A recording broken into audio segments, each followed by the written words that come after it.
All right, welcome in, welcome in. Hope everyone's doing outstanding. Let's get this started, shall we?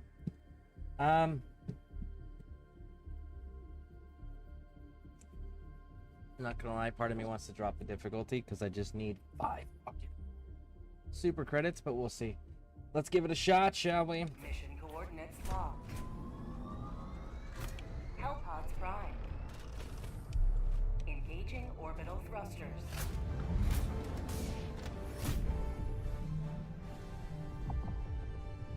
Orbit synchronized.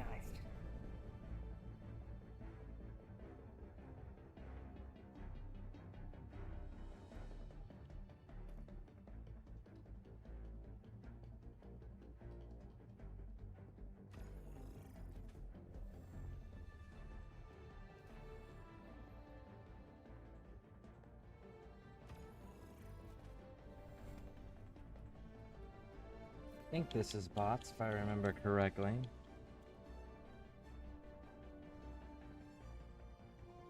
I think.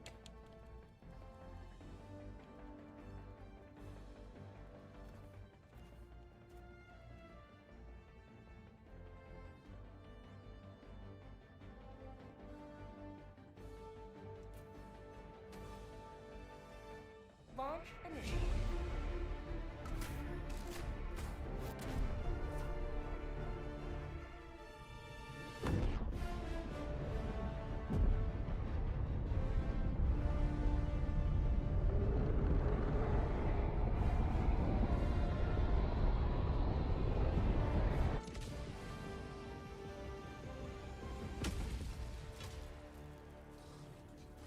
Today the light of liberty will grace the skies of this world once more.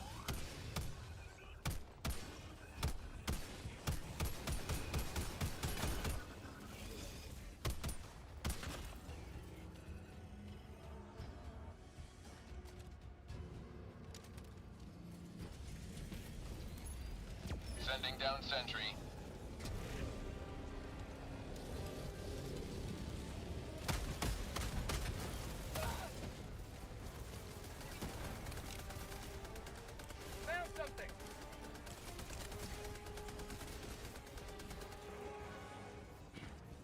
All right, that solves that problem. Now then. I am on a place that's supposed to have samples. Let's bring our gear down. Deploying support weapon. Sending down equipment package.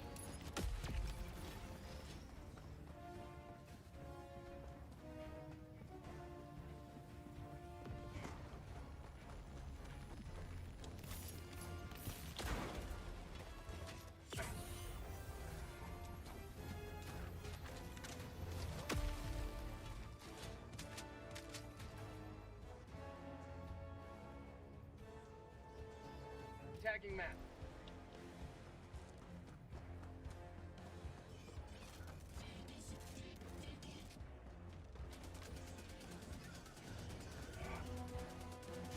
Found something!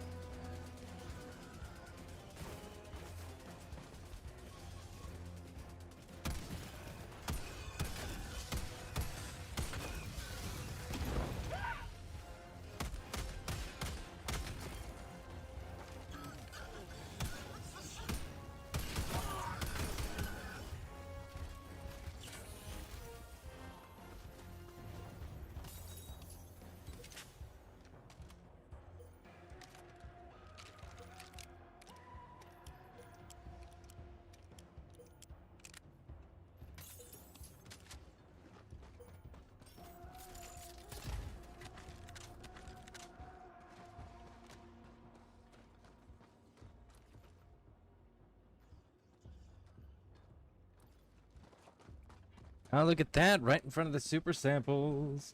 Very nice. Boom, boom.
He went back inside. Okay. Okay. Okay.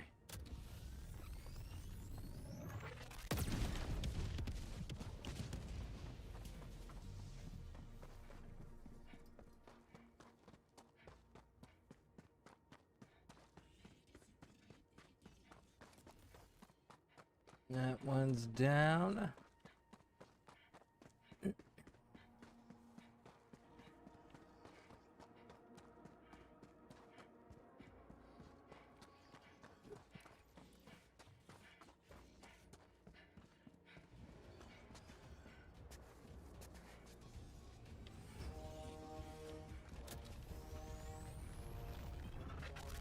Automaton outpost destroyed.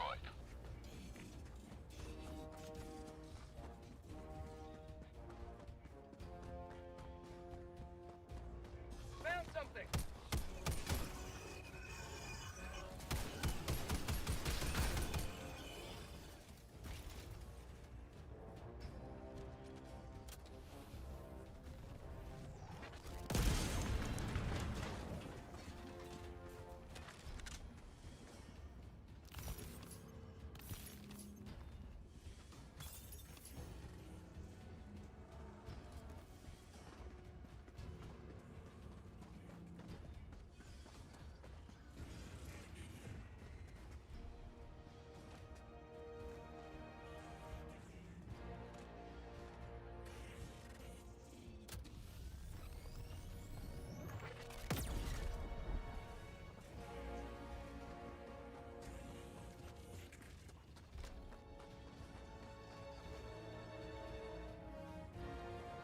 Oh, that's a Hulk. That's a fucking Hulk. Of course it is.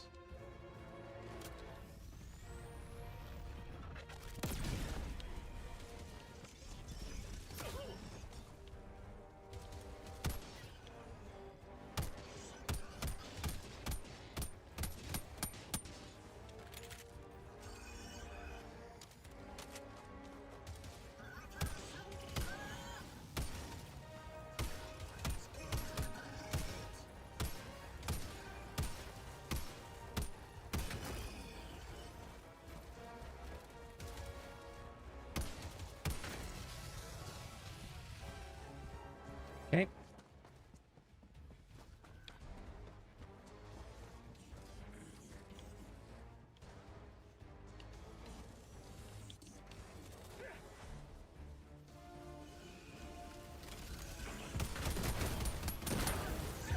No diamond lost. Sending replacement.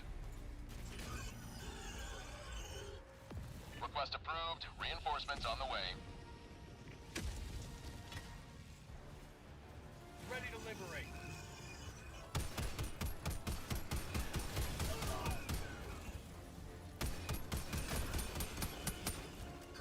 No diamond lost. Sending replacement. Request approved. Deploying reinforcements.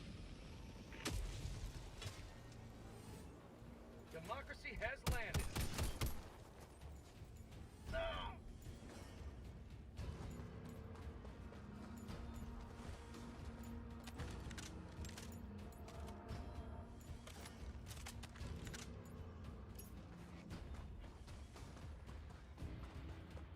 There's something here.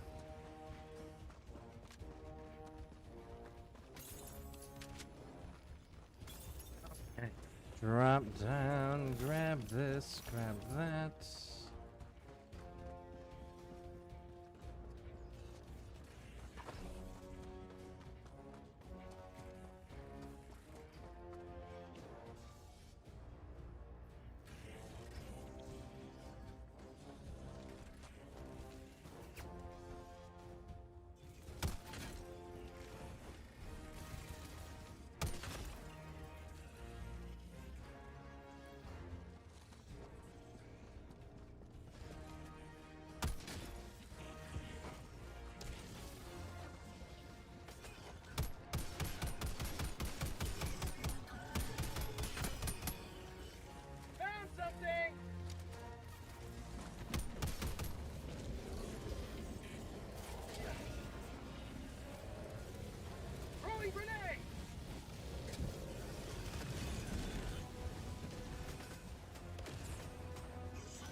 Sub-objective in your vicinity.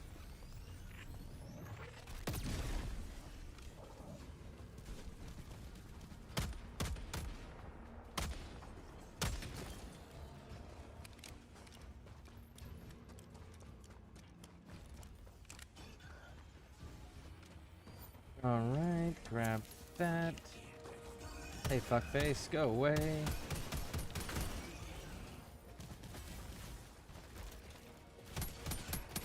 Mag's empty. Have a taste of democracy.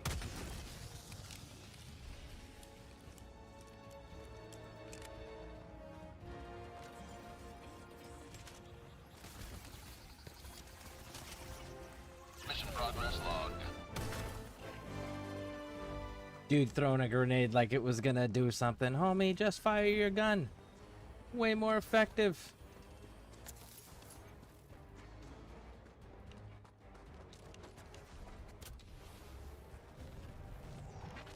Bot outpost destroyed.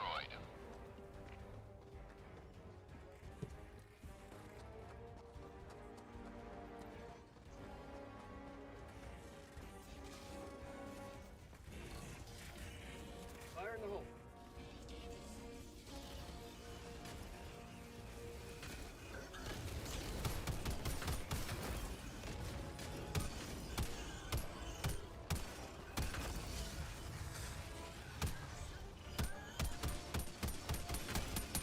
Mag's empty.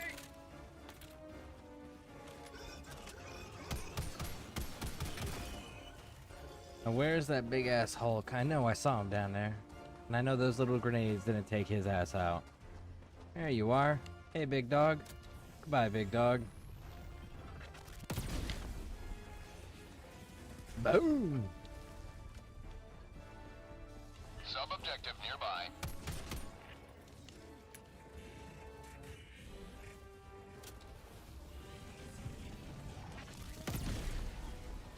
And you can get some too.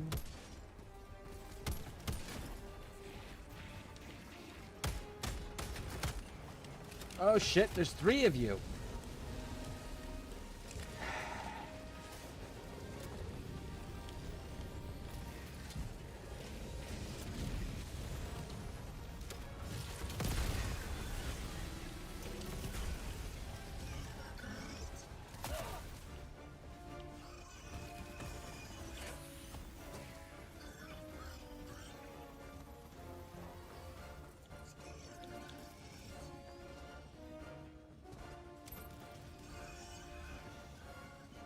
Sending down sentry.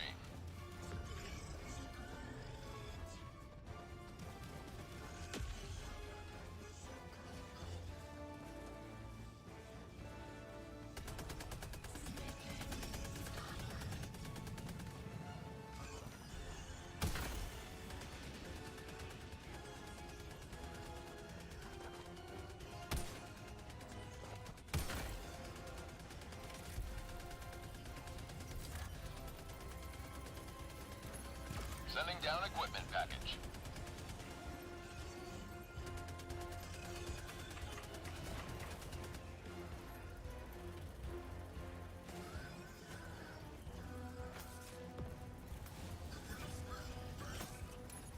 Deploying sentry. Fuck.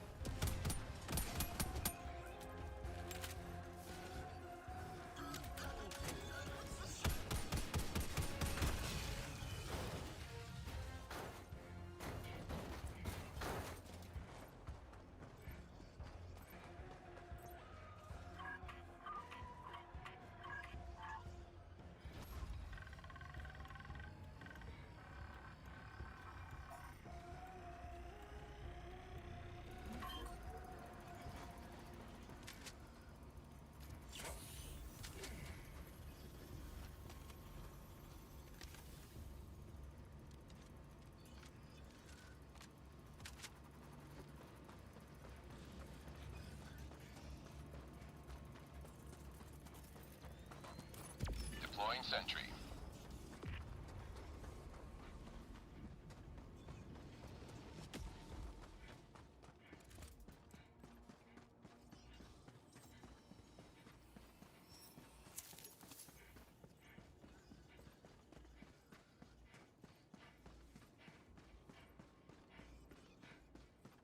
Hey, I don't see anything from here, so I think we're good.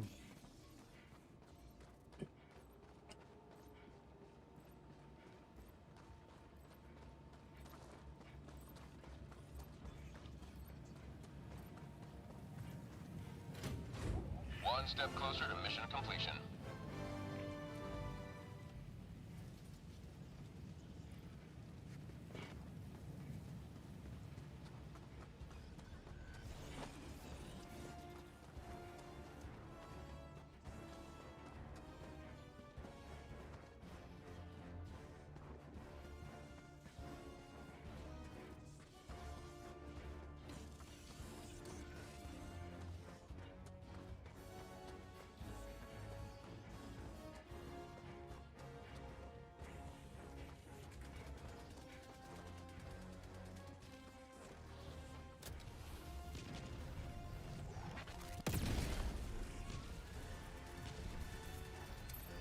Sending down sentry.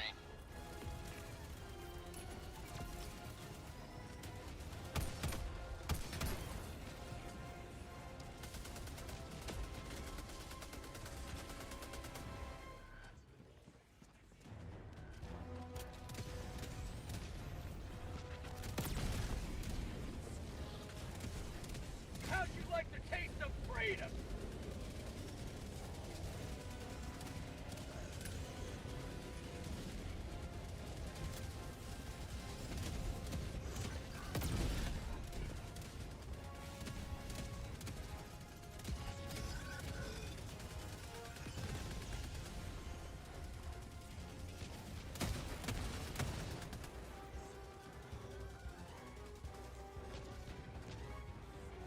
That's a shredder tank! Oh, I mean, we are on 6, so, like, okay, that tracks. Found something. That's called democracy. I'm pretty sure you're on top of a sample, though. So fuck you! In the way!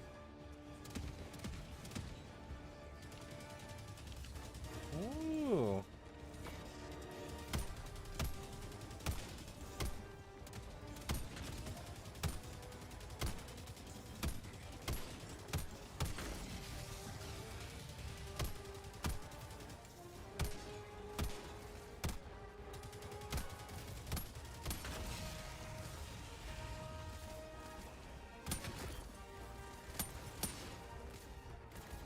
Mag's empty.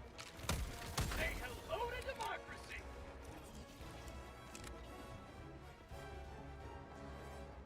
Oh, no. You're one of the weird ones that doesn't actually have, the extra standard common one there. Alright. Let's figure out what fucking monstrosity over here is controlling our drop zone or extraction zone. Oh look, another fucking Hulk. Hey, fuck you, dude. Suck it.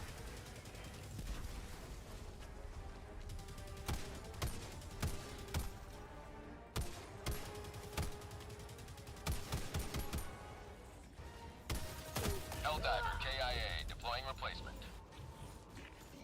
How many times do I need to fucking shoot you, you Request piece of approved. shit, man? Deploying reinforcements. That's fucking ridiculous. Do I need to unload 50 rounds into you? Is that the fucking deal? My bad. Oh, just in time for a second fucking hole. Of course you did. Fuck you, Arrowhead. Request approved. Can't just make a Reinforcements have been manageable launched. fucking game for people to enjoy themselves. No, you guys gotta be pieces of shit and make this broken ass janky crap that doesn't fucking work with no fucking consistency. Because why? Because you're a piece of shit company. That's why you make ugly ass uniforms and outfits that don't do jack squat. You make fucking weapons that don't do anything. Then you give attention to the weapons that everybody universally says fucking sucks. But hey, Arrowhead. At least, your game's successful, right? Never mind that your entire fan base fucking hates every decision you've made so far. But hey. We definitely love the disappearing enemies. Where did the Hulk go that was just chasing me around this block? No, he's gone too? Because we have disappearing, reappearing enemies? That's nice. Thanks, Arrowhead. Always what I want. Enemies that disappear so I can't fight them. But they can chase me.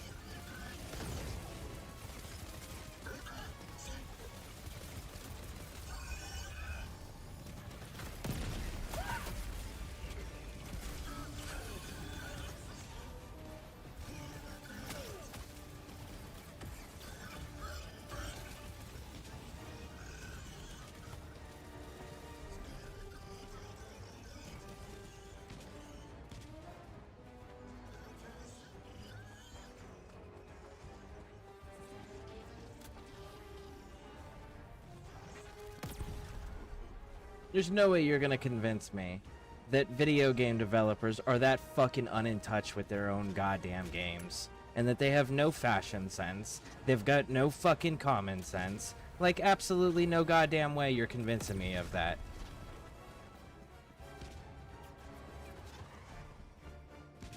Stupid fucking decisions made in video games are 100% a conscious decision.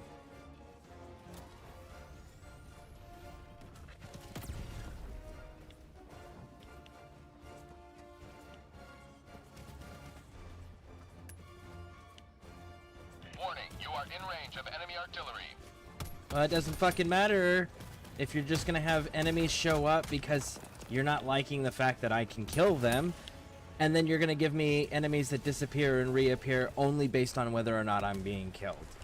Go fuck yourselves, Arrowhead. Like, holy shit, man.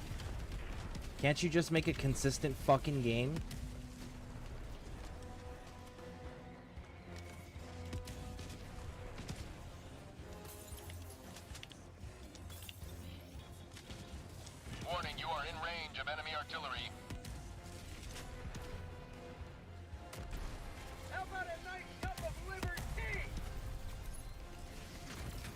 Sentry. Warning, you are in range of enemy artillery.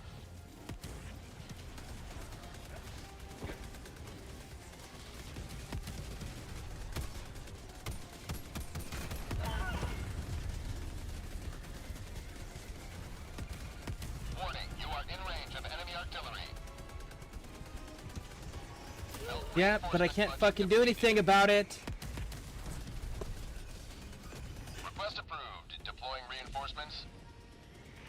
Oh, fuck, man. Warning, you are in range of enemy artillery. I'm getting tired of you fucking repeating yourself, dude. Seriously, shut the fuck up.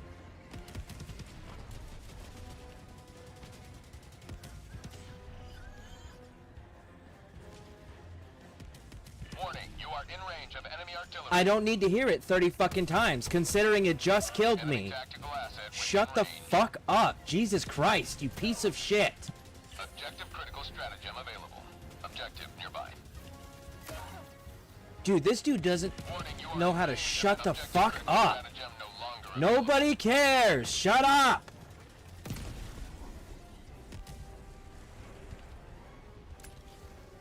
I don't need to hear it 30 fucking times that the thing that killed me and is actively shooting at me in my fucking face is next to me. I fucking know.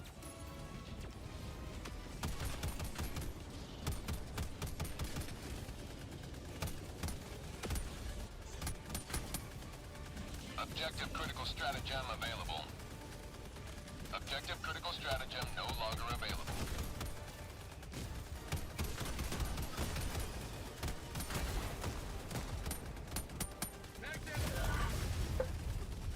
Liberty weeps, and democracy raises the sword of vengeance. Like, sincerely, fuck you, Arrowhead. Make a fucking consistent game. You fucking pieces of shit.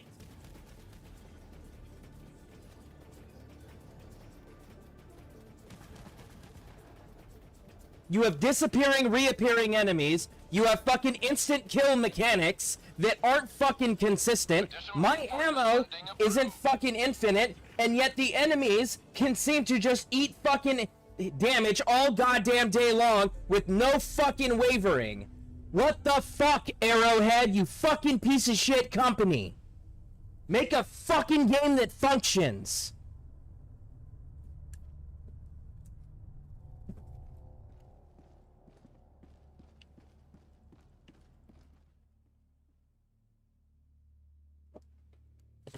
Such fucking bullshit, man.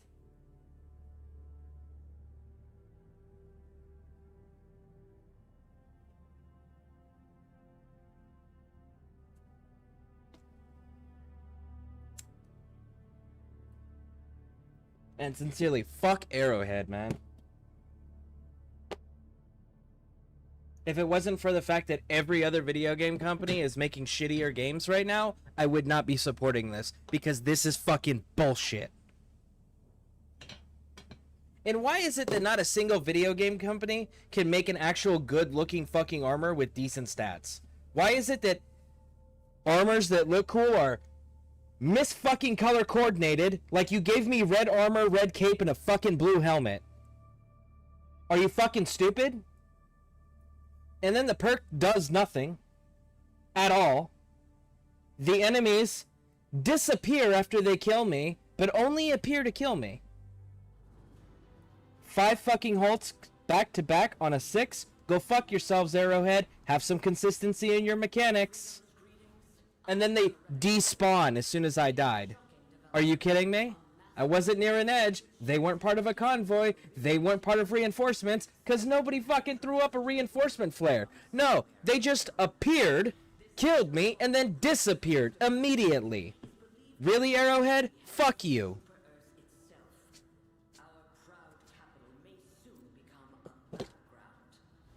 Planetary defenses are being bolstered with the help of volunteer civilians, young and old, who refuse to abandon the heart of managed democracy. Meanwhile, the Helldivers have deployed to engage the Illuminate force and slow its advance. That's Liberty's latest. I'm Coretta Kelly.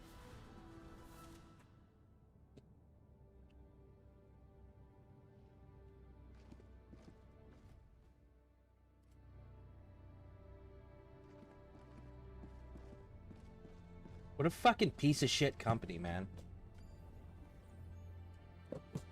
No gaming company in the entirety of fucking gaming history was stupid enough to fucking redo their goddamn game engine while their fucking game is live, because they understand that's stupid. But not Arrowhead. No, it's a great fucking idea, you stupid fucking pieces of shit. Like, sincerely, fuck you, Arrowhead.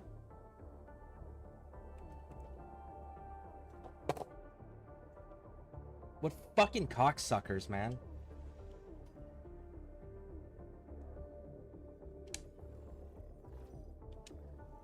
This operation is no longer viable.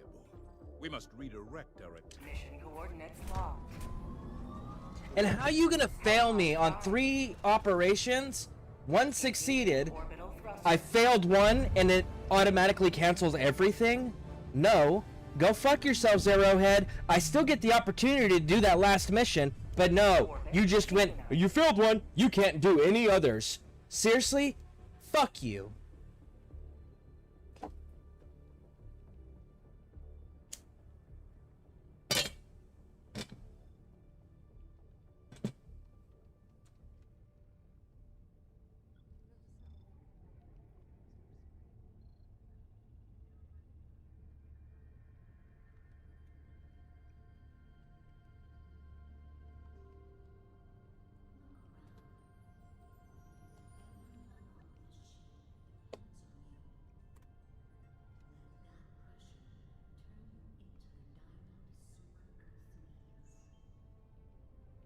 Helldivers to Hellpods.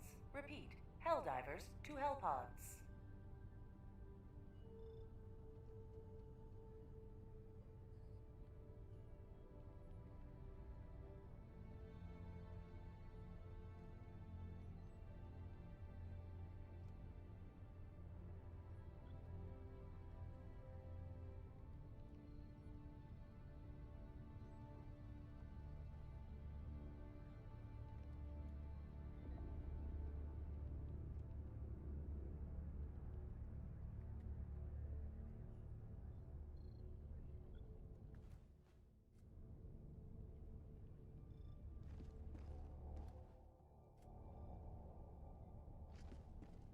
Mission preparation aborted.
See, this is getting to those moments now at this point where it's like, I remember why I play single player games, because I don't have to deal with a fucking piece of shit company that has a broken ass fucking game with no fucking consistency.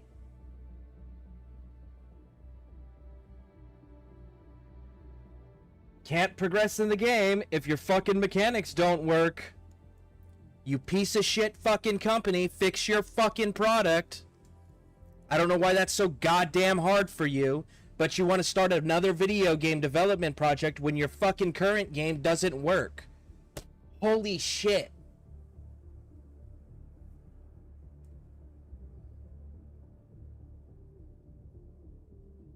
Arrowhead's talking about going on fucking vacation, and they've started their 6th game title development project. It's like, really? How about you, I don't know, not send your fucking people on vacation and, I don't know, not make new fucking video games until you fix the current one and make it actually fucking functional, where it has consistent gameplay mechanics. Holy shit. I'm sorry, at a 6, I get Shredder tanks, I get Hulks, they should be there, that is correct. Absolutely. But you know what shouldn't fucking happen? 5 motherfucking Hulks spawn immediately on my position, kill me, and then when I spawn immediately back into the same exact location, all the Hulks are up, despawned, they're not there. No. Oh, and enemies immune to damage. That's real fucking nice, Arrowhead. Make a game that works before you start making new ones. Maybe.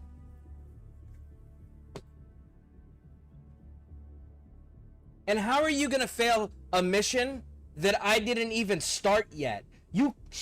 Arrowhead, you straight out canceled missions that were part of the trio of operations without me even playing them. Holy shit, Arrowhead. I didn't even select the missions to go down onto the planet yet, and it automatically failed it. How? I have to be on the planet first for you to fucking fail me, Arrowhead.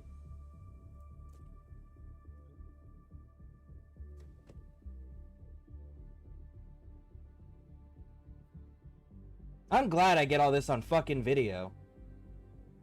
Not that it makes a difference, because they clearly don't give a shit about their product.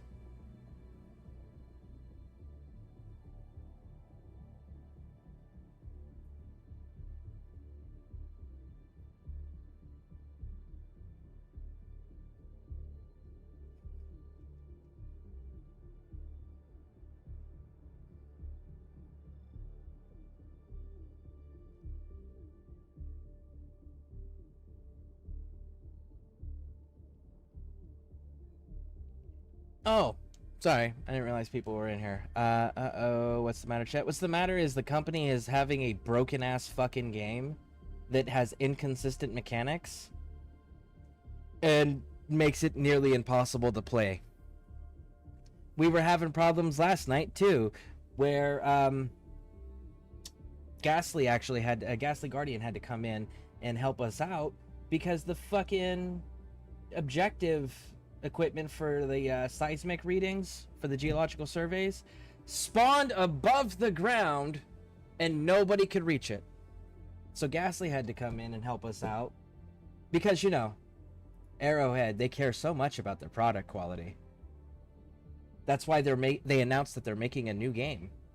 It's not Helldivers, it's a new game, Title 6.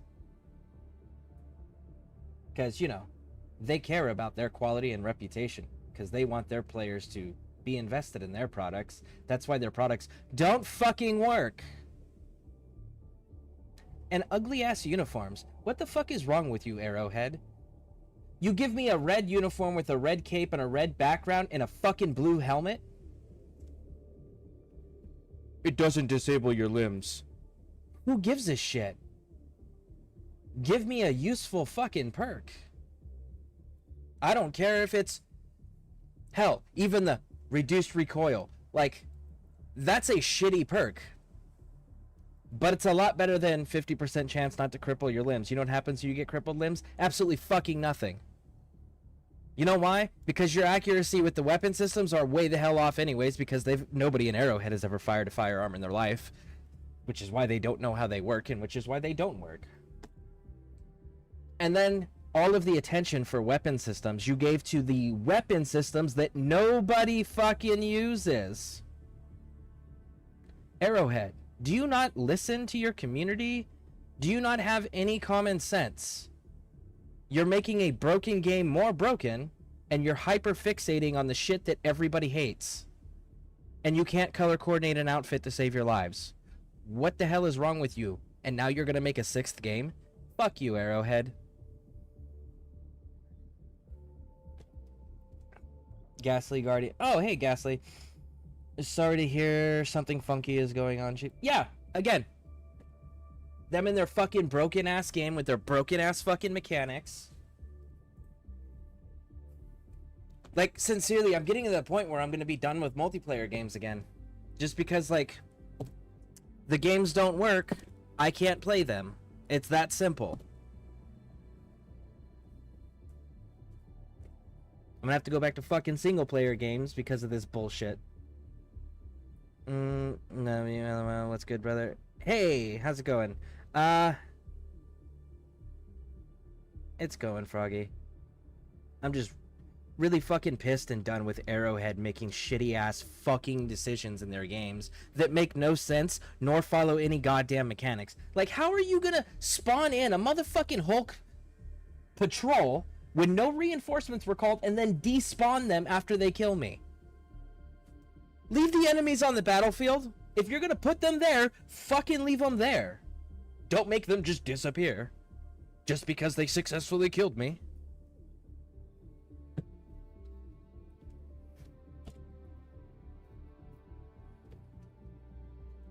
Nah, because mission was broken, I'm assuming? No. It wasn't just the broken mission. It was the fact that it failed the entire operation because I failed one mission. Because they didn't have a consistent gameplay. They had an ungodly amount of Hulks constantly spawning in everywhere. My weapons weren't doing the damage they're supposed to be doing against standard troops like troopers and berserkers. They had Hulks that would spawn in and then despawn. They had enemies walked up on an artillery position, which the fucking announcer or narrator or whatever the fuck that piece of shit is, just sat there going, enemy artillery near your position. You're in range of enemy artillery. Enemy asset near your position. You're in range of enemy artillery. Non-stop for like 5 fucking minutes straight. I know. It killed me. It shot me. I'm actively assaulting it. I don't need to continue to hear. The thing that I am actively engaged with is near me. I fucking know. It killed me. I got the message. Stop repeating it. Back to back to back to back to back to back to back. By the way, why were there no enemies when I ran up on it, but then all of a sudden, it just populated the entire fucking base? 0 enemies to, here's 30. Nobody called for reinforcements, they just rendered in. There was a delay with the rendering of enemies. How? Arrowhead. You can't engage enemies that aren't fucking there, so they shouldn't just spawn on top of our head when we're in the middle of a goddamn map, no reinforcements have been called, and no automaton fabricators are nearby. Why were the base guardians not already there? And again, the whole despawning enemies as soon as they kill me, not fucking cool. You brought them into the fight, leave them there. Let me fight them. Don't make them just disappear willy-nilly. And again, how are you going to fail a trio of operations because I failed one mission?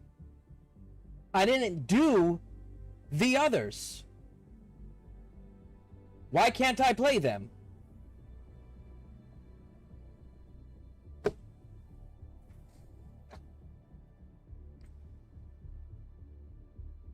Let us have our revenge. Exactly. Facts. Sometimes the game just decides you will die now and keep spawning enemies from behind an invisible cover around you. But it was an artillery position. There was no enemies. And then all of a sudden, enemies were already on mounted in weapon emplacements. There was no invisible barrier. It was the assets had not fully rendered in by the time my character started engaging. That was the problem. It's not a, we're going to keep sending patrols in or in response to activity. It was the game didn't render all of the assets in place by the time that I was at that location and then rendered them in after the fact. That's not cool. And again, that wasn't the first problem. That was the last problem. I was having issues prior to that where my weapons weren't consistently doing the damage that they should have been doing. For example, my Reprimand with medium armor penetrating doing 125 fucking damage should not take half of my 25 round magazine to kill a single goddamn trooper. Berserkers, Devastators, I get that. If I'm not hitting certain points, totally understand. But a fucking trooper? I can hit those and kill those with 1 to 2 shots. And then again, enemies spawning in on me, killing me, and then immediately despawning. That's not okay. Oh, and then the getting caught on fire and instantly dying when I have full health. Instantly died from being caught on fire in less than a second. I didn't even have time for my character to acknowledge it was on fire. It just went, fire, dead, okay, died from burning. I had full health. I'm wearing medium armor. I can dive and put fire out. I can hit one of my 4 stems that I was carrying. No, instant kill. Full health, instant kill. All sorts of bullshit like that was the entire last mission. Threshing. Or it'll have like 2 units ambush and then behind you a ton of shit in front of you and not even a patrol, just a random small cluster. It's blatant on the moon planets to go next to a large crater and you see enemies spawning in the crater behind cover. They are Terminator, they despawn saying I'll be back. Yeah. But like if they're not gonna make a consistent game and you're gonna fail missions that I haven't even started yet, how can I play your game? If you're failing missions that I haven't started, I want that explained. Because how do you play a game if you are failing what you don't start? I lost all the progress that was made in those operations because it decided that that was it. Because I failed one of the three, everything else was removed. That's not how... Doesn't matter. I'm gonna find myself a single player game and I'm never fucking touching an Arrowhead product again until they fix their fucking shit and show the customer base that they actually care about their fucking product. Because as it stands right now, they have done nothing but show disdain for their customer base because they are a piece of shit greedy company, just like every other fucking gaming studio out there that does stupid bullshit like this. Like, what fucking idiots decided we're gonna replace our entire game engine while the game's running? Oh, and by the way, our game doesn't work to begin with. Really? Make your game work first and then think about replacing an engine. And first of all, don't fucking replace your game engine while the game's live, you stupid idiots! You want to do a new game engine? Cool. Make a new fucking game. We will cleanse this galaxy one planet. Oh wait, they're doing that. Because, you know, that was something else that they announced. They're making their 6th title when their 5th title doesn't work.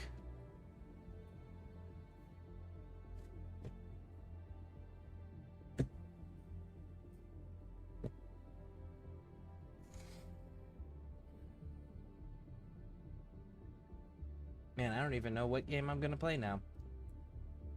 I can't play this if it's not fucking letting me.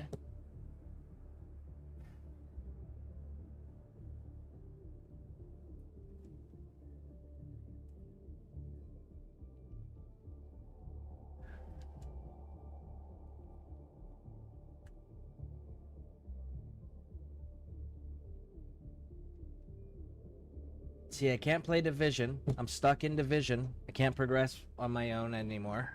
I've definitively reached my I'm stuck point, which is what happens every time I play that game. Helldivers isn't working at all. It's failing stuff I haven't even engaged in.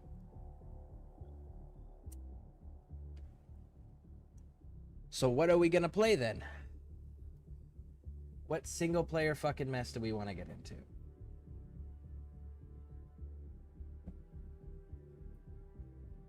Division 1 or 2? Division 1 is not playable for me personally because of the fact that you have a white reticle on a white environment that is the same exact shade of white, so I can't see what I'm shooting at. I can't aim. So I can't play Division 1. Division 2, I'm definitively stuck. I can't do anything on my own. And let's be honest, it's... Look, I'll show you guys. So if we go... Division. And we go to Community Hub. Look at that. See that number? 3,327 people. That's it. And you know where 99% of them are? PvP land. You know what I don't do? PvP stuff. And then I play for so goddamn long, 6 to 8 hours typically, sometimes upwards of 12.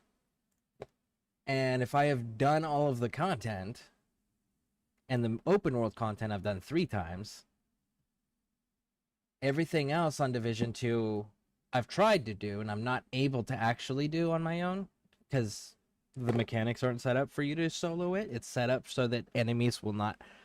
But, okay. Summit is a great example. The 100th floor of Summit. The top floor, the final floor, where you fight the hunters. The hunters, fighting them solo, unless you just like sweaty gameplay, like extra super sweaty gameplay, and you have like God rolled everything and one of the greatest builds in the world, you're not getting through those hunters on your own. And because the mechanic's not designed for that. The mechanic is designed for you to have a team, so that way the hunters are not all focused on just you. Their focus is split between the team members, so that everyone can work together to kind of like team up on ones as they're distracted with their teammates.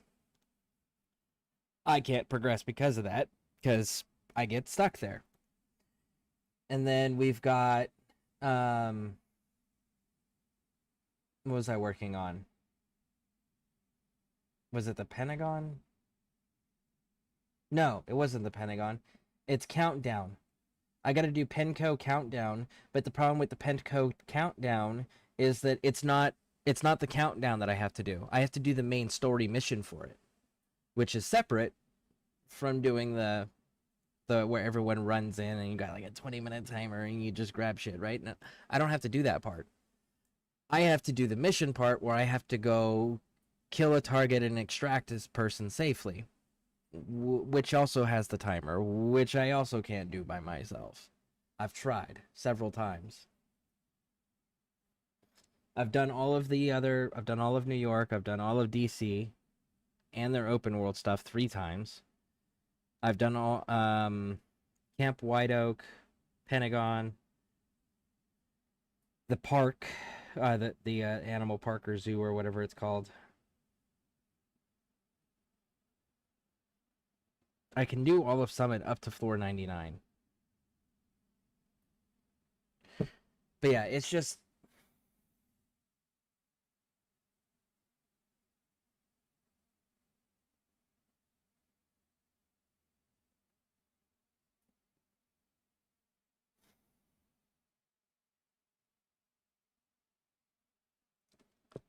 literally the one trick I have to counter hunters is to run away until they're channeled behind you and don't let them circle. Yeah. Yeah. It works when you have an open area to do that in. And you're not fighting 4 of them by yourself and none of your equipment is working because they keep shutting it off. So yeah, like there are techniques, absolutely. But the environment specifically and the circumstances specifically, like, I wasn't able to do that on my own, which really fucking pissed me off because I had a viewer come in and be like, you just got to be patient. You sit over there. And okay, I go sit over there and I be patient. You know what happened? I died. Try this weapon. I tried that weapon. You know what happened? I died. You know, and then I stated, no, this is not designed for solo. This is designed for people to be team-wise. They're like, no, I'll show you. And then they showed up and you know what happened? The hunters split their attention between the 2 of us, so then we were able to succeed. Because why? Because we fed the mechanic of doing it as a team, so it split attention, so then we were able to divide and conquer, making it manageable. Kind of like the mechanic is meant to be that way, you know? So, like... But, again, you guys know, I stream a long time, and that's... Most people don't have that amount of time. So I end up in these positions where I'm stuck.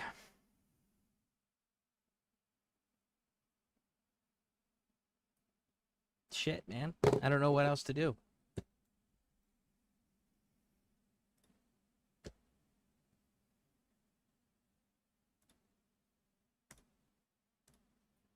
Because that's not fucking working at all.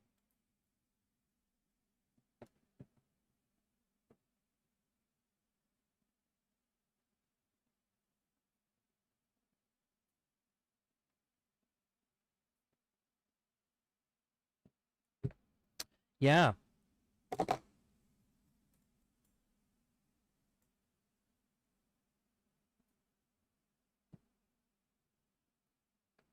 Stupidly unfortunate.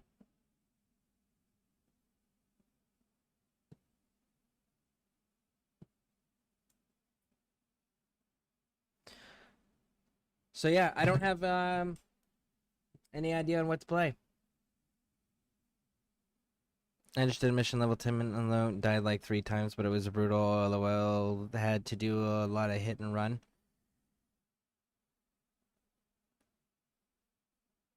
I mean, that's fantastic that it worked for you, but again, it still doesn't change the fact that I just did a mission that failed missions that I didn't even engage or start. Flat out failed them. Enemies spawned in on top of me, killed me, and then despawned. Enemies not rendering in until I'm already engaged with an installation.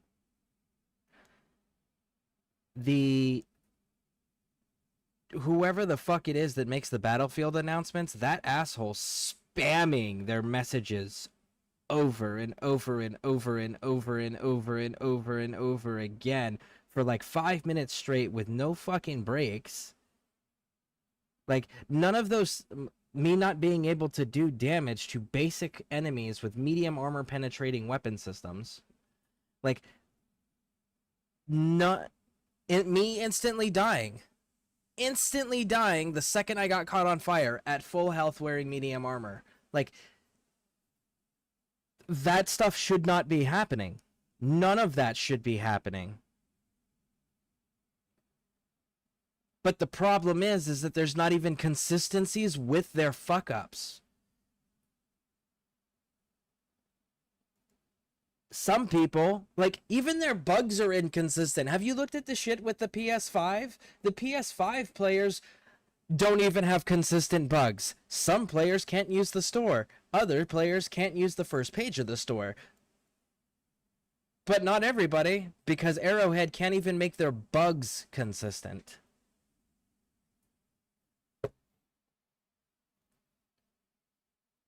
Didn't do all the segments, though. Wasn't feeling it. I was just trying to do the basic thing of launching an ICBM. I couldn't even do that on a 6 against bots with low resistance. And because it killed me enough times to deplete all of my reinforcements and fail that mission, it failed the rest of them. They were part of the overall operation. They genuinely need to have some fucking consistency. But now I actually have to find a game to play because I'm not playing that broken piece of shit as long as I can't get through basic level missions. Because if I can't get through basic level missions, I can't get samples. If I can't get samples, I can't upgrade my ship. If you're failing my entire operations, including those that I haven't even started, then I can't get medals and requisition slips. And if I can't get medals and requisition slips, I can't unlock shit in the war bonds. And if I can't successfully complete the missions because of their inconsistency in their fucking mechanics, because they can't make a functional goddamn game to save their company, but they want to make a 6th game, then you know what else I can't do? I can't level up my weapons. And if I can't level up my weapons, I can't unlock the weapon mods. So, at this point, I cannot play this game until they fix their fucking piece of shit game and stop focusing on making the next game title 6 in their fucking what do you call that, portfolio, right? Why are you making a new game, Arrowhead, when you can't make the games you actually have currently running functional?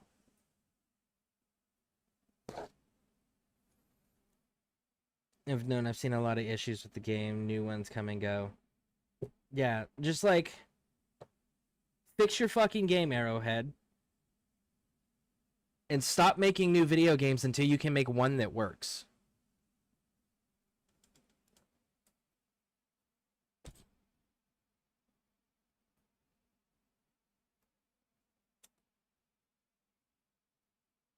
Fuck, man. I don't even know what to do now.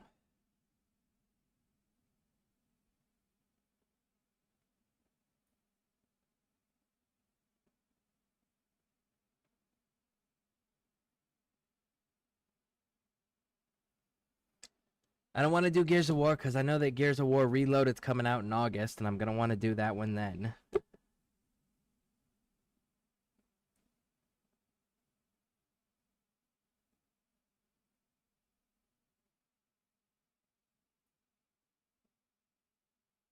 Can't do Division. I'm stuck there.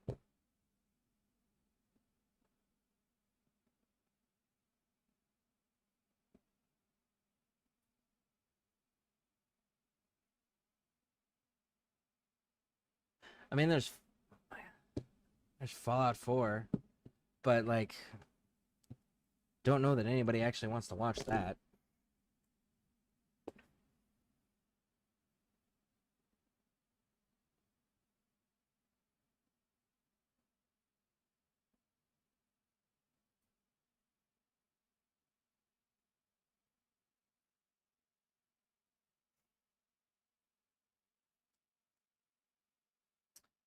Well,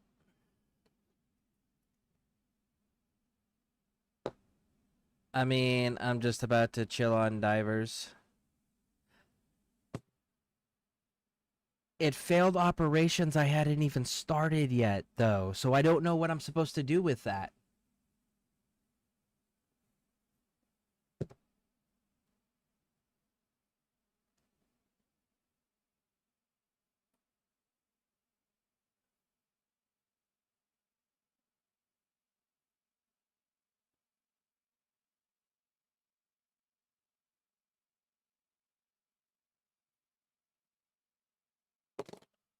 Like, holy shit, man.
You know, it's shit like this that really fucking makes me not enjoy doing what I do. When I can't when I spend money on a product that doesn't work, so therefore I can't do what my job is, which is to stream and provide entertainment. I can't do that when the fucking games don't work. And if I can't do that because the games don't work, then I can't do anything at all streaming wise other than go back to the same old shit that everyone's already seen and played to death, like, you know, those older games like Fallout, fucking the Skyrim, the Halo games, fucking Gears of War, Metro, all of those types of games. Like, yeah, they work. They, you know what? They don't have any bugs and they're fucking consistent. But everyone's also played them to death, so everyone knows the content to death. That's a normal mechanic with other missions. Failing if you fail one. I've never experienced that, and I have failed 10 missions in this entire series, and it's never failed my operations. Yep. It doesn't fail my entire operations. So that would mean, if what you're saying is the actual proper mechanic, that would mean that the other 10 missions that I failed prior to this last one never ever performed the mechanic that it was intended to perform then. That's what that would mean. Which would mean even their fail mechanics are not consistent. And remember, I've only been playing since April 3rd. So, like, it's not like pre several patches ago or whatever, or release or whatever. It's like in the last 2 months, I have failed 10, not counting the last one, missions. And every time I failed one of those missions, it did not fail my operations. I was able to still continue in the operation. Today was the first time it took that away from me.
Yep. I have no idea what to do next.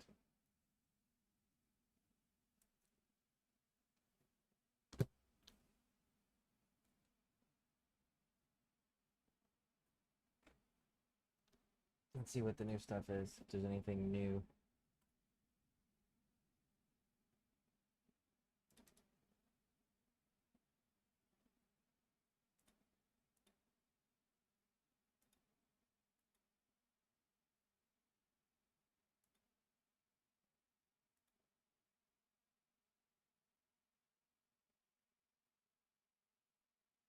Oh, it's a survival game.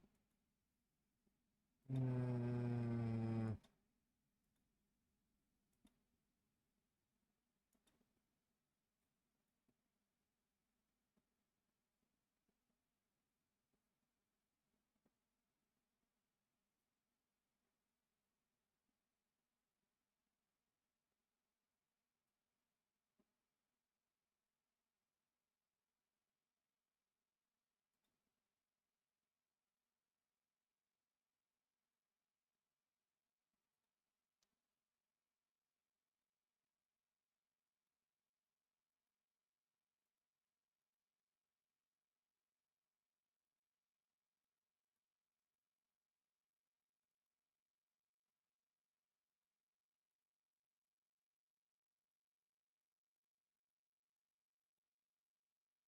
French Tales. Early access, PvE, third person shooter.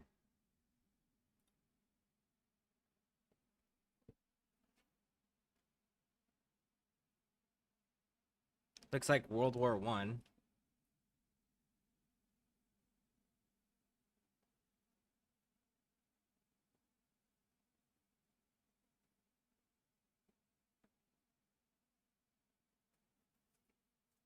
It's got some World War II stuff in there.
Ooh.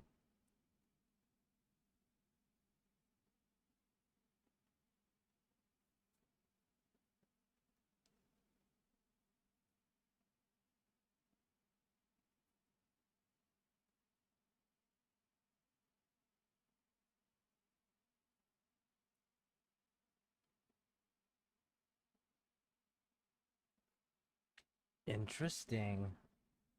Okay.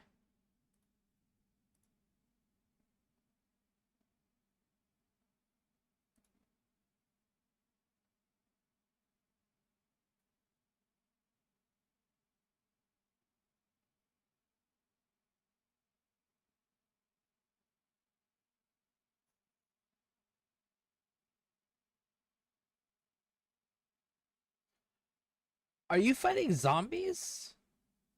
Smart zombies? Or are these like demon possessed dudes? Because they're not human, clearly.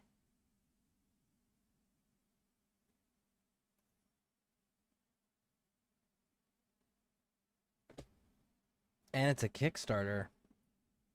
Okay.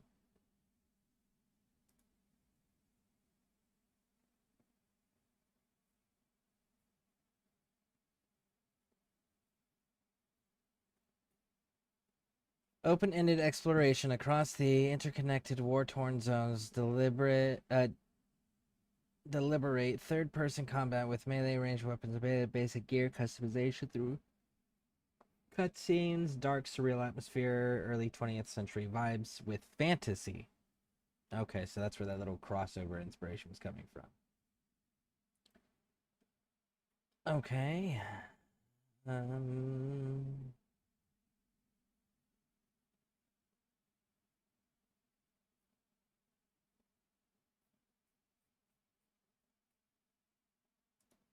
Pause. There we go. What else? It's about 60 cents an hour. I have a lot more playtime to look forward to. There. Buy this game, support the developer as you play. By the way, I am on my 87th year. It's an 87-year-old. Playing of video games is one of the activities I do to keep my mind sharp. I program on Scratch. Okay, so you're liking the game. Let's see, what do you... It is third-person shooter, but the physics are pretty bad. Bullets will clip into nearby walls, despite graphically showing the shot is clear. Okay, so your hitboxes are off. It's normal in most games, until they get to refining it while it's running. Audio is very annoying, with loud squelching sounds as my character walks around and ear-piercing whistles every few minutes. Well, I mean, atmosphere. I could see them doing that just simply for the atmosphere. But I mean, you can adjust that. You can adjust sound. So that's an adjustable problem that you are choosing to have be a problem for you. Let's see here. Graphically, my cape was stuck, flipped up over my character's head for an extended period of time. A significant portion of the menu is blocked off. That's a problem, unless maybe you can adjust the... Let's see here.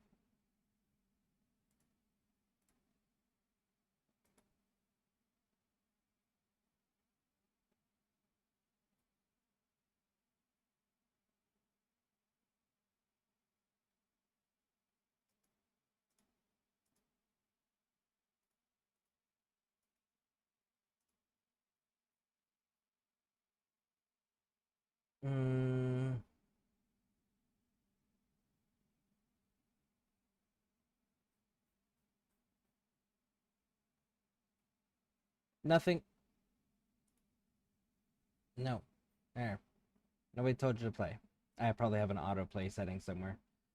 If you have, and it is currently not working at this time, let's post.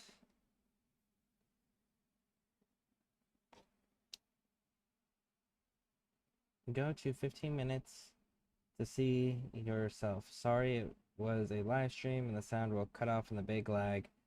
You can't turn on NVIDIA settings.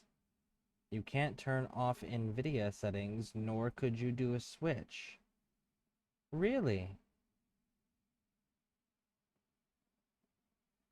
It's hard to tell at this moment. The concept is everything great. The execution of it, even in AA is early access, it is shoddy at best. Most settings cannot be changed. Most settings cannot be changed. Even at decent CPU and GPU that is above the recommendation, is it extremely glitchy and lags horribly. I got maybe 10 minutes in and had to quit because of the lag. This was even on lower graphics. I believe early access is too early. It needs a lot of work. For now, I will rate this pretty low if the game, and that's as of May 11th. Okay, so they weren't kidding when they said early access. It feels as though the efforts have been looking into the environment instead of the actual gameplay. That's fair. That's fair though, because like the environment sets the tone. Gameplay needs to be there 100%, but environment sets the tone of the entire game. The ambiance matters, especially when you're doing a horror type game like that. Movement is slow and jittery. That'd be a problem. But I mean, when you're moving through muddy trenches, right? Because that's what you're moving through. Oh no. This isn't real trenches. Look at that. Look at how clean that is. Look, you can still see the floorboards. That's not what fucking trenches look like.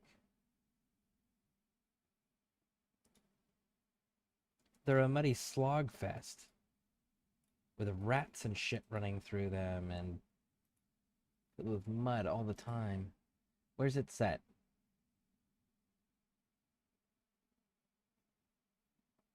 Yeah, I do have the autoplay. There we go. Autoplay is off. Broken land shaped by endless conflict. So this is as if World War I just like spread throughout the entire world and took over. Okay. Interesting.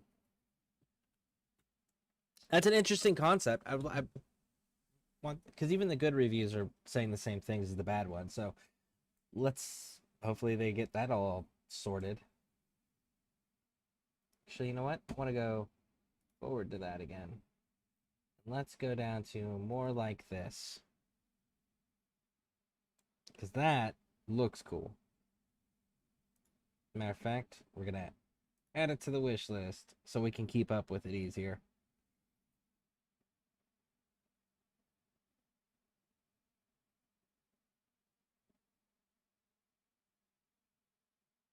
Last of Us Part 2. I didn't even play.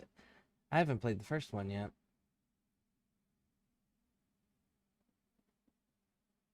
Available August 8th. Man, I'm excited for that. Mafia. The old country. Oh shit, they actually made Nice Day for Fishing? I thought it was a joke for one of their skits. I didn't realize they actually made it.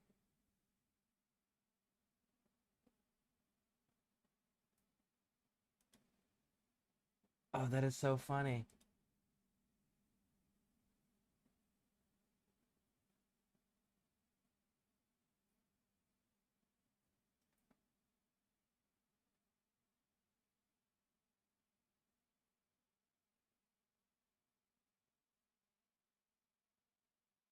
Well, there's the first one. That one doesn't look like it got a remaster, though. And none of these are World War I themed. Kind of surprising about that.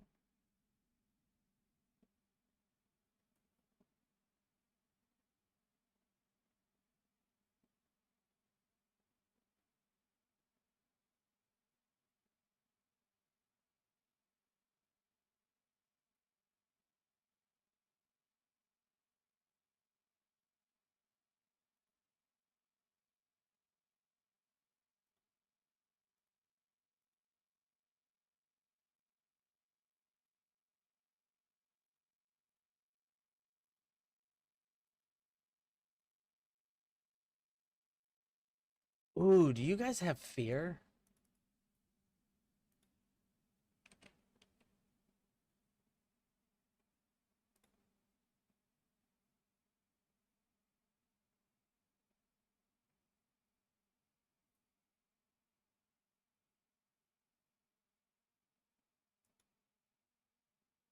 Oh, they do. 1, 2, and 3.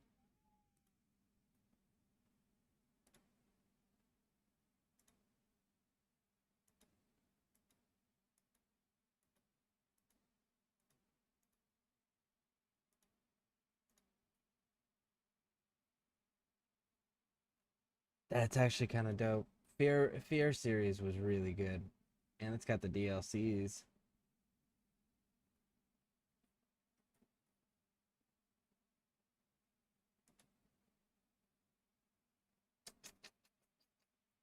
Yeah, I don't know what I'm gonna play.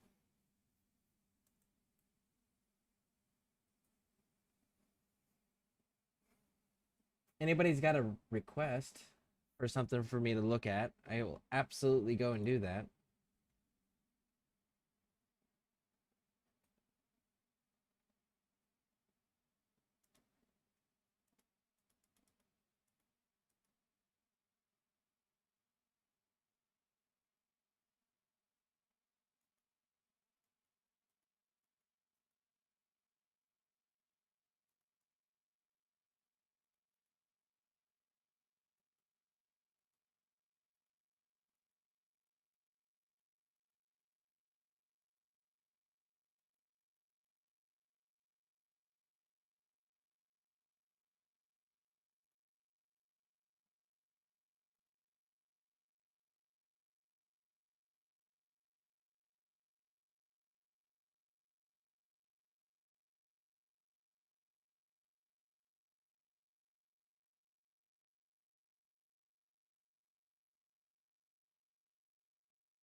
Hmm.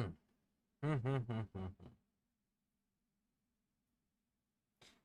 I'm not gonna lie. If I most likely if I don't find anything, I'll probably end up doing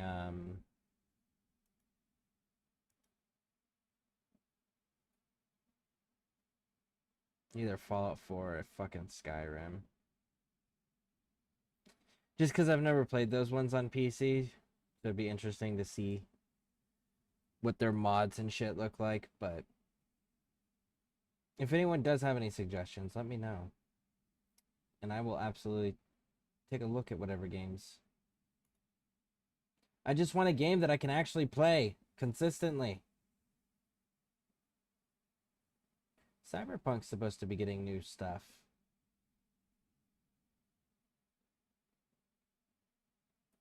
Is this still in early access? Yeah. Still in early access.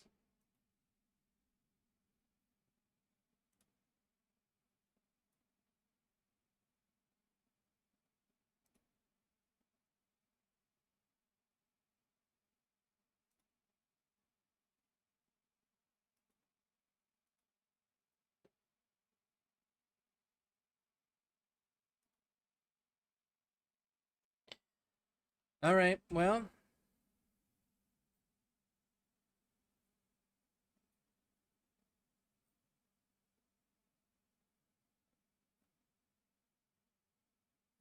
if this wasn't turn-based, if it wasn't fucking turn-based, same with this, if it wasn't fucking turn-based, that turn-based thing's a real killer for me. Because honestly, if I'm gonna play a turn-based game, I'm gonna play Rogue Trader. Just because I'm a 40k fan.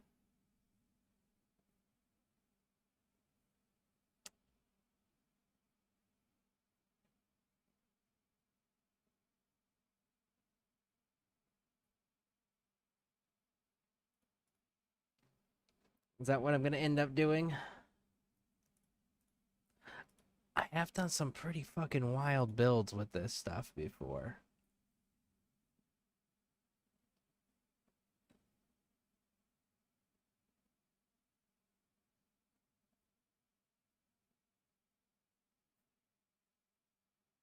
Yeah, here's what I'm gonna say. Anybody watching, if you have a game you want me to look at, let me know. If not, I think we're gonna end up settling on Fallout 4. I think is what we're gonna end up doing.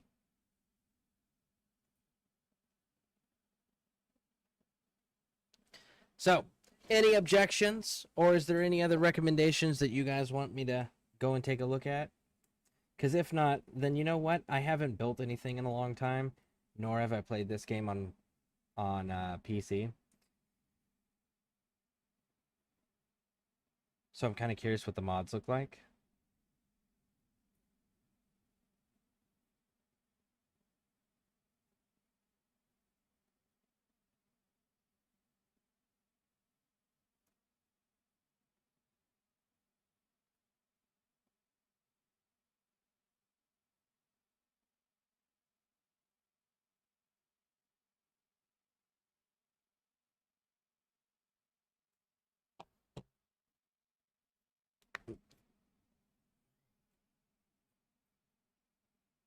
What's the community hub look like right now? 12,422 people are playing it on Steam itself.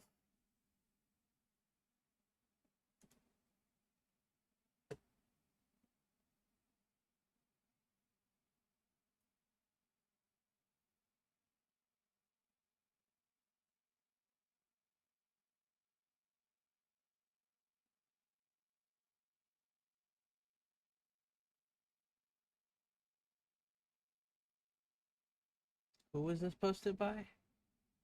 By Danny? Huh.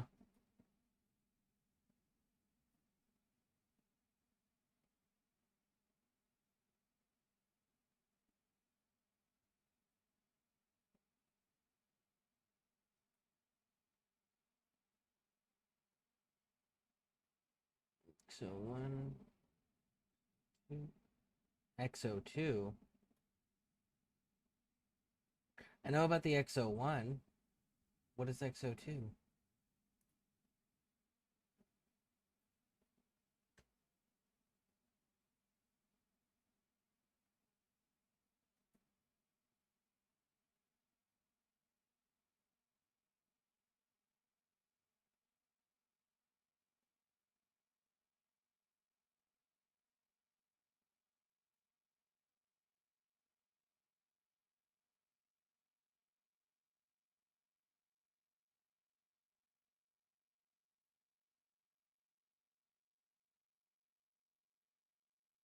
Some commands can mess up your game.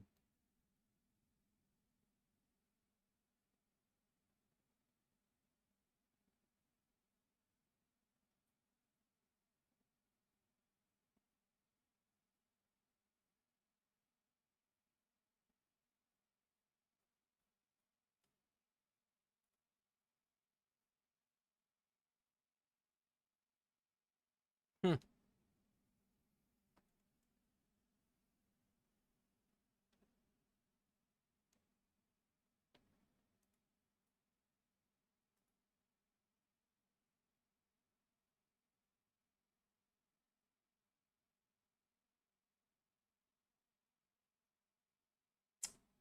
So, Fallout then, huh? All right. Fallout it is.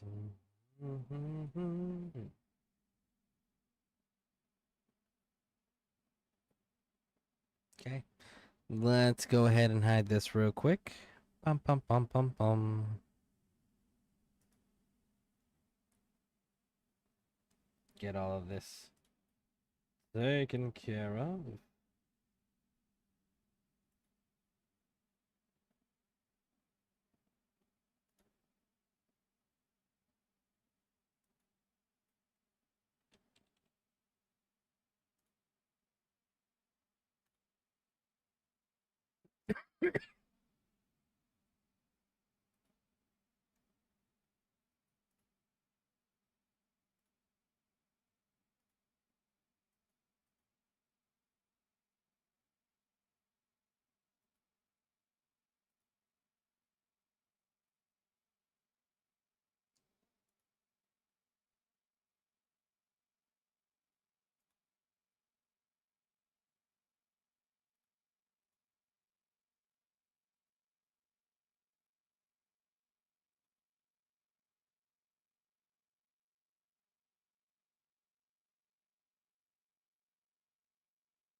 All right. You play the new Space Marine since you're a Warhammer fan. Also, you should watch the lore videos on Trench Crusade, Darker Than 40K, I think. I have played the new Space Marine game. I have it on Xbox Series X. It was good ish. Not sure what the fuck's going on with the chaplain, dude. Like, since when does Marnius Calgar not have control over his own chapter before Dad showed up? And then since when does Gilliman not fucking correct his own Marines for going outside of the Ultramarine chain of command? And why is that such a hyperfixation? And then, like, Titus was spoken to by the Emperor himself. We see that in the end of the game, where the Emperor himself is speaking to fucking Titus. So, what the fuck, Leandros? Mr. Chaplin? Bro?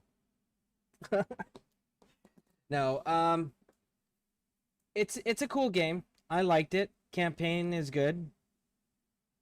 There's a lot of inconsistencies, but I mean, it's Warhammer. It's one of those everything is canon and nothing is canon all simultaneously sorts of things. And again, the Trench Crusade, everything that it is darker, yes. From what I've seen, it is darker.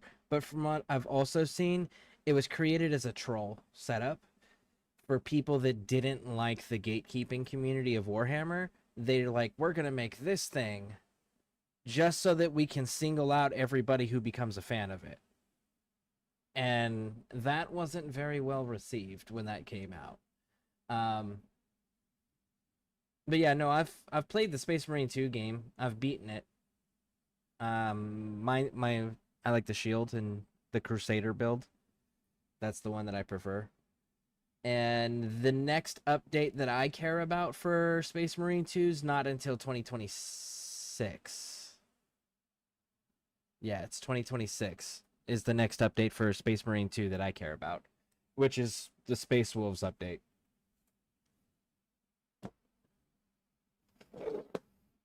Which, by the way, thank you for bringing that up. Because that reminds me, I never posted the link to the lore videos that I really like for Warhammer for everybody.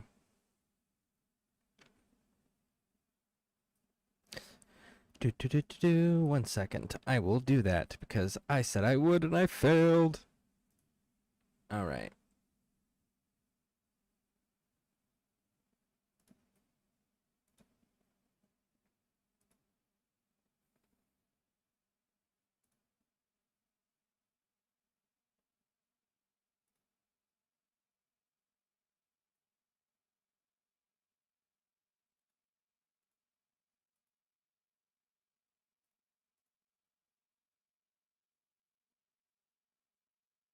And we're gonna go to...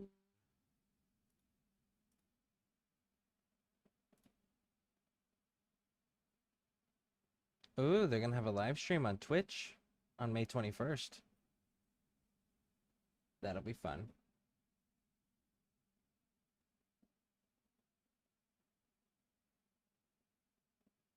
Man, where would I put that?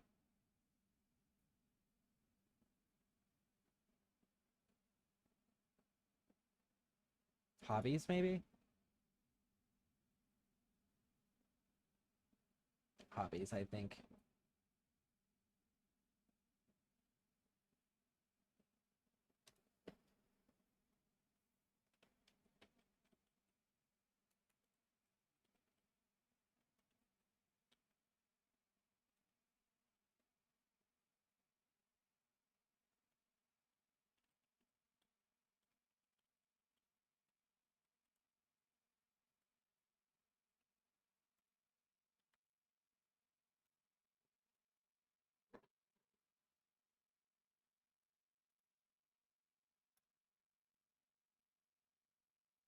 And there we go.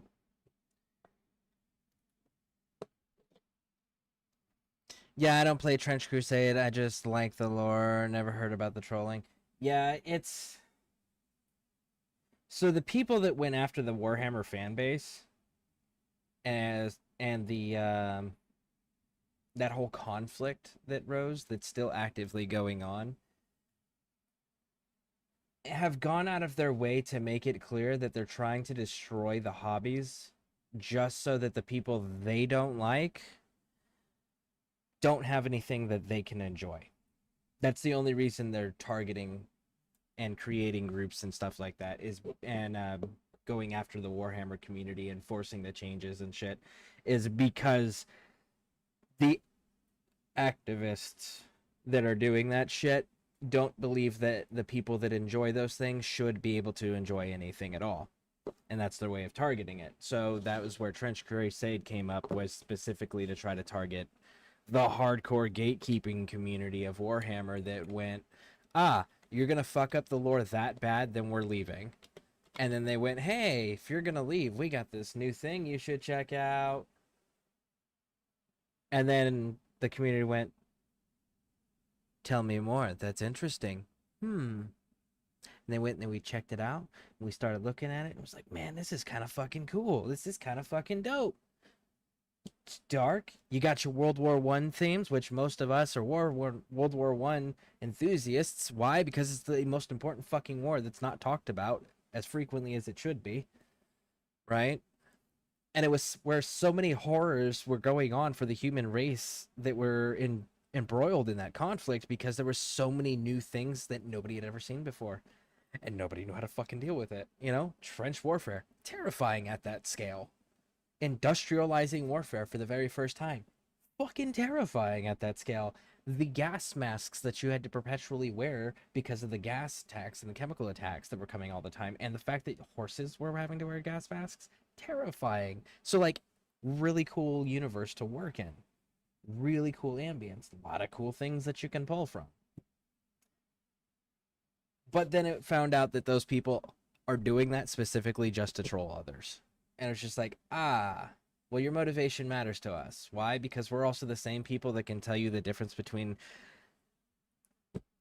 Space Marines armor based on the rivets. Like, we're that attention to detail sort of people. And it matters to us.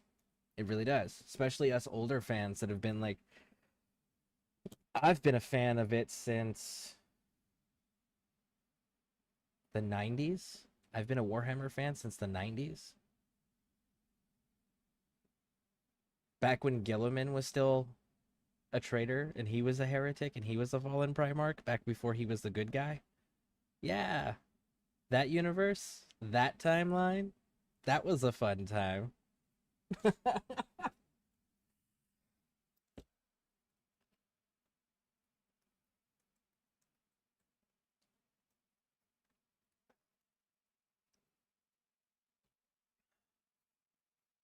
Actually, for the Warhammer stuff, I actually do the models too. I have two full complete 2,000 point armies. I have Space Wolves, and I have Thousand Suns.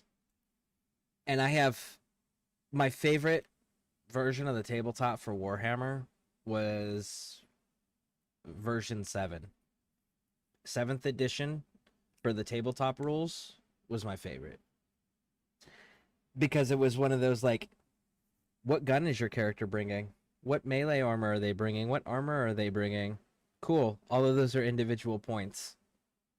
Like, you actually had to point out and budget out every single piece of equipment that every single model was bringing onto the field. So then it truly forced you to have to understand how weapon systems interacted, where the armor systems interacted, where the strengths and weaknesses were, actually take all of that into account for your strategy. Like, that was the best tabletop experience that I've ever had as far as, like, wargaming, was 7th edition. Fucking love 7th edition. I tried to get into it again recently because they had the, was it 11th edition come out? I think we're in 11th. It might be 10th. I'm pretty sure it's 11th. But anyways, whatever the fucking current edition is, they got rid of all of that and they made it just like, this unit costs this much and it doesn't matter what equipment you bring. You can bring any equipment you want for no additional cost. And it was just like, so you took away the micromanagement of the army building, which arguably was one of the coolest parts. Not gonna lie, like, everybody that I gamed with when I was doing that pretty heavily back in 7th edition, we would make our purchases based around the army that we were building. And it would be like, okay, well, I need this type of a weapon system to complement this build for this strategy to work. Okay, so what kit has that? And then you'd go and you'd buy that kit. So they were making money based on people that were going and buying kits to fit strategies and builds. And then they're like, well, new players say it's too complicated and it's not as accessible to them. It's like, I know. Have you checked your fan base? They're autistic as shit. You know what autistic as shit people love? We love details. We'd love for there not to be a correct answer, but everything be correct just depending on application, right? Like, that shit's cool to us. They're like, well, we need to make it easier. So then they took away the army building aspects and just went, haha, these troops all have flat prices. It's just like, oh, okay, sure.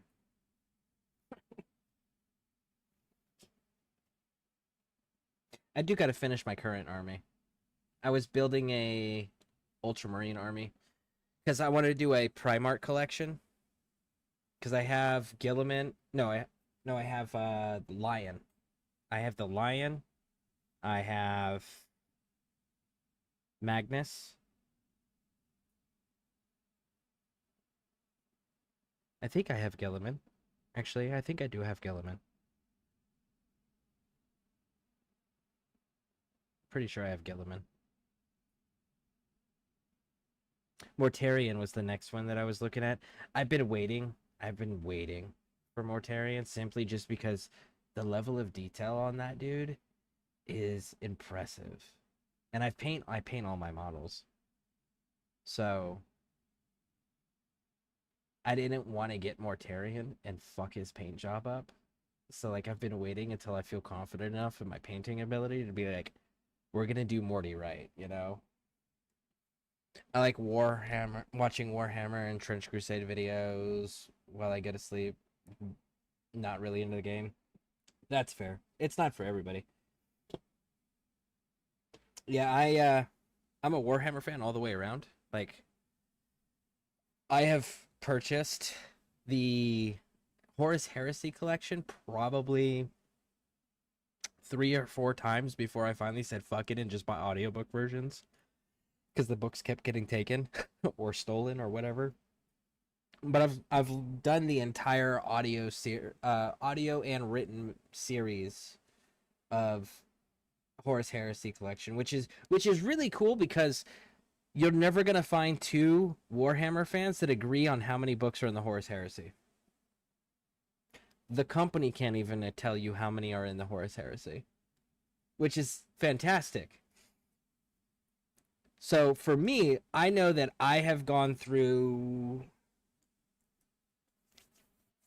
let's see, pre-Siege of Terra, I think I was on like 66 or 67 books that I had gone through already that were Horus Heresy or had Horus Heresy era related lore, because it would say Horus Heresy, right? And then it would cover like some backwater planet with some offshoot of one of the Marine chapters doing something.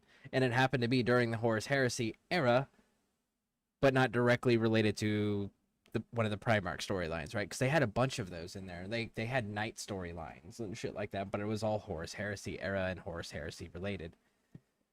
So I went through like 66 or 67 of those books, and I also went through the Siege of Terra books, which they changed the lore in that. The lore with Horus has changed probably 3 or 4 times since I've been a fan. And the other book series that I really, really, really, really like in the Warhammer universe is Gaunt's Ghosts. Gaunt's Ghost is so dope. It follows Commissar Colonel Gaunt. So he's in a unique position where he's a commissioned officer in the Imperial Army, but he's also a commissar. So he holds both ranks and both levels of authority. And he's in charge of a group of Imperial Guardsmen from Tanith. And they got 1 regiment of these Tanith soldiers off the planet for... They're just part of the tithe, putting the unit together initially. And after they got the 1 regiment off, the planet blew up. So they became the last living humans from Tanith. And that's Gaunt's Ghosts. And they're like super stealth experts. It's so fucking cool. They actually got their own unique models too. But that storylines with them are really, really good.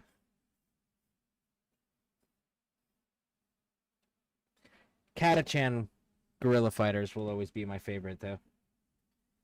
Those dudes have an impressive record. I mean, let's take a look at the planet of Catachan itself. Do you know there was a chaos invasion there? One time there was a chaos invasion on the planet of Catachan. You know what happens when chaos invasions happen on human planets that don't have space marines? They have to call for space marines, and hopefully the space marines get there in time. If not, then planet's fucked. Yeah, the one time that the Chaos performed an invasion on Catachan, by the time the Space Marines had shown up, there was nothing left of the invasion. The planet itself and the Catachan Imperial Guardsmen just fucking destroyed and decimated the entire Chaos invasion to the point where there was nothing left by the time the Marines showed up to actually deal with the problem. Pretty fantastic. And then you got Colonel Straken, Colonel Iron Hand Straken, where like he's got one of his arms and a portion of his torso that's all just metal. You know what happened to him? He got his arm and half of his torso bitten off by a land shark. That's right, a land shark bit off his arm and half of his body. And while the medics are trying to get the bleeding to stop, he's throwing grenades and continuing to fight and telling the medics to hurry the fuck up so he can get back into the fight the rest of the way. Oh man, they have some of the coolest lore.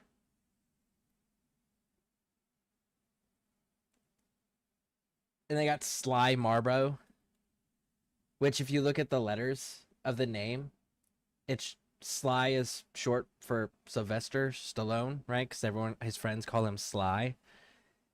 And Marbo is just Rambo with the letters mixed up. So he's Sly Marbo, and he looks like a Rambo character with the red headband and everything. It's pretty fantastic with the big old K-bar. And he's like the Chuck Norris of the Warhammer universe. And Sly Marbo is never dead. Ever.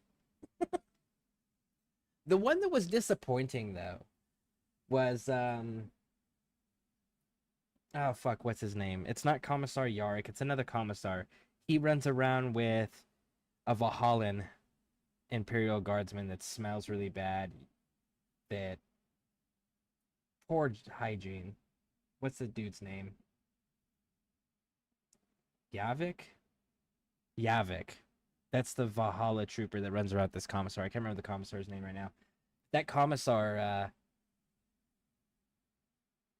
Caiaphas Cain. That's his name. Caiaphas Cain.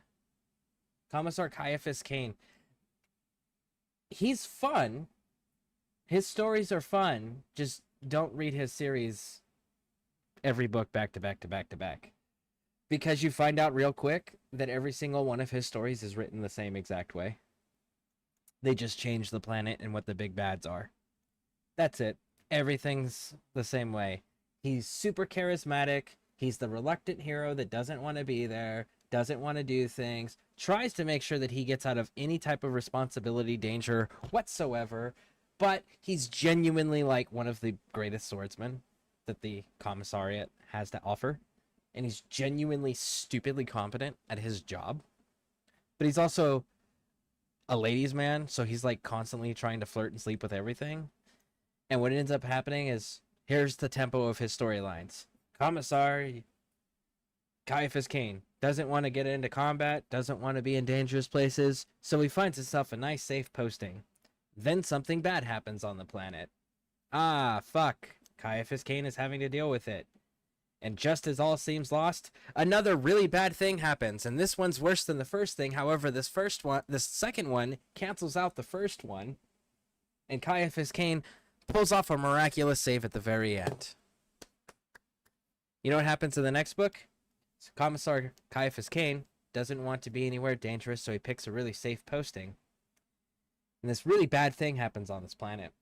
And oh no, everything seems lost. And then a second really bad thing happens on the planet that cancels out the first thing. And then guess what? Caiaphas Cain comes through and saves the day at the last second from the second thing. You know what happens in the third book? Same thing. Fourth book? Same thing. Fifth book? Yeah. Rinse and repeat. Like, that's Caiaphas Cain's stories. So the best way to enjoy Caiaphas Cain's stories is to, like, read one of his books, then go read a different Warhammer series. Or a different Warhammer book that's not related. And then come back and read the next Caiaphas Cain section. And then rinse and repeat. Like, read things in between each of the Caiaphas Cain books, because then it keeps them good and entertaining. Because you find out that the books are written in the same exact tempo, which is really unfortunate when you're reading a series. But they do have a unique storytelling mechanic with the Caiaphas Cain things, which is why I also recommend reading the book still, is it's being told from an Inquisitor's perspective. So this is an Inquisitor who is dramatically hinted at repeatedly was possibly romantically involved with Caiaphas Cain at certain points, and she is writing a book about Caiaphas Cain. She is writing reports on him, and she's writing an autobiography, or not a autobiography, but a standard biography about him as well, and like all his deeds and actions, and like his records and official reports, right? And because she genuinely really likes him and does bail him out from time to time, it's kind of interesting to see that as the perspective for the narrator. So we're getting Caiaphas Cain's stories from somebody else's perspective who's an Inquisitor who's fond of him.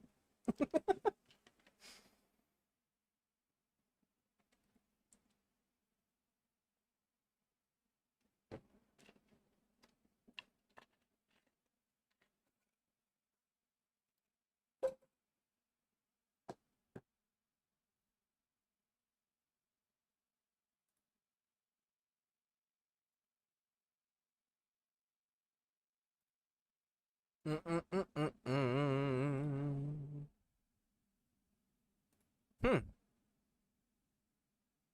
Wow, I just realized that I can't actually change any of this stuff in YouTube Studio. Wild. I'm gonna have to do that over there.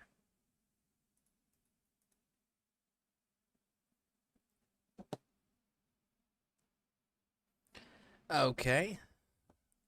The YouTube Studio. We're gonna have to do it this way. Can't do it from OBS.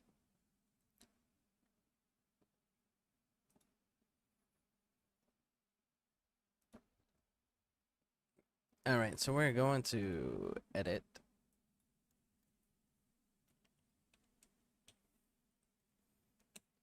Fallout 4. And we're gonna go with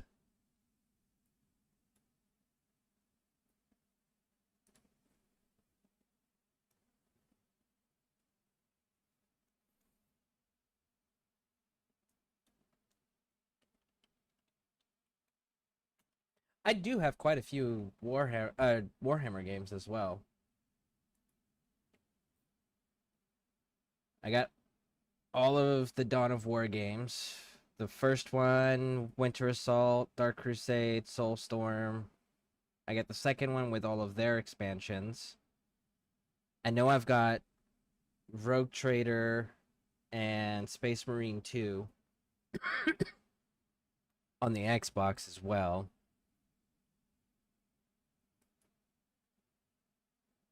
Fucking hated that first one. That first Space Marine game, man.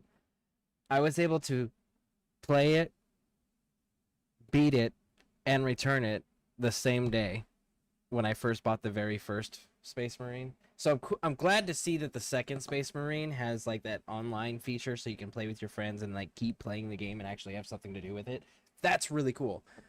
So, but the rest of that, just not my style.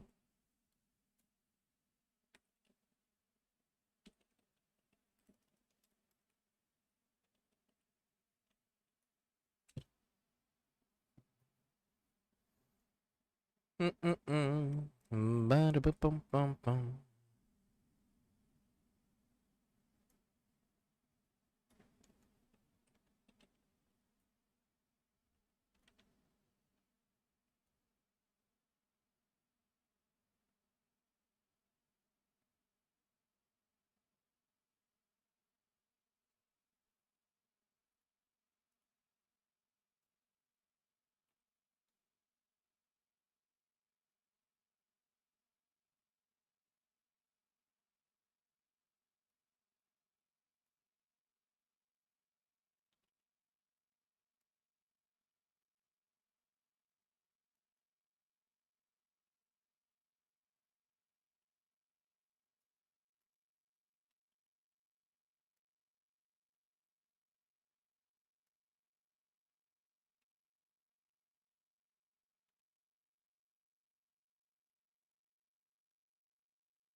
Setting up all the changing over all the names and tags and stuff here for Fallout.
Okay, there we go.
Okay.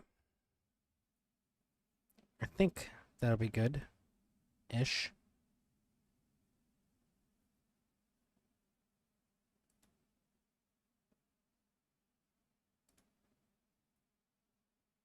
There we go.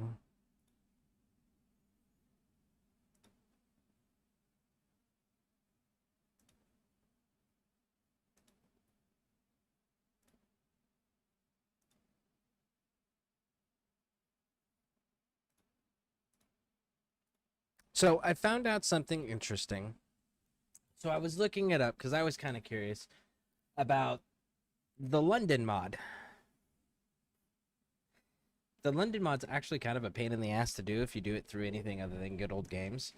Because it's a DLC size mod, so Nexus Mods doesn't support it and or doesn't have space to support it, and Bethesda also doesn't support it for obvious reasons, because see New Vegas as example. But I can put it on here. However, the way you have to put it on here, I found out what you have to do is you have to downgrade the installation. So you have to install the game and then downgrade the installation. And then once you've downgraded the installation, then you have to go to Good Old Games. And then in Good Old Games, you download and install London, Fallout London.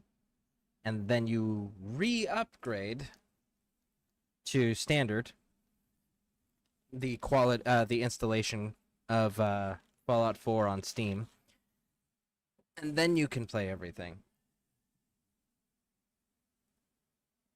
I, unfortunately, don't know how to downgrade an installation. So, I'm going to have to do some research on that, and then we'll get some Fallout London stuff going on, because I've always been curious on what other parts of the world look like from the Fallout universe, because I've been playing this since the first game was new. Which that was a pain in the ass game, but man, that was such a fun game. I like 2 a lot. New Vegas will always be my favorite, but 2 is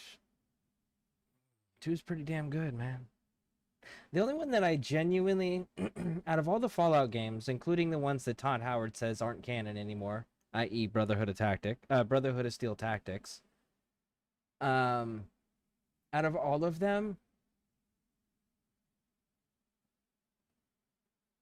and it's going to be a controversial opinion for the youngins of the Fallout fan base, Fallout 3 sucked. It's the only one I didn't like. I like all the others. 3 sucked.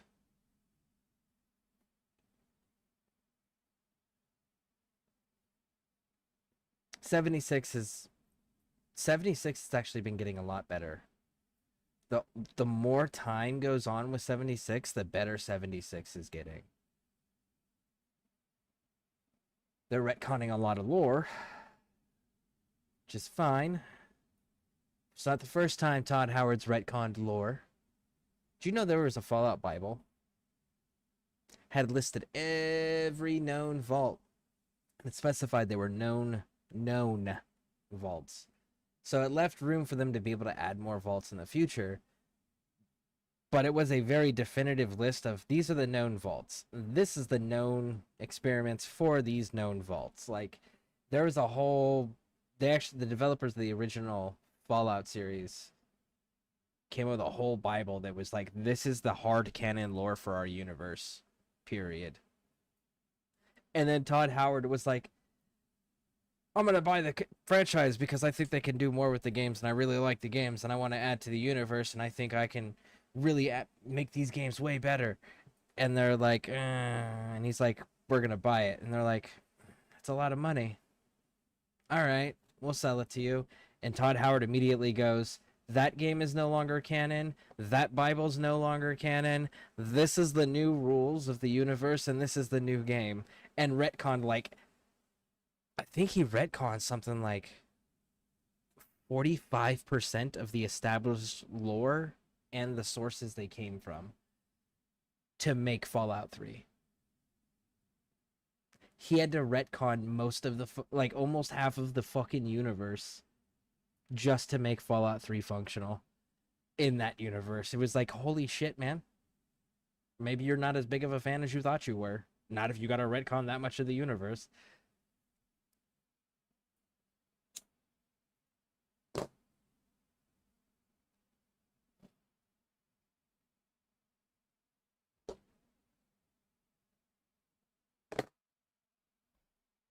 Oh, we're almost there.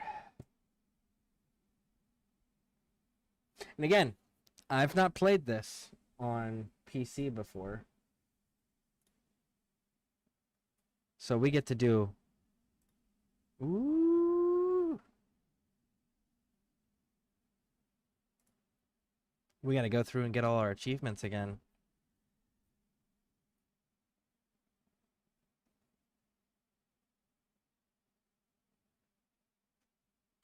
Enclave remnants. Some say the past is a scar cut across the skin of the Commonwealth. Others say Others believe it's a scab clotted over an unhealed wound.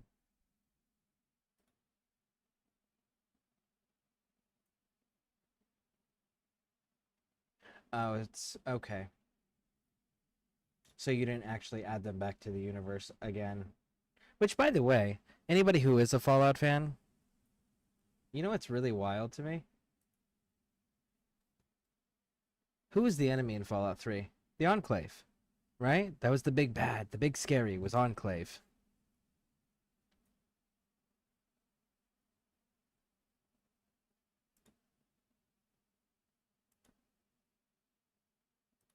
There we go.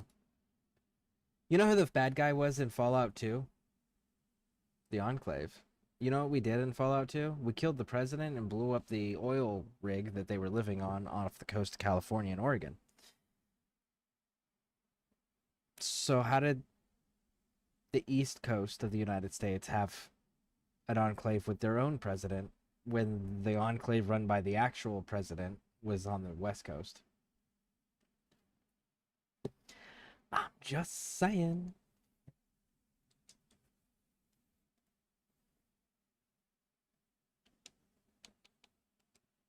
All right, let's see this creation club.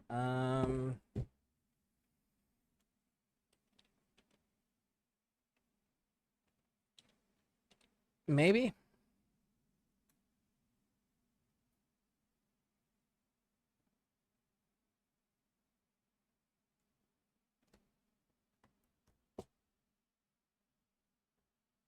I hope. Let's see here. It's been a while since I've had to log into a Bethesda account. Let me pull up my email here.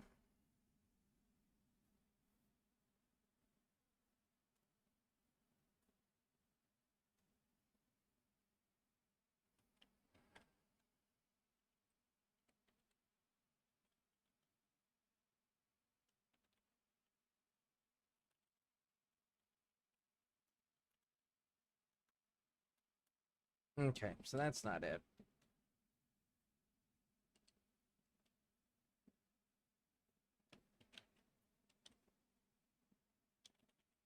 We get to play trial and error for a little bit here.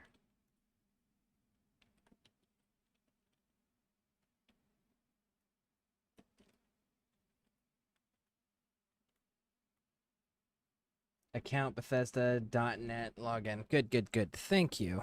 Now I can actually recover this damn thing.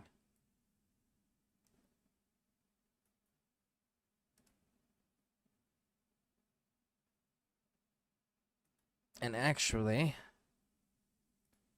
we're gonna go like this.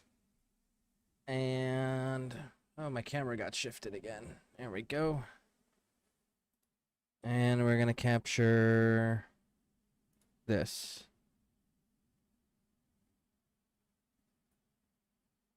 Yes, maybe, kind of, sort of, possibly.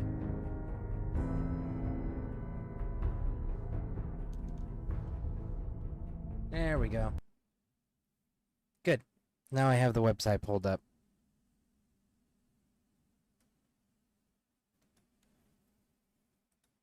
Okay, so we go account.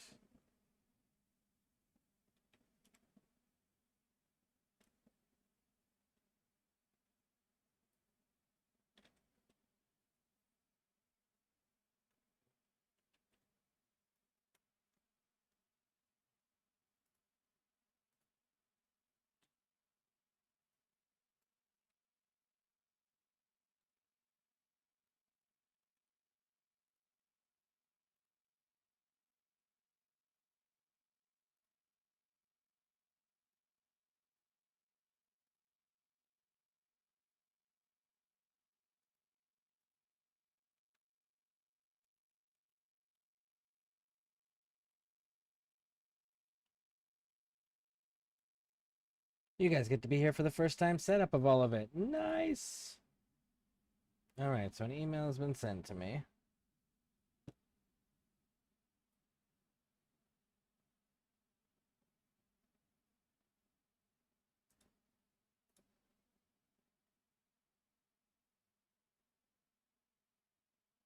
Come on. Load ya bastard.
All right.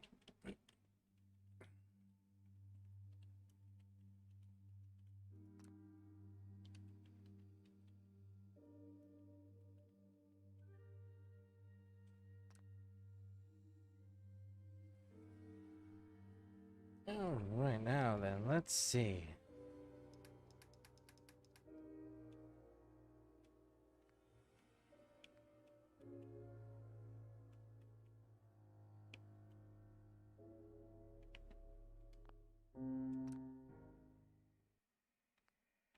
I don't have everything that I used to have. Okay, well, let's get the free stuff real quick.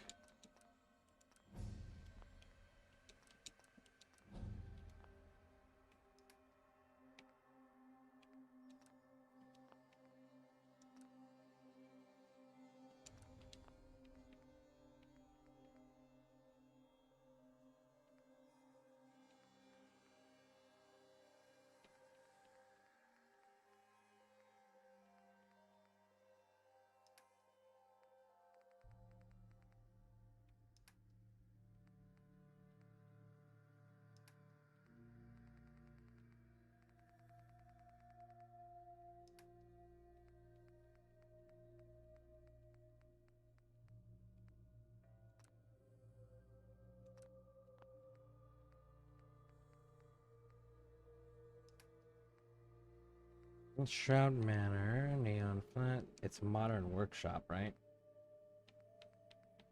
I think it's the Modern Workshop.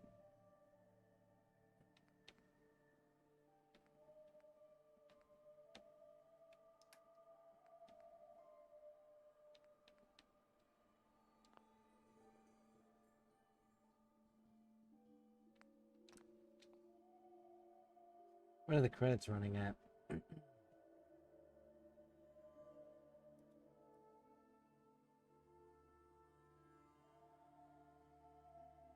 Okay.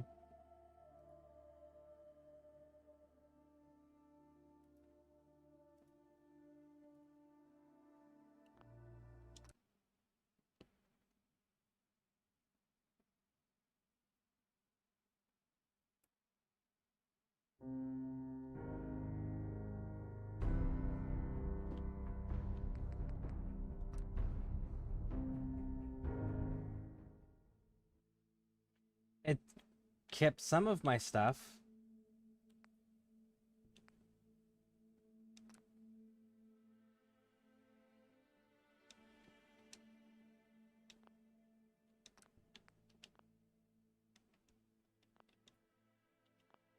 How can I have stuff in my library?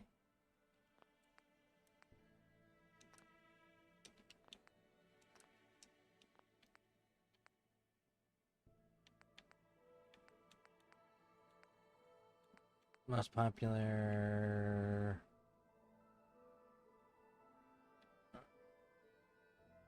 of all time.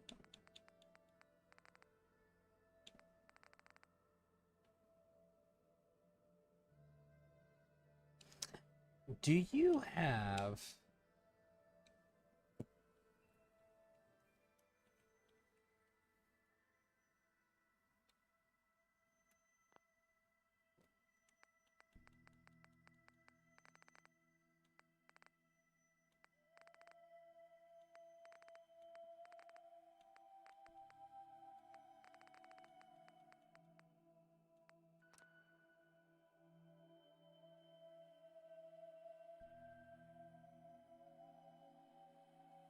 No, you still haven't dressed like shit on that one.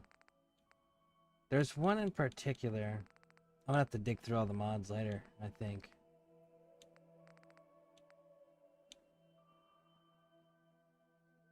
Do you have the militarized Minuteman down here?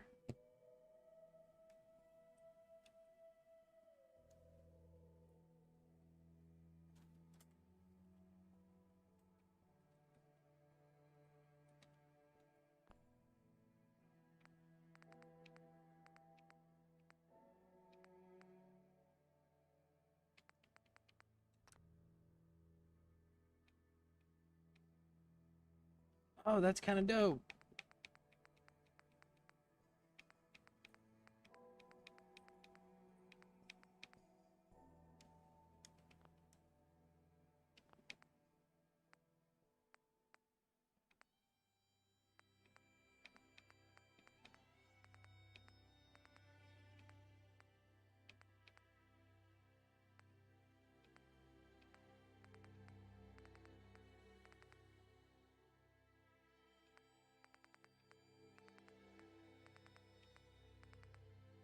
You've got the miniaturized green.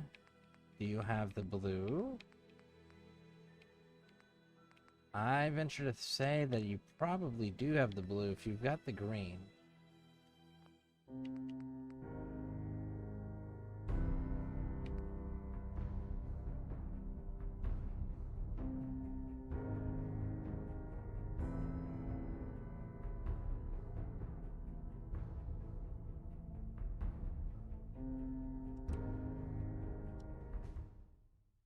You know what? We haven't done the achievements and anything on this on PC. It's our first time running it on PC. Let's run it on PC. Proper. Let's get everything. Let's get the familiarity brought back up. Let's run through the quest. Let's get all the things. Then we're gonna mod the shit out of this game.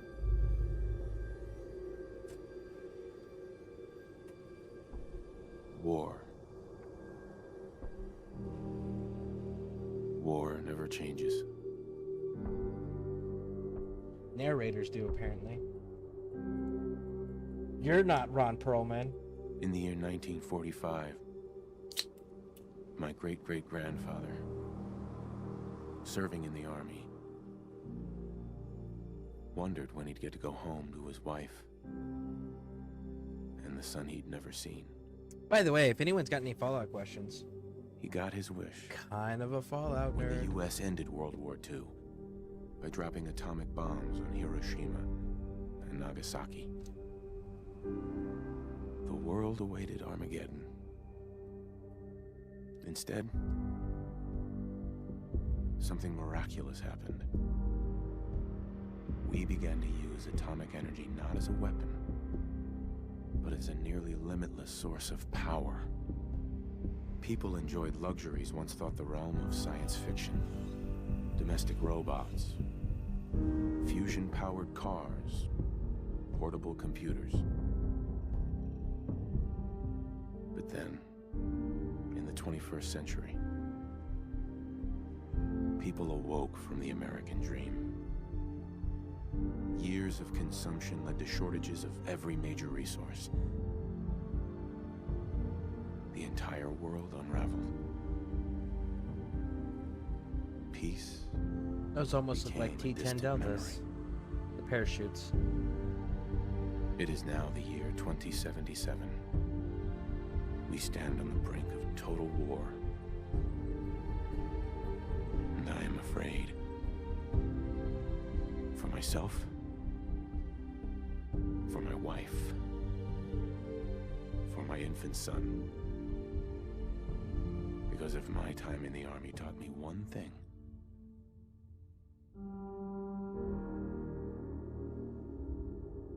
it's that war never changes.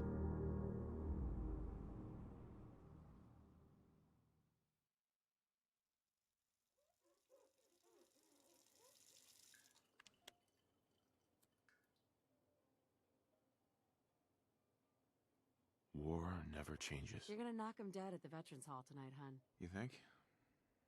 Absolutely. Now get ready and stop hogging the mirror. Right. What up, my friend? How are you doing? I'm doing pretty good. A little disappointed that I can't play Helldivers because they have a lot of problems that make the game not playable currently for me personally. So, just super disappointing because I do like the game and I love the community. Just Arrowhead should probably focus more on making a functional game bug-free than, you know, working on making the 6th game from their company.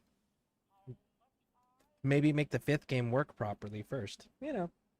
So we came back to one of my favorites as far as game series go. I love the Fallout series. I wish my favorite one actually worked. I don't understand enough about computers and modding to be able to do Fallout New Vegas and have it be stable. Unfortunately, I tried. I lack the knowledge and the skill level with computers to be able to make it functional without it crashing. But Fallout 4 doesn't have those problems, so we're gonna go to Fallout 4. And this is my first time playing it on PC because I'm a console player that got a PC last month. So we're having to redo a lot of the old things. So I figure the first time I play this on PC, go through, no mods, we'll go ahead and knock out all the things, and then we'll mod the shit out of it. Because I really like building in this game a lot. At least on Xbox I liked building. We're going to have to see how it feels on PC. Anyways, the lore for Fallout is telling us the future of the real humankind.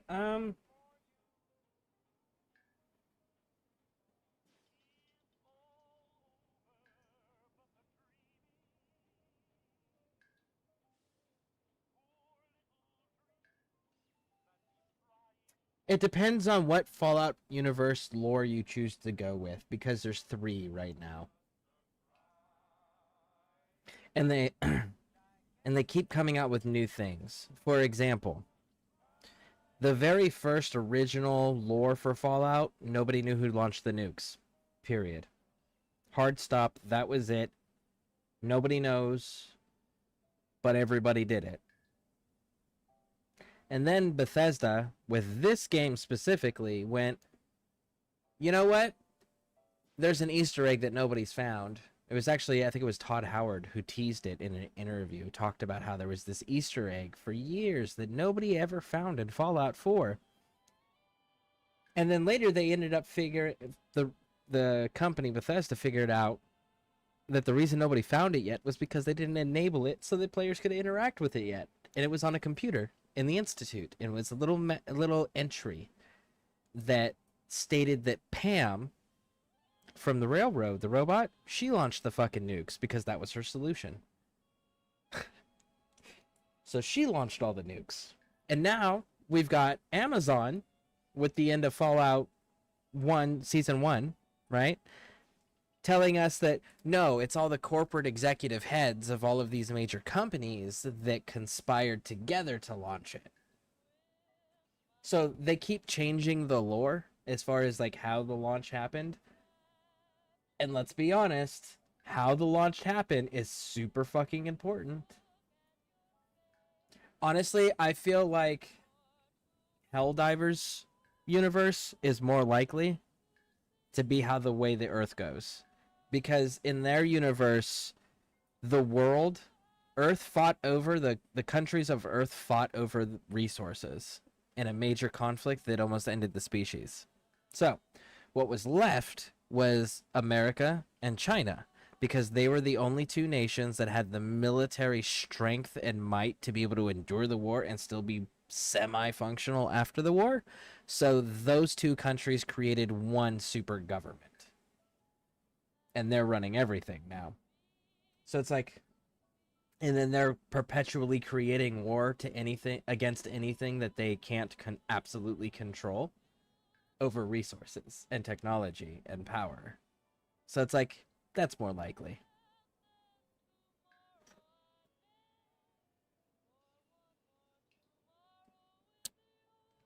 All right.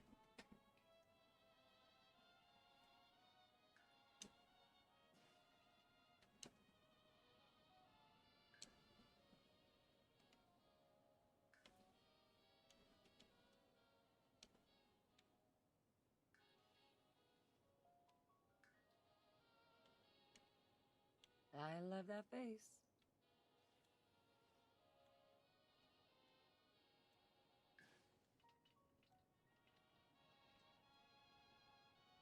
Well, hello, handsome. So have you played all the Fallout games out of curiosity? And if so, what was your favorite? Pretty eyes.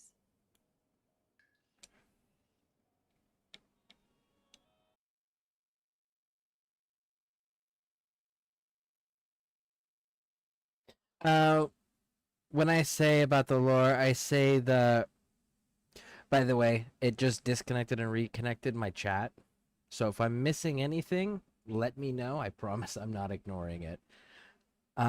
So Alien EDM says, when I say about the lore, I say the Earth resources will eventually be running shorty, and all the nations will start to fight for it unless we explore the planets. But that's not what happened in Fallout universe. It wasn't about a resource. They did. So the Fallout universe and the Fallout war was never fought over resources. That was never the problem there. I played only Fallout 3 and 4. Okay, yeah, you're missing a huge chunk of the universe then. It was never fought over resources. Resources were plenty. What ended up happening was developers and company and business owners and all of these people wanted more money for themselves. They got greedy, and they figured if they cut out the employees and replace them with robots, they could do the same job. And if one of them got damaged or hurt, it's not a fucking lawsuit, and nobody has loss of life, and you don't have to pay next of kin or any of that. And you don't have to pay them a wage. You buy them one time, and the robot's yours forever. So what they did was they started firing people and replacing them with robots so that they could make more profit. And what ended up happening was people now didn't have work because robots replaced them all because it was more cost efficient. So then the people started rebelling and rioting at home. All while this is going on, China and America in this universe are fighting over political idealism. One is pushing communism, one is pushing freedom, right? And they're having their little spat that turns into a military escalation. And then somebody launched nukes. So everybody launched nukes. And nobody knows who started it. And that was the original lore. Then they changed it again. And then they changed it again. So we'll have to see if they're ever going to stick to who actually launched them or not. But yeah, no, the Fallout universe resources weren't scarce. That's the bitch about it all, was that their resources weren't in short supply. It was nobody, the average person didn't have work because robots replaced them because it was cheaper and more cost efficient.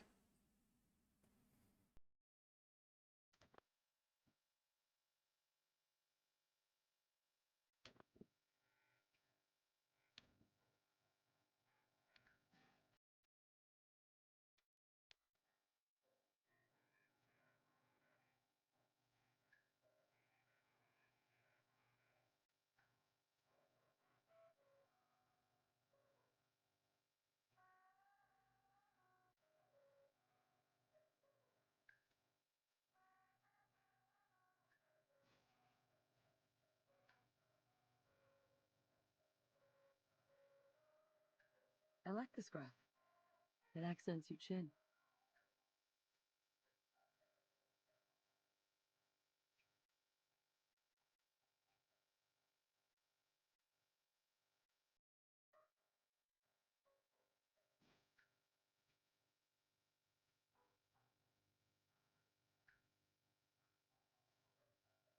Looking good, if I do say so myself.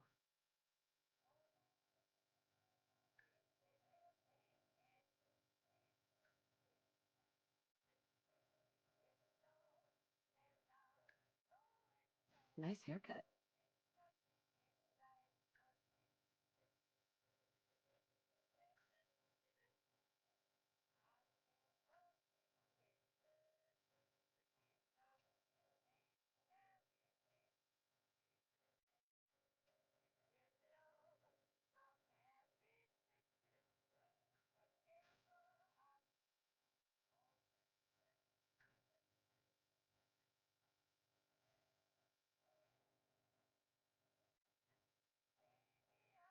This new haircut's really working for me.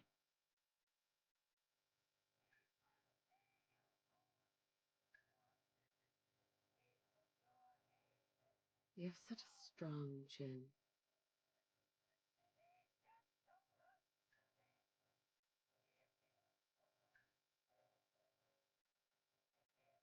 What do you think, hon?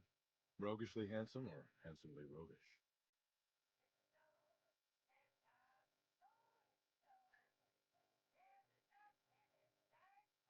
So handsome.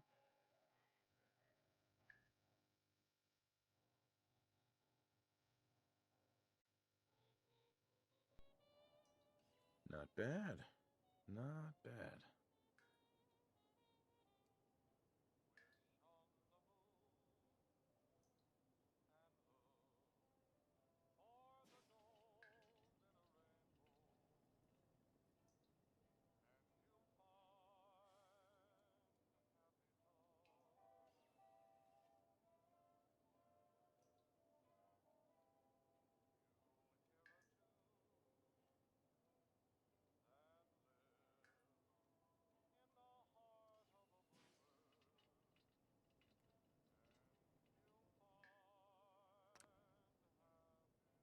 All right, let's go.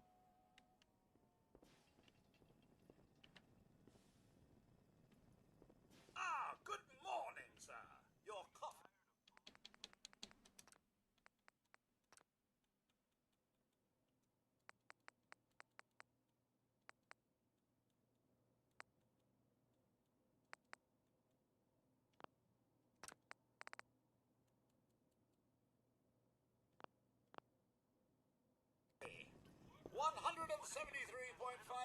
Fahrenheit.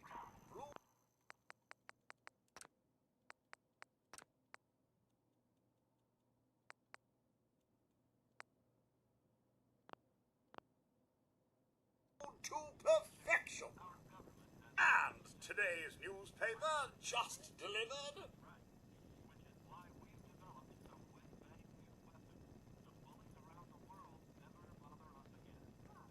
Which, by the way, that whole "you're gonna knock 'em dead tonight" at the Veterans Hall. You can actually find the Veterans Hall with the entry for it in this game. I always thought that was kind of cool. Grognak the Barbarian in the Jungle of the Bat Babies. My favorite. I was always more of a Predator versus Batman fan, or a Punisher and Daredevil. The Rom Knight was pretty I was good nervous too. at first, but Codsworth's really good with Sean. But then we're looking at a cold front coming down from Canada, making it crisp and dry for next week's Halloween festivities. Looking in on next week's forecast, we have a high of 52 on Monday. He's across the street. Here he comes. Are experiencing some unusual weather as well. On the island of Mamba Jau, the nights are cold, unseasonably so for Southeast Asia. But for the 5th It's a little early to be drinking. Listen, asshole, it's 5 o'clock somewhere. Come on now. And you're a war vet, dude. Your ass didn't sleep all night. We know damn well that you've been up way Can you get longer than that? everyone else. It's probably that salesman. He comes for you every day. Good morning. Vaultec calling. And we can find him again, too. inescapably American. I am referring Whatever you're selling, I'm not buying. Oh, no worries, sir. No worries at all. I'm not selling anything. Not today. You can't begin to know how happy I am to finally speak with you. I've been trying for days. It's a matter of utmost urgency, I assure you. Maybe I don't want to talk to you. No, you do. Now, I know you're a busy fellow, so I won't take up much of your time. Time being a... It's kind of the way I am in real life when strangers come to precious my commodity. house. Go away. Not I'm interested. here today to tell you that because of your family service to our country, you have been pre-selected for entrance into the local vault. Vault 111. Go away. Won't take but a moment. We do need to verify some information to make sure you're cleared for entrance in the unforeseen event of total atomic annihilation. Come back some other time. Come on, hon. It's just a little paperwork. Let him fill it out, and it's done. I said no. And I'm saying yes. So there. Splendid. Splendid. Let's get to it. I said no.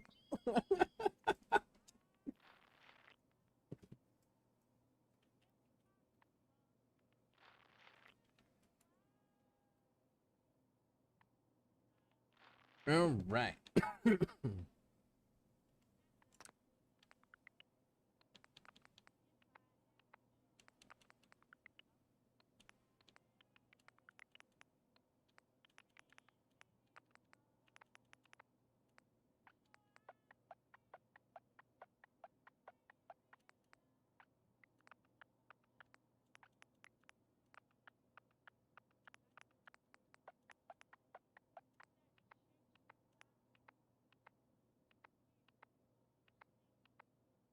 Wonderful. That's everything. Just gonna walk this over to the vault. Congratulations on being prepared for the future. Thanks again. Hey, it's peace of mind.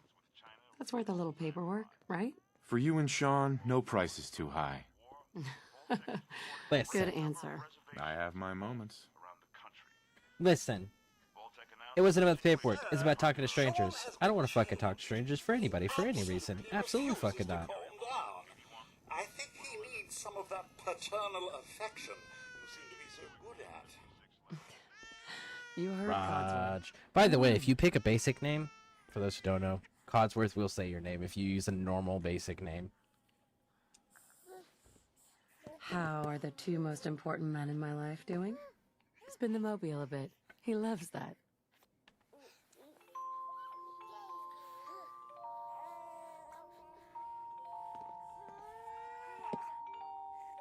Hey, how's my little guy?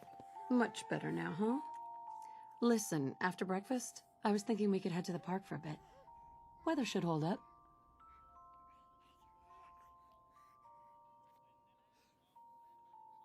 And miss the World Series? Not gonna happen. Sir? Mom? You should come and see this! Codsworth? What's wrong? Followed by...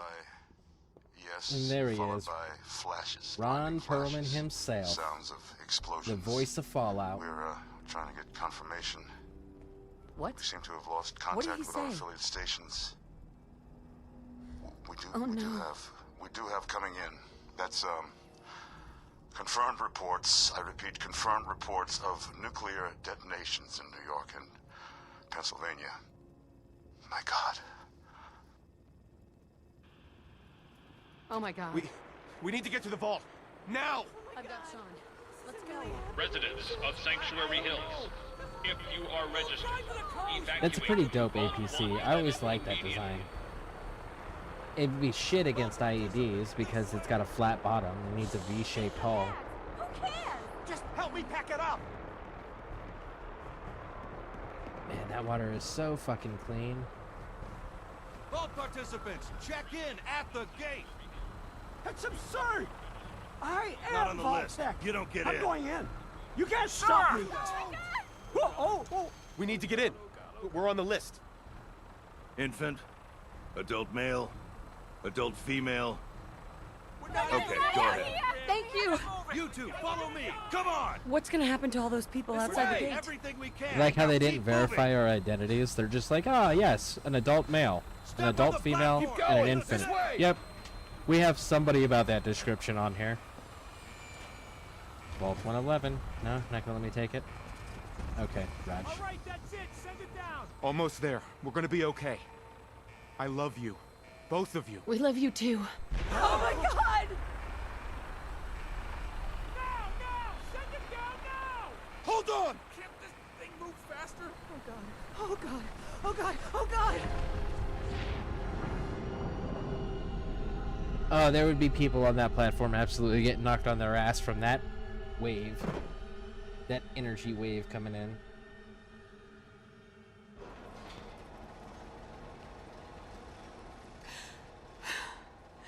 We did it. The graphics are actually We kind of made it. nice on PC. We're okay. Everyone please step off the elevator and proceed up the stairs in an orderly fashion. No need to worry, folks. We'll get everyone situated in your new home. Vault 111. A better future underground. So we just... Yes, up the stairs. Just this way, please. Please proceed in an orderly fashion. No, This way. don't get caught. Female and this You're one's safe good. now. Step over to the table, take a suit. Just step over to the table. Welcome. Thanks. Pick up a suit What right now? over there. Just follow the doctor here. He'll show you where to go. All right, you three. Follow me. It's See? down the hallway right there. This is our new home. Oh, you're gonna love it here. This is one of our most advanced This way, facilities. please. Not that the others aren't great, mind you. See, like, Our home. as a person who is in the military, My mother and father down in Nate, D.C. right? Those are good. Oh God, honey. Right over What there. if they didn't make it? I know this is a difficult time, but Vault Tech will be with He would you look at every this. step of the Look way. at this. Over You'll there. thrive. That's some There weird you are. piping to have Head down the exposed, hall and it's there. obviously for cold. Yeah, looks So fine. that's wild. And then you go in and you see pods. Please, these people need some space. Sir, We've lost everything. Take a Oh, God. How long do you think we'll be down here? move along. Oh, we'll be going over all that in orientation. Just a few medical items we have to get through. Just I would absolutely be asking questions of like, Prepared for hey the doc, future, right? where's the rest of this stuff? Where's like the kitchen? The lavatory? The sleeping Just quarters? step in here and put your vault suit on. Who's my little guy? I'm not going far. I'll just be over there. There he is. See? Daddy's not going far. All set? Just step inside and put Hun? on your vault suit. Go ahead, hun. I'll take Sean with me.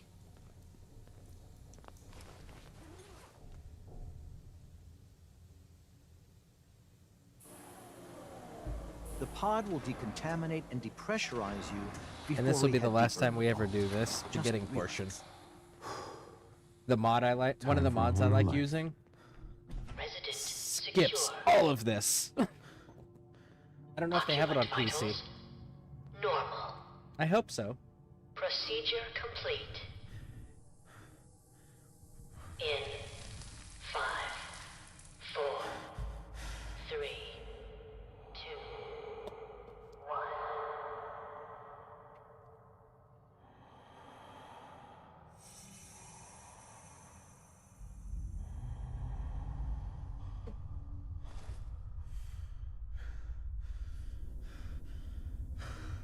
Manual override initiated. Cryogenic stasis suspended.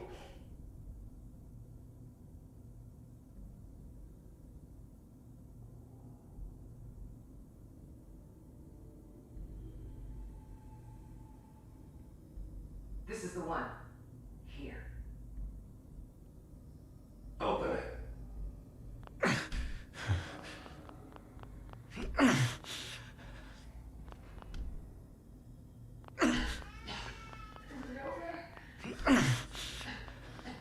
Are we okay? Almost.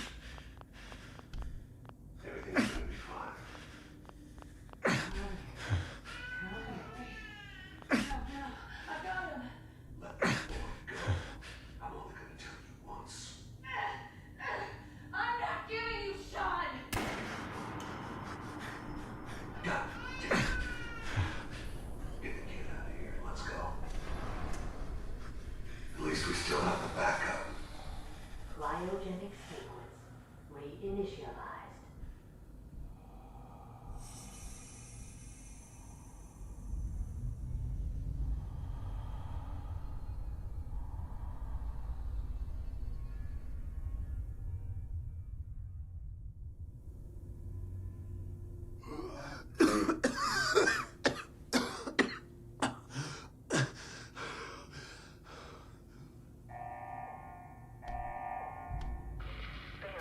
Cryogenic array.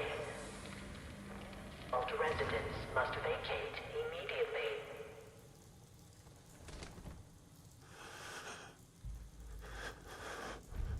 Come on!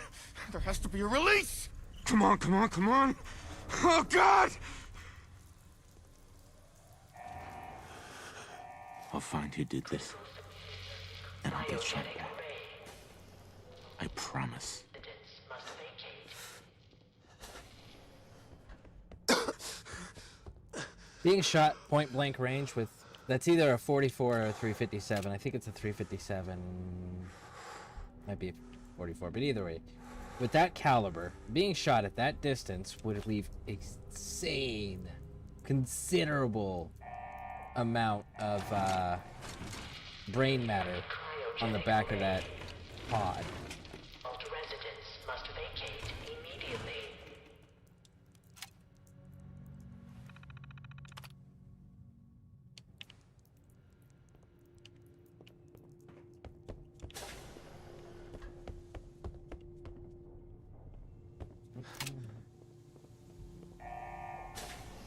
Oh wait.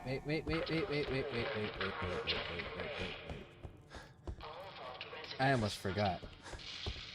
There's tools. And I can use those for scrap.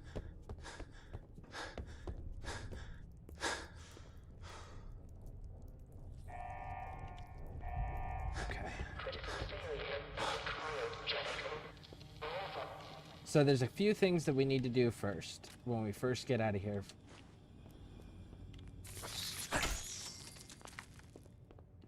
A big one. Giant roaches? What the hell?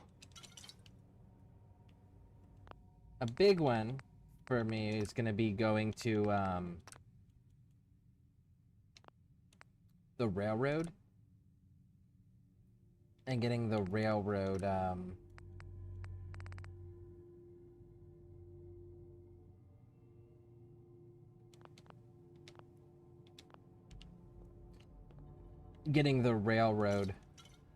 all squared away and getting the deliverer. That's a big one. And let's eject the Red Menace. Thank you.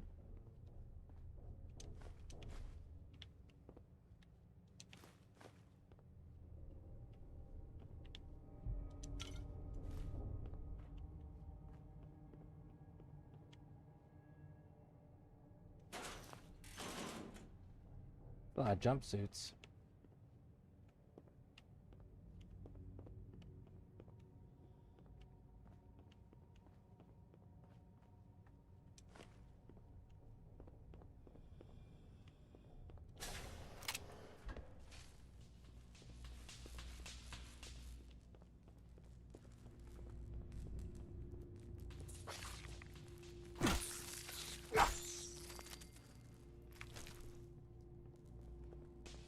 What happened here? Where is everyone?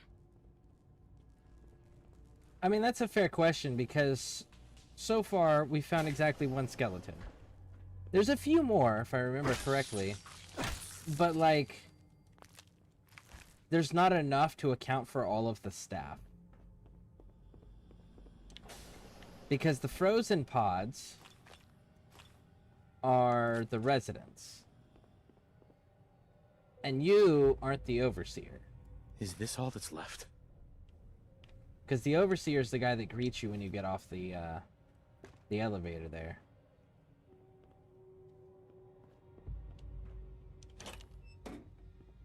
Hey, Pixie. You're on your way home? Nice.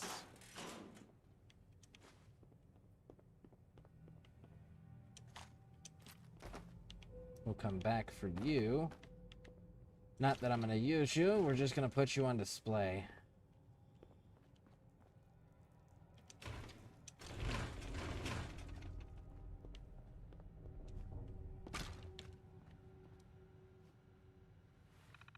Check the terminal. Oh yeah, no, I know how to do this. I've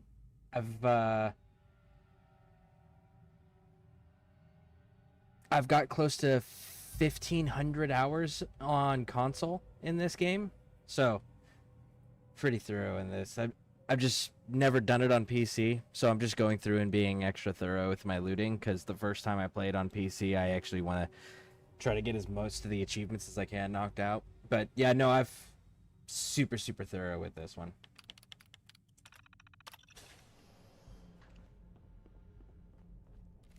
Thank you, though. I appreciate it.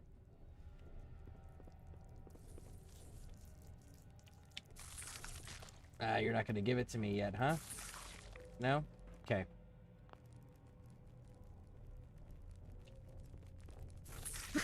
Yeah. Okay, so there's something going on with the Vault Boy. Or the,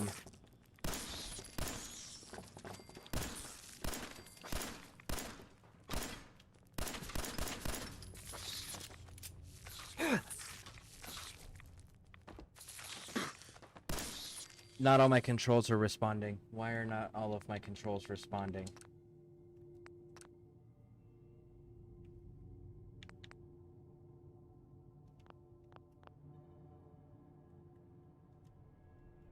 It's because I don't have my Pip-Boy yet. I don't have my Pip-Boy yet, so for whatever reason, I'm guessing that's what's locking me out of everything.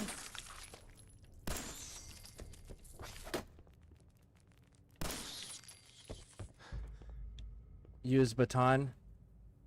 I can't. Buttons aren't working. No, I know I can, but the button's not working.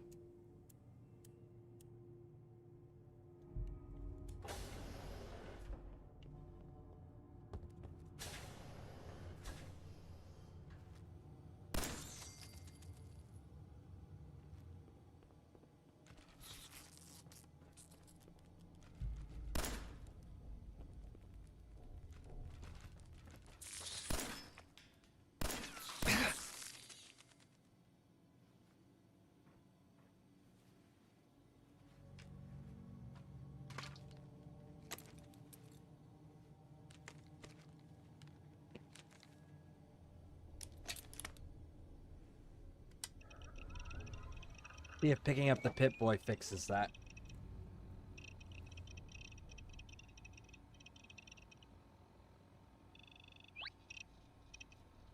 Can't decide gas now or tomorrow when I shop.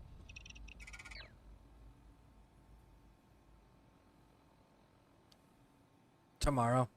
Do it tomorrow. There we go. Alright.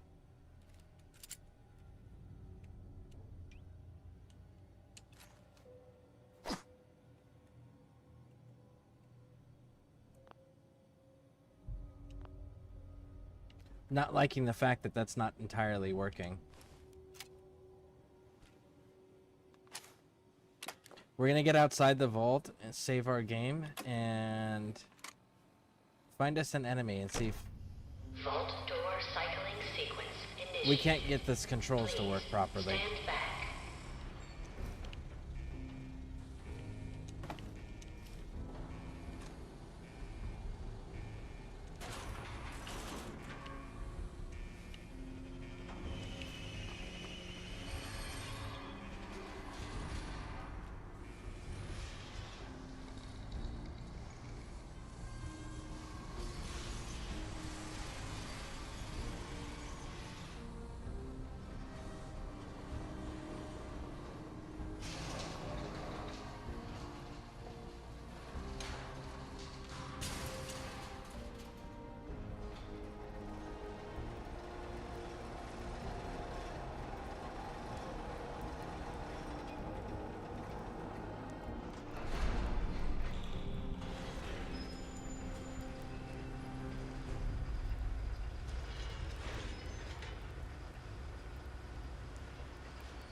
Enjoy your return to the surface, and thank you for choosing Vault Tech.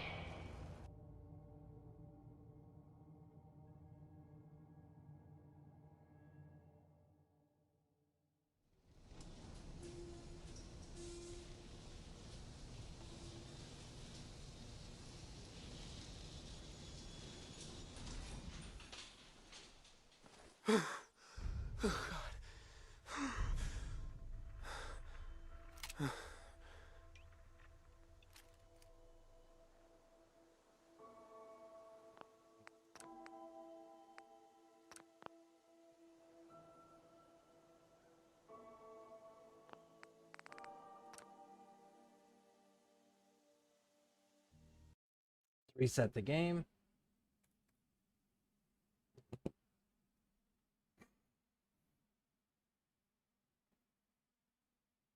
There's a raiders close by. It's at the power line. It's easy to take down, but there's loot, so check the power line. Oh, I'm again fully aware. I've got a stupid amount of time in this game. Like I genuinely do. It's just on console is all. I've got thousands of hours on this game. Like I've done the math before. I got to pull up my console again and check it the game time hours on it. But it's stupid amounts of hours in this game.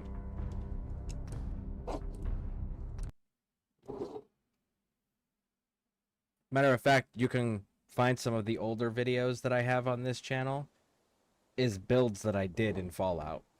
There we go. Now my buttons are working.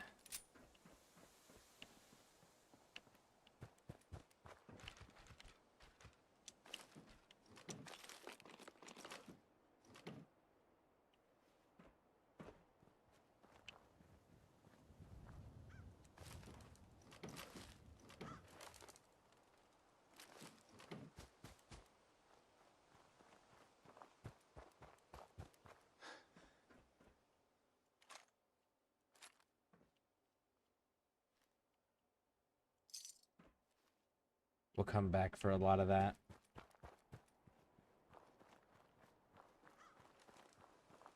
So there's a shack over here to the right. And then there's power lines to the left that sometimes spawn a random, like, little hidey hole that you can interact with. And then you can loop around to go back over to the settlement, Sanctuary. And through Sanctuary, there's also an army helmet next to an APC that's in the middle of the water, surrounded by radioactive barrels. It's pretty fantastic. So here's my fence.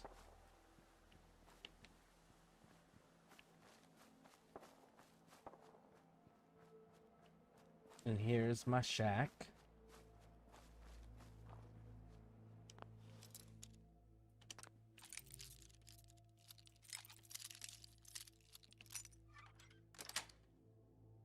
Got it.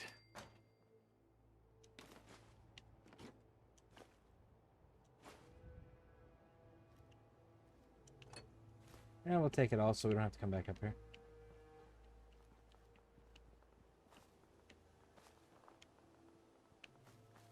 Alright, we're good.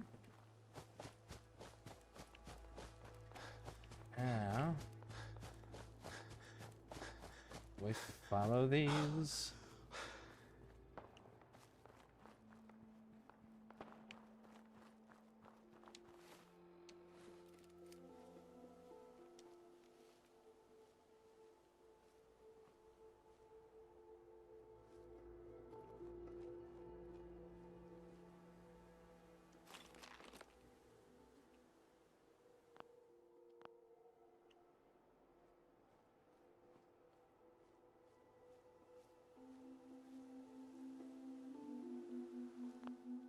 We're gonna save right there.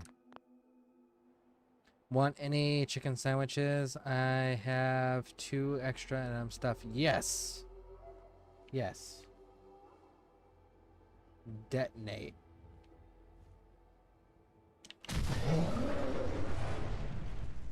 Woo! That's why we save before we investigate stuff.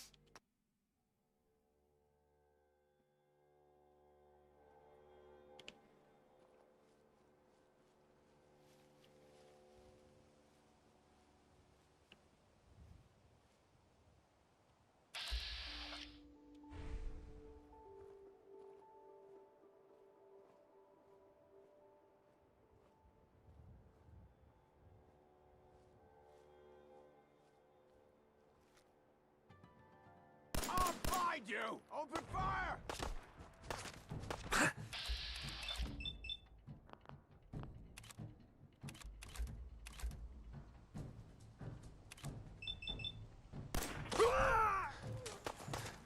Goddamn fire support!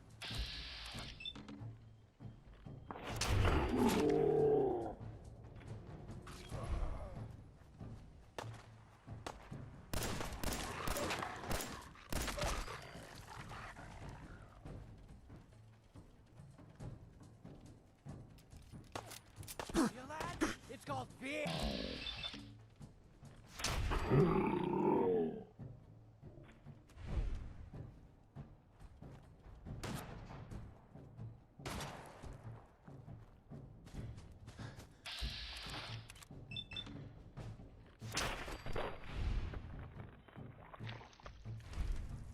And there we go.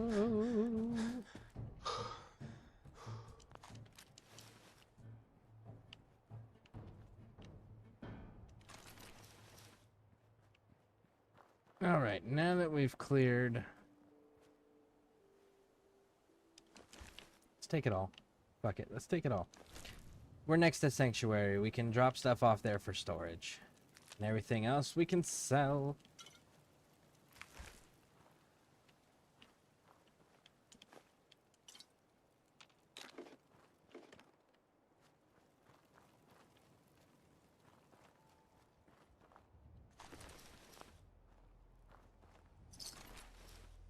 Alright, now that we don't have to deal with that, let's go back to this hatch.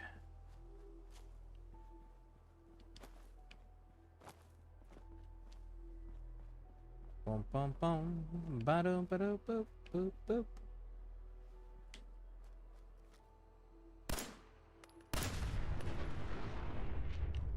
Cool. Deal with that in a second.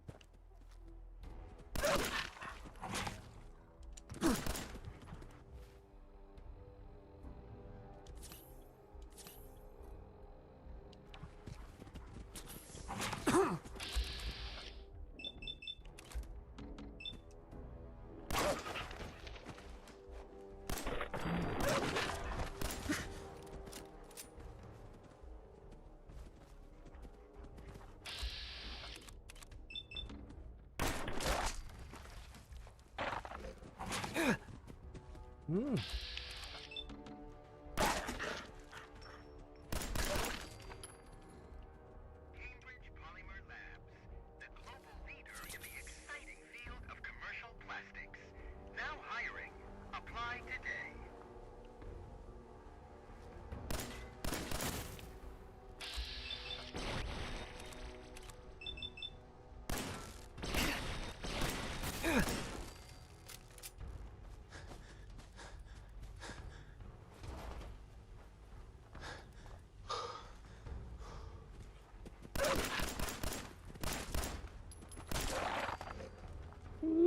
All right, now then, let's go up here.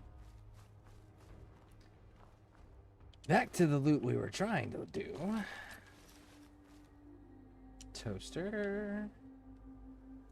Chess piece. Root, we'll take that too. I think, there we go. And there we go. Now, that all of that has been handled. Let's go deal with the vault hatch thing.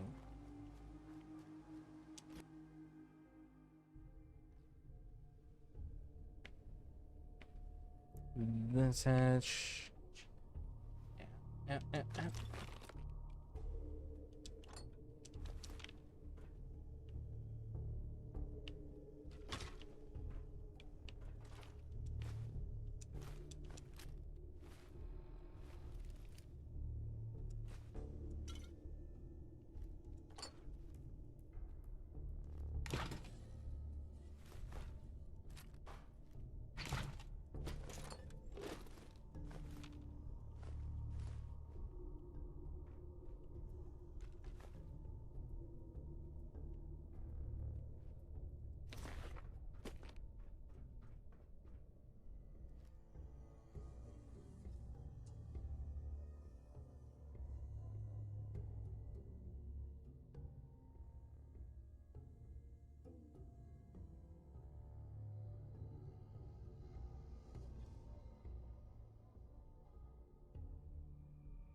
Did we freeze up there? Is this game not as stable on PC as it is on console? Is that what I'm seeing here? No, okay, good.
Clear out the insects.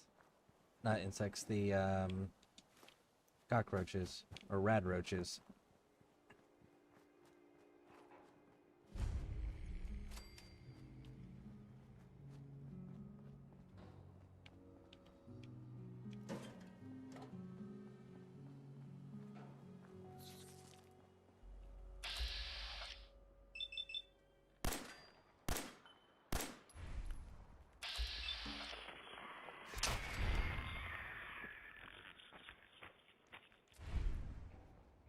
There's one.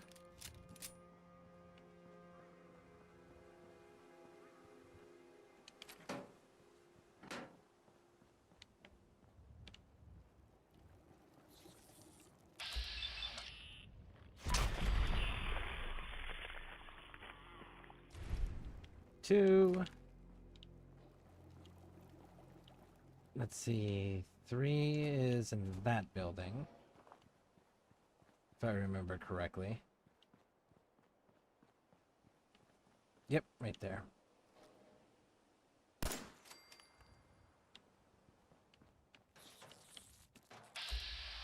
Oh, it's the bulletproof glitch. There it is. Yeah, when it runs around inside the basket, it's immune to bullets.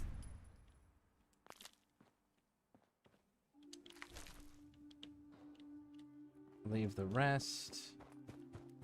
And there's 2 more little bastards right on up here. 2 more locations, rather. What if I don't want to talk to Codsworth? Did you ever think about that?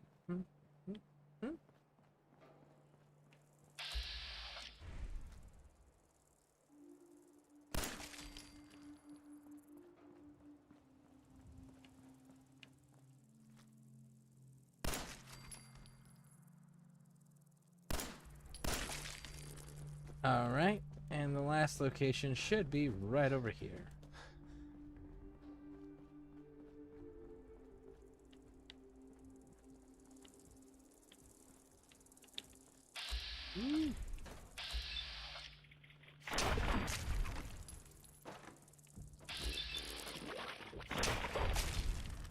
Okay.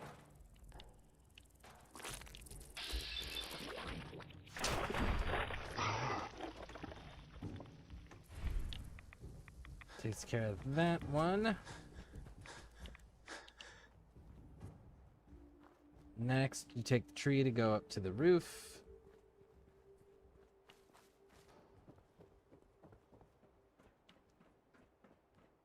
Get the duffel bag. Jump off the roof and go into the root cellar. I need my boot taker offers back. That's fair.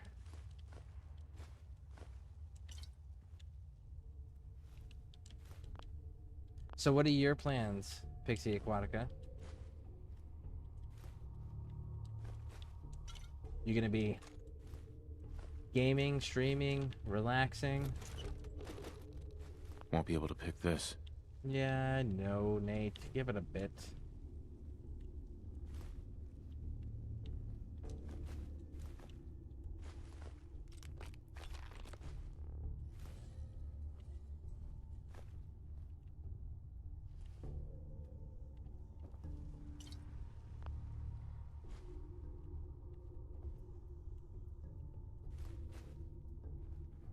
Oh, and Pixie Aquatica. Do me a favor.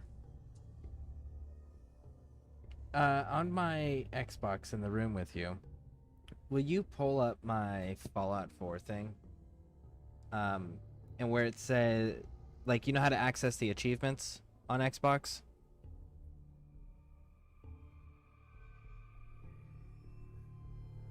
What happened if you found power armor early before you meet Preston?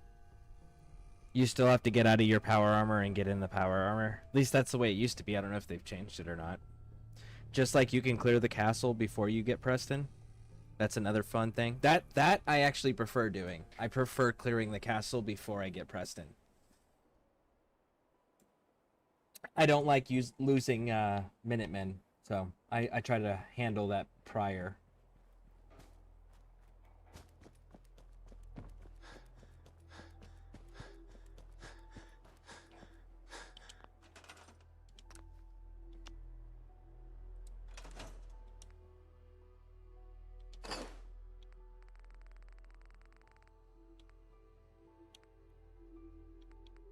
We'll keep the pre-war money.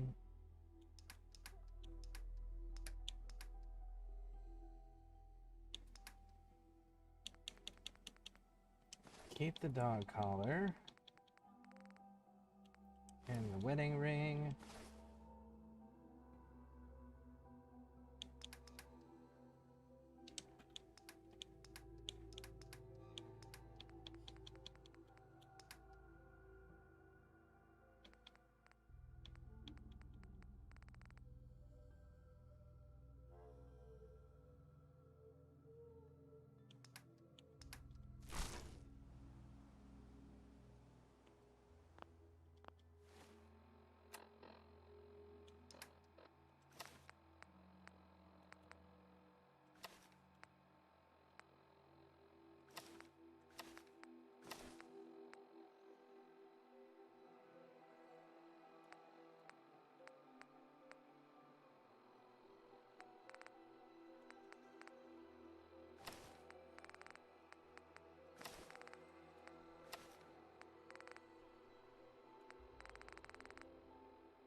No, there's a set east of the vertebrate, but it has east of Sanctuary. Yeah, and there's another crash vertebrate that has power.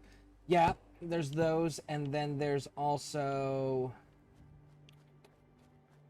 there's one in the train set to the right of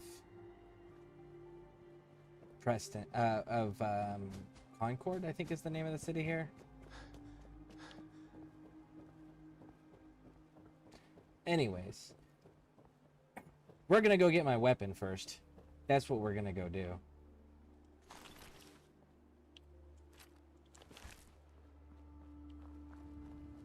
Off to get my weapon. Yes, indeed, we are.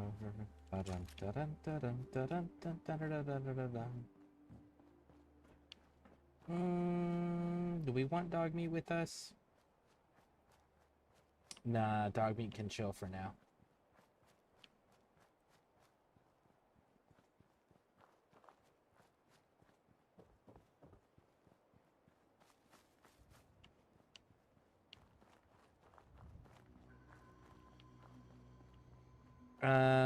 I think so. So physically tired, but not ready to sleep. Okay. And time played? Yes! What is the time played on there for me, please? Get the minigun early in satellite array. Why? The minigun's a shitty weapon. Absolute trash weapon system. It's cool for, like, looks or just, like, shooting a big minigun, but that's about it. It's a garbage weapon system. It does crap damage. The weapon spray is all over the place. The handling is insane. The ammo consumption is ridiculous.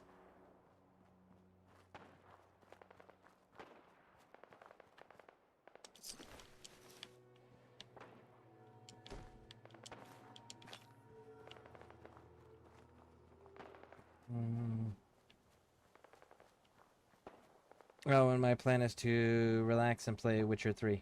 Nice. Unless you want to upgrade it. If you upgrade it, it's still a shit weapon. It doesn't come anywhere close to touching the capabilities that the Deliverer has or that the handmade rifle has. Yes? Hey. So what's your story? Looking to trade? Rob me? Or just ask directions to Diamond City? Barter. Let's see what you've got. I have a little bit of everything. Do you? Do you really? You do have that left arm. Alright, so let's get rid of some things here.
Arm, let's get that left arm.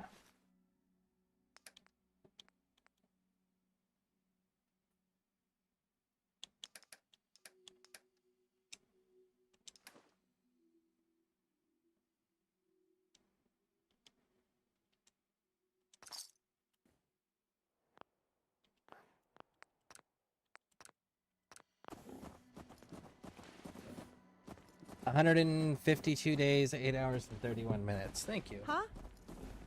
That number Let's down. do this.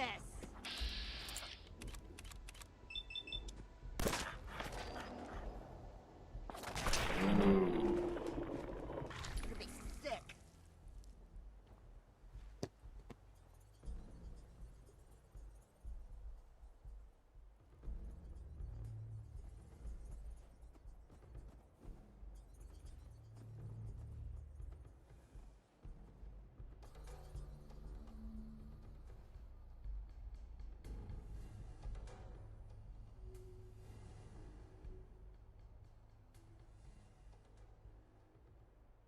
I think the hunting rifle is okay for you. Don't need it. Again, that 152 days, 8 hours, and 31 minutes, that's how much time I have in this game. I'm super thorough with this game. I don't need those.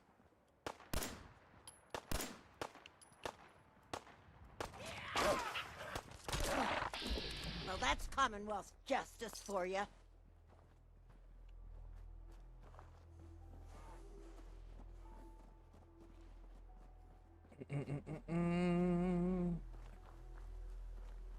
Yeah, I'm going straight for the deliverer right now.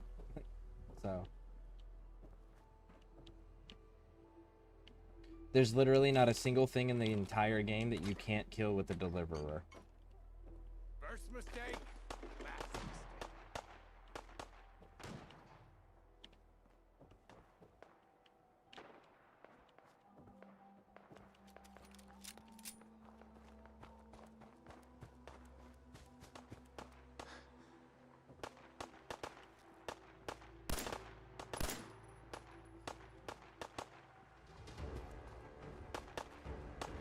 It's called shooting straight, rookie.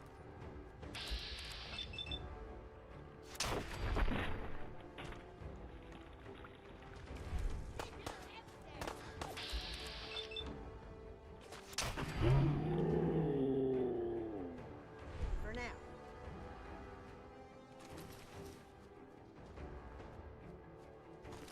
Damn, Carla? You think you can walk another 5 steps without getting shot at or trying to get eaten by a dog?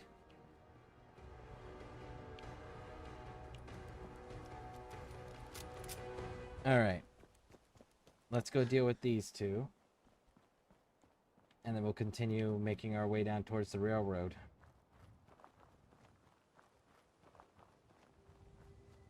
We had a deal, Trudy. Hand over the goods. You owe us. I ain't giving you poison shilling chem pushers anything. Do you know what that junk has Whoa, done to my whoa. boy?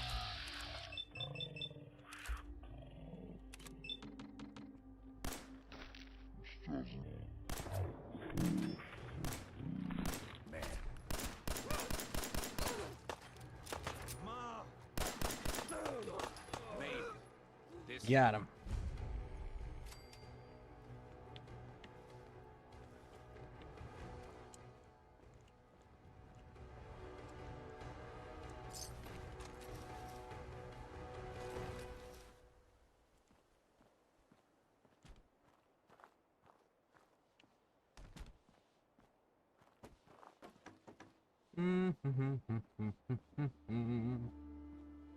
Ba-da-da-da-da-da-da-da-da. Ba-do-ba-do. I frequent this place. I don't like looking at them when they... because they perpetually stay out here. So we'll put them in the back of the truck. Then we don't have to look at them again. Carla is just unlucky to get jumped. Yeah, like that. That was kind of silly that she was getting attacked that close back to back to back to back. That was kind of silly. Alright, you, talk to me, Hey Trudy. I can't wait to see the crows feeding on that scumbag. Here, this is for you. Now, if you ever need to trade, my shop's open. I actually do need to trade with All you. salvage, but nothing's junk.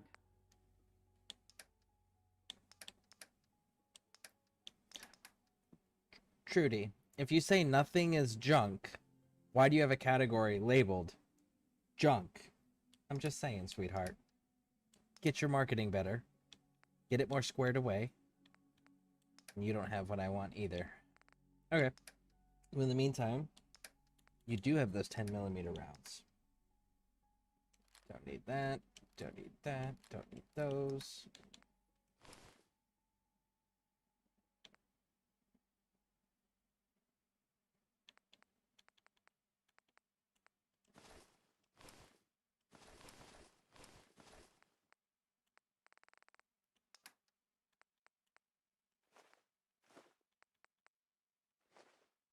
Okay.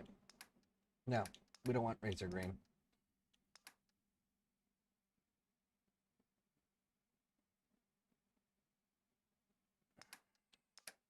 I do want more of this ammo, though. What am I for sure not going to use? I'm for sure not going to use that. I'm for sure not going to use that. Sure not going to use that. Actually, 45 rounds is I will use.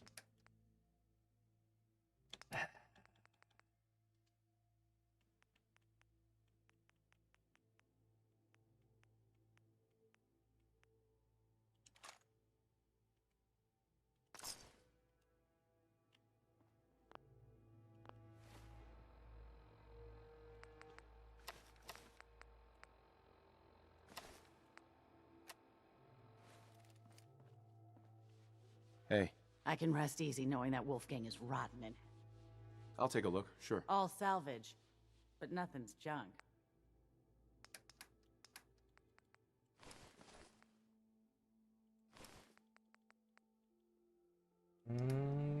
Okay.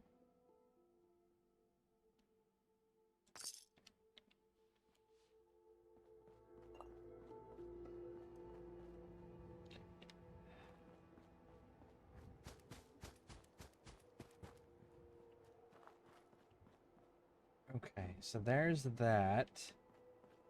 That's actually one of my favorite places to get as a settlement. It's one of my favorite places to build out of. So there's a... If you follow this train tracks down that way, you'll end up finding a power armor suit inside of a cage.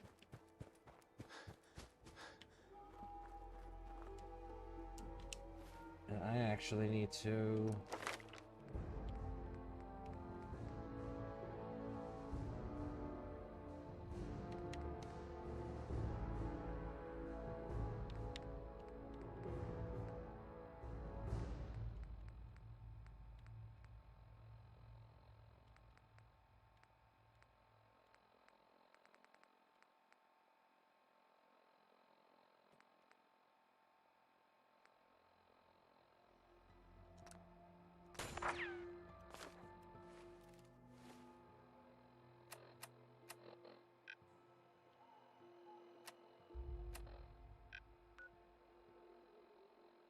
Okay.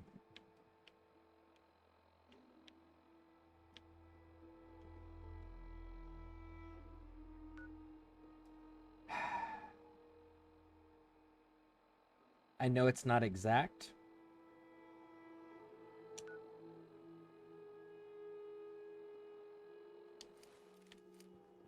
But it'll get me close enough to my destination where I can get it the rest of the way. Ghouls.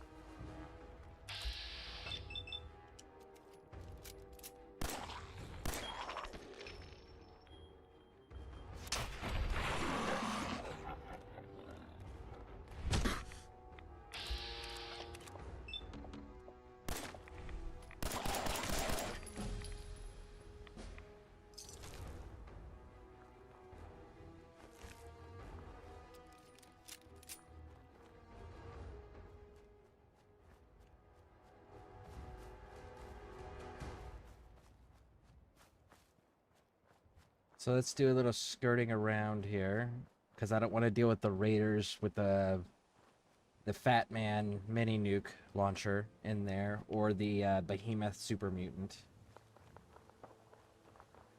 But I do want to go in there, because there's a magazine in there I want. Also, another second power armor set. nearby if you want one in the beginning. It's right down there. It's in the bottom of the lake.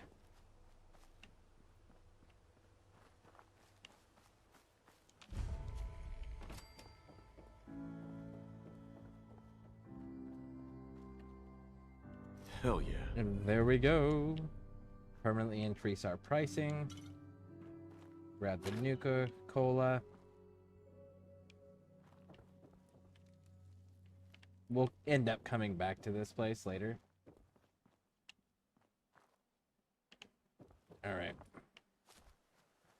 Yeah, so inside the water here, there's another, True, you need to, like, better weapons and need armor amounts and ammo to deal with it. True, you need better weapons and need ammo amounts to deal with. Honestly, I just need one gun. There isn't a single thing in the entire game that can't be killed with the deliverer.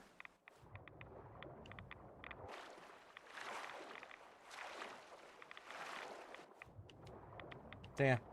See?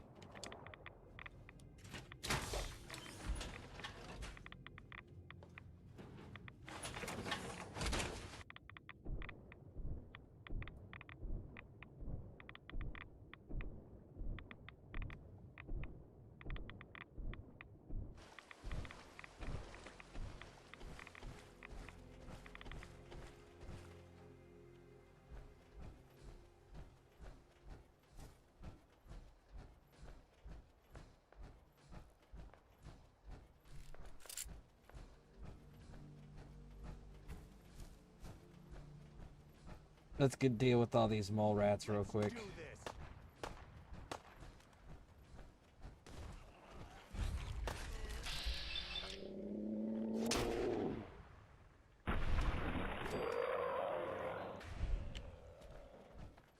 Yes?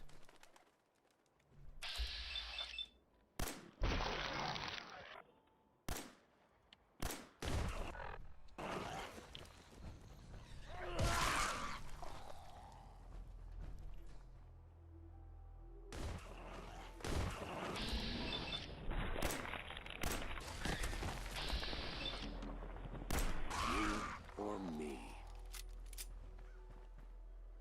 Hmm?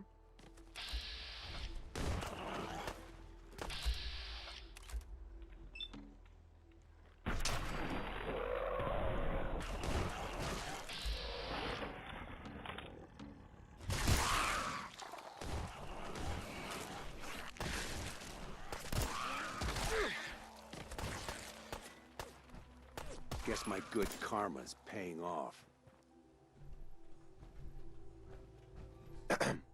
Thanks for the help. Thanks for the help. There we go.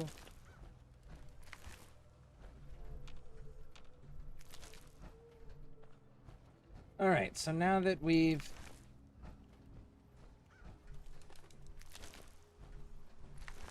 cleared all this nonsense out,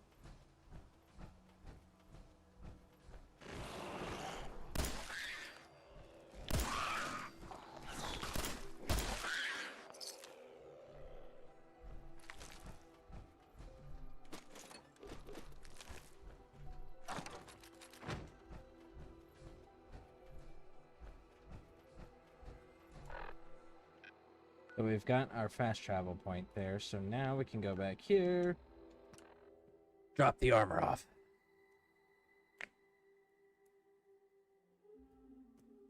See, we still haven't talked to Preston yet.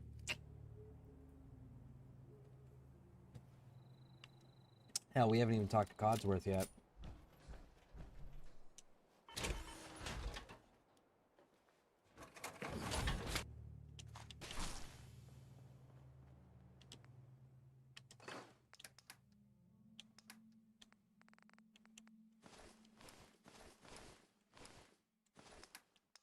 I need the military fatigues back.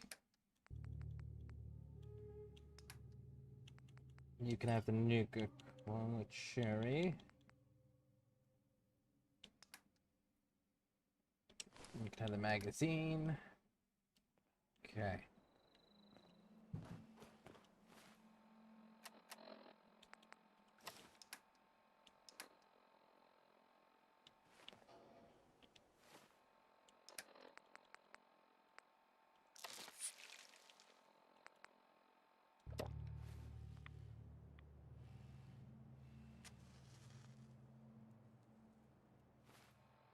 Okay, now then.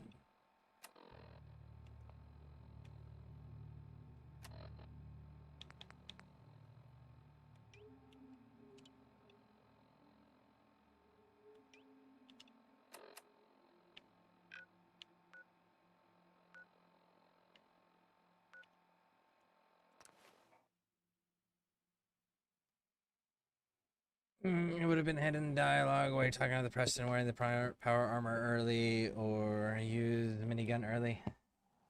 Yeah. There's so much stuff that I want to get done before I deal with Preston. Like, I want to go get my weapon. I want to have the castle cleared. I want to be able to... Grey Gardens. I need to go and claim Grey Gardens because Grey Gardens grows mutfruit, and mutfruit is the best crop to plant for settlements. So I don't want to talk to him and then trigger settlers when I'm not ready for settlers. So like there's a method to my madness. People are mucking around the shore at all hours, scaring my fish.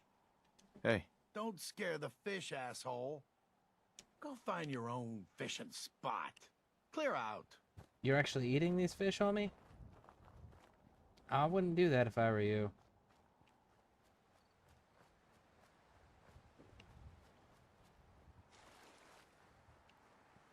Didn't we level up? We did. Do we have the water thing yet? No, we don't. So we need 2 more in endurance.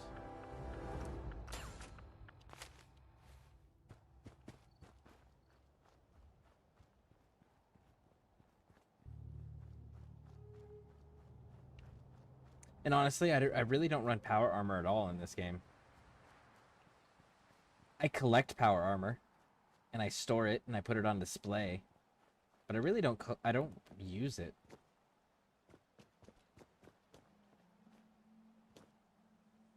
I find there's not really a reason to use it.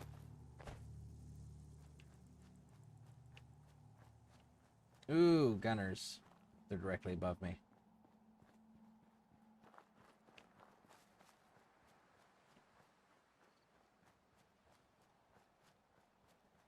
That one's booby-trapped, isn't it? If I remember correctly, I think this is the bridge that's booby-trapped.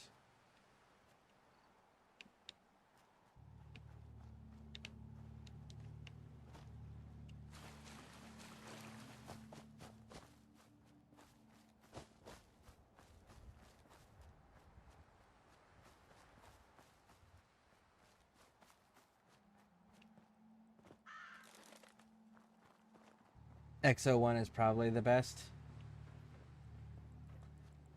If we're talking best base game power armors, and what I mean by base game, I mean not a modded or creation club version. If you're talking without DLC, yes. If you're talking with DLC, then it's the XO1 Quantum Armor from Nuka World that you get in the... It's in the display case of the future place.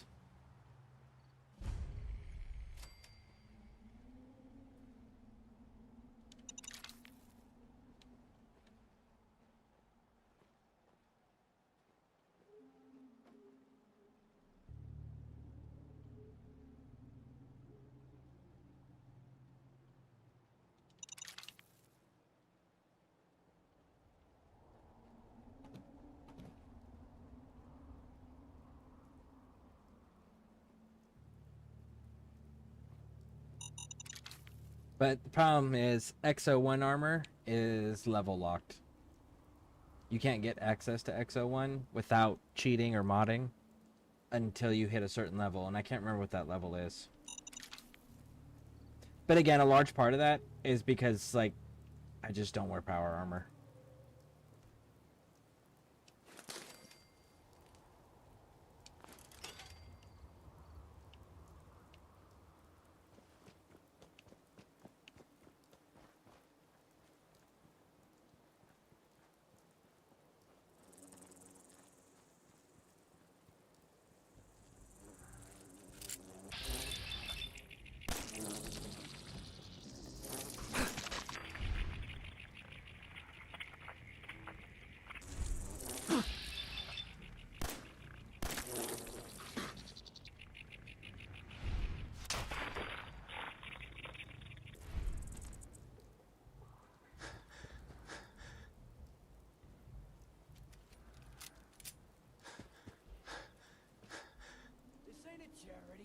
500 caps.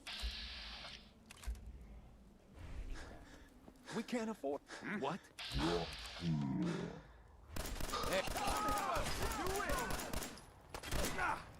Okay. I'll give you. Pay for that. No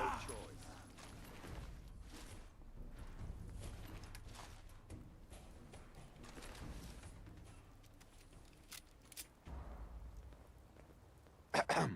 Thanks, stranger. That's more than most would have done. Hi. You saved our lives. Thank you. Thank you.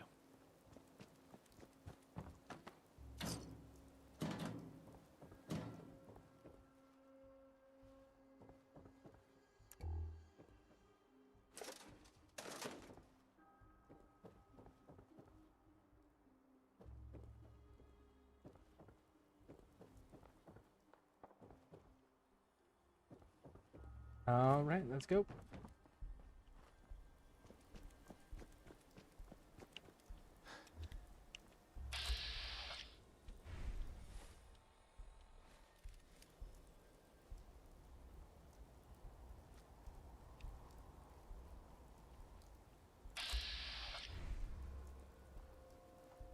What the hell was that? Over here!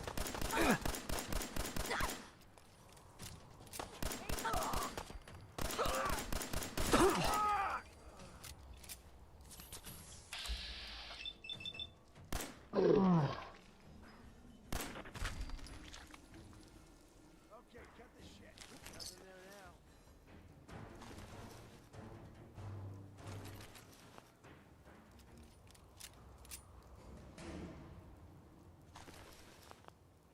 Okay, there we go. There we go.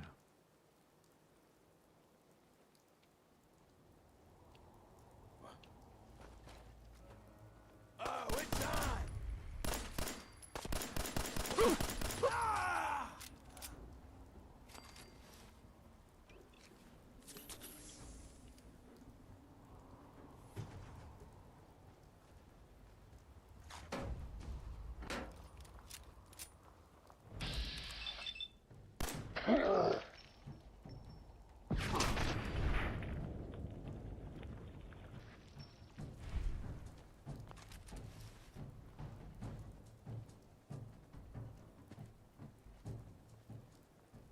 Oh my god, I'm so proud of myself. Just found so many valuables in the game by reading some rando's journal. I found dead by a question mark with an attack plant.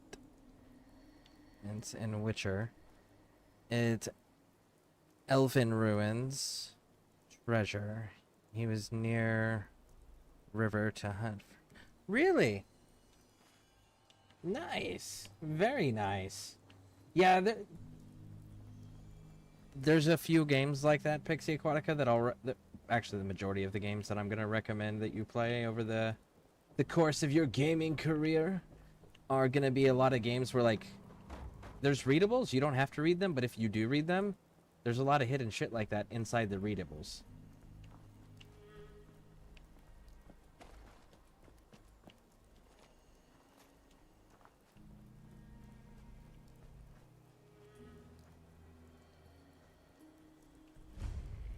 There's Bunker Hill.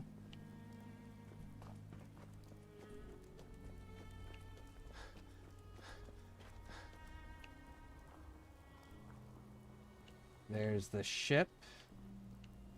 There's the church. Ah! For those that are curious, let's see here.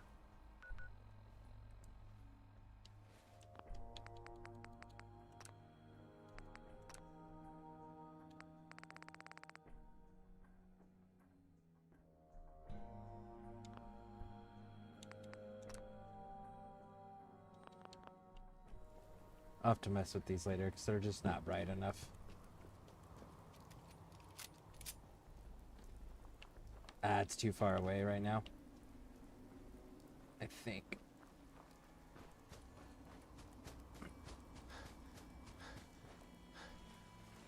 Yeah, it's too far away right now. There's a fishing boat down that way. Like a ways down that way. Hold it right there. You want through, you gotta pay. 100 caps.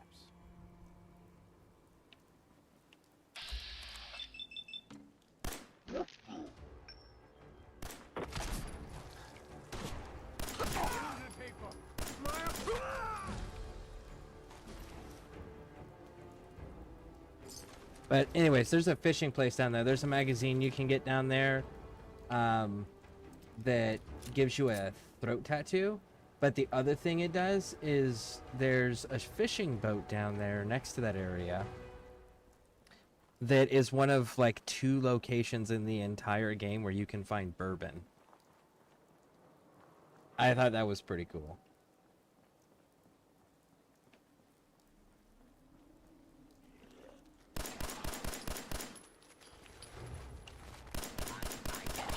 Intruder detected.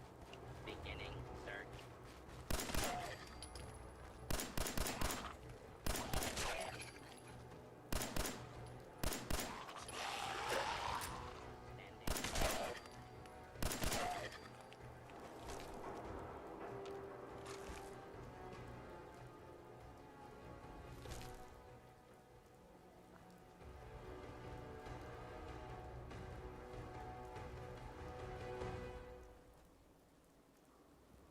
That's the grave. We'll end up digging that grave up later.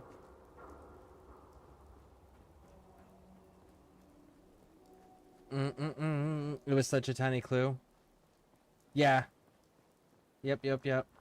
Most of the readable things are like super tiny clues like that, like, and most people do miss them. So it's pretty cool that you picked up that detail and were able to go, you know what it was? I'm glad that you were curious, because if you weren't a curious person, you wouldn't have found that detail. And then you wouldn't have followed up on that detail to find out it actually has a reward at the end of it. So that's pretty cool. And as long as you maintain that curiosity when you're playing the games that I keep recommending and that you keep doing and trying out, the games will continue to reward you for being curious. So definitely make sure you're exploring your curiosity in these games that you're doing.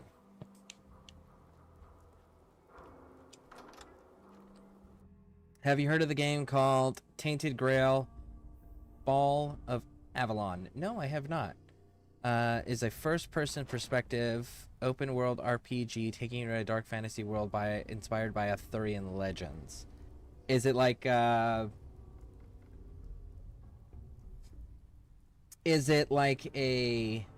Dark Souls game where it's just like it's punishing gameplay, or is it more like Mass Effect and Fallout and Dragon Age where like it's forgiving gameplay with stories, with heavy focus on story, with choices that matter and change the gameplay? Or is it a very linear story where you get through it, here's these set choices that you can pick from, and then that's it?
Oh my god, another clue hidden in the treasure. A journal for escape artist mentions it too. Yes, it is so fun. It's hard to stop and read when streaming if I don't know how boring that is.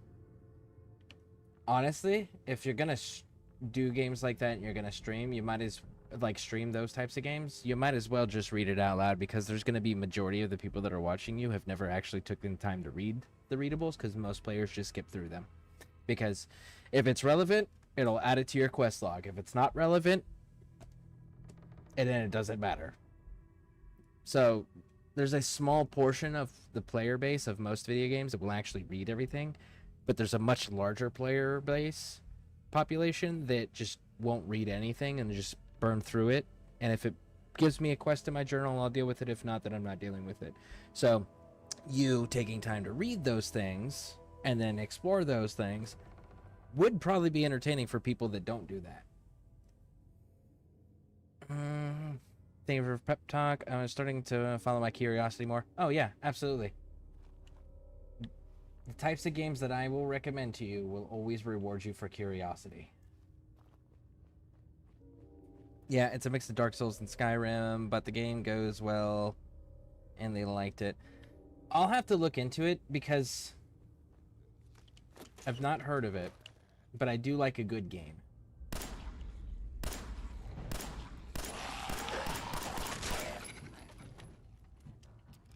We're gonna run out of bullets here.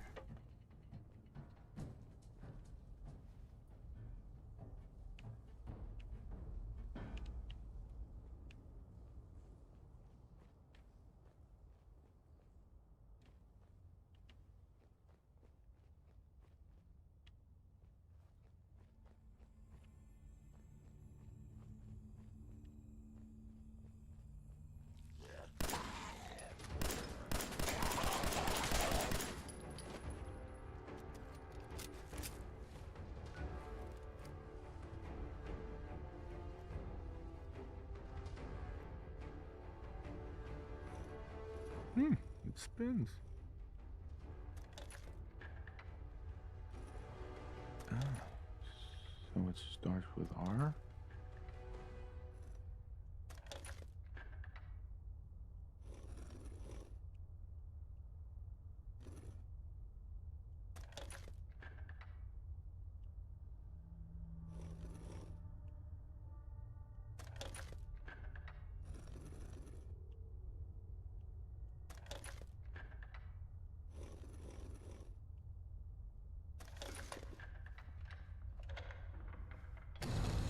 There we go.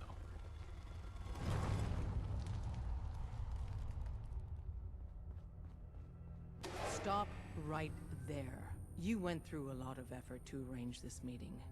But before we go any further, answer my questions. Who the hell are you? Why don't you tell me who you are first? You wanted to see us. So that means you're playing by our rules. So, answer my question. Put down your weapons first. Until I determine you're not a threat, we'll point our weapons wherever we damn well please. It's clear you're not with the Institute, but who told you how to contact us? What? Contact who? I just stumbled in here. You really don't know, do you? I'm Desdemona, and I'm the leader of the Railroad. And you are? Deacon, where have you been? You're having a party. What gives with my invitation? I need intel. Who is this? Well, he's got to be someone. He made it down here, right? Normal people just don't do that. Stop. You're making me blush. Hey, just calling it like I see it. So you got nothing. He's a complete unknown. What are our options? Shoot him? Come on. We need friends, Des. Now, more than ever. And I got a real good feeling about him. What? Are you vouching for him? Yes. Definitely. Fine. That changes things. I don't know what. I love how if much that anything, dialogue you've heard changes out there depending on about what us. you've done in the So, game. Let's start with the basics. You know what a synth is, right? A synth? What's that? They are synthetic humans created by the Institute. So close to real people that the distinction is meaningless. The Institute treats synths as property, as tools.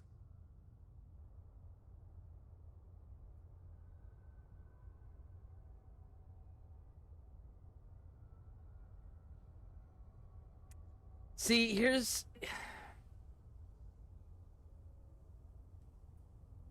That's a moral question. That's not a scientific question. There's not a black and white response to that because, like, genuinely. And this is the problem that in real world, our own fucking society is having a hard time grasping. AI is something we don't have. All this crap they're calling AI is not AI. It is VI, virtual intelligence. It's simulated intelligence. It's intelligence that pulls from a set database. It is an intelligence that cannot alter itself. AI can alter itself. AI can alter its programming. That's the main distinction between AI and VI. VI is a fucking machine doing programming with a set parameters that it is unable to modify. AI can modify itself. AI can change its programming, change its parameters, and change its operating system and style and everything about it, right? It can learn and then modify itself according to what it's learned. VI, you just put a bunch of fucking information into a database, and when you need to update information, you just update that database. It can only pull the information from that database, and it cannot alter its purpose, design, or functionality in any shape, way, or form. That's VI. Okay? VI is programming. That is a fact. AI, the moment it starts changing and altering its programming, is it a simulated sentient being? Or is it a program that's gone rogue? Now that's the moral question, because it is capable of deciding on its own and altering itself based on what it's learned. What do humans do? We alter our behavior based on information or experiences that we have accumulated over our lifetime. And that's what makes us sentient beings. We are able to think for ourselves and adjust our programming, our behavior, right? So AI can do that. VI can't. And a lot of people don't grasp that the fact that there is a distinct difference between the two. So synths at Gen 3, which are the ones that look like humans, those ones are AI and can alter their programming.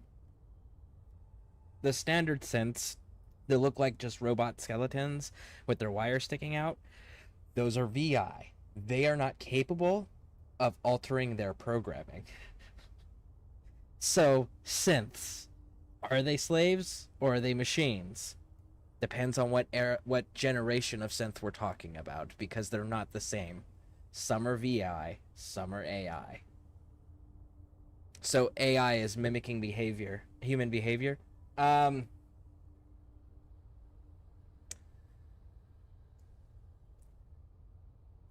Yes and no. AI is capable of mimicking human behavior, but VI is capable of simulating it. So it can copy what is in the programmed database that it has access to and draws its information from. VI can do anything that's there. AI adds and alters as it deems fit.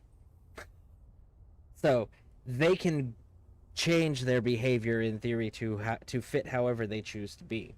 We don't actually have true AI in our world right now, in real life. We do not have true AI. We have VI, and we have early simulated AI that isn't true AI yet. It's getting there, like the Sophia, the robot over in where is she at now?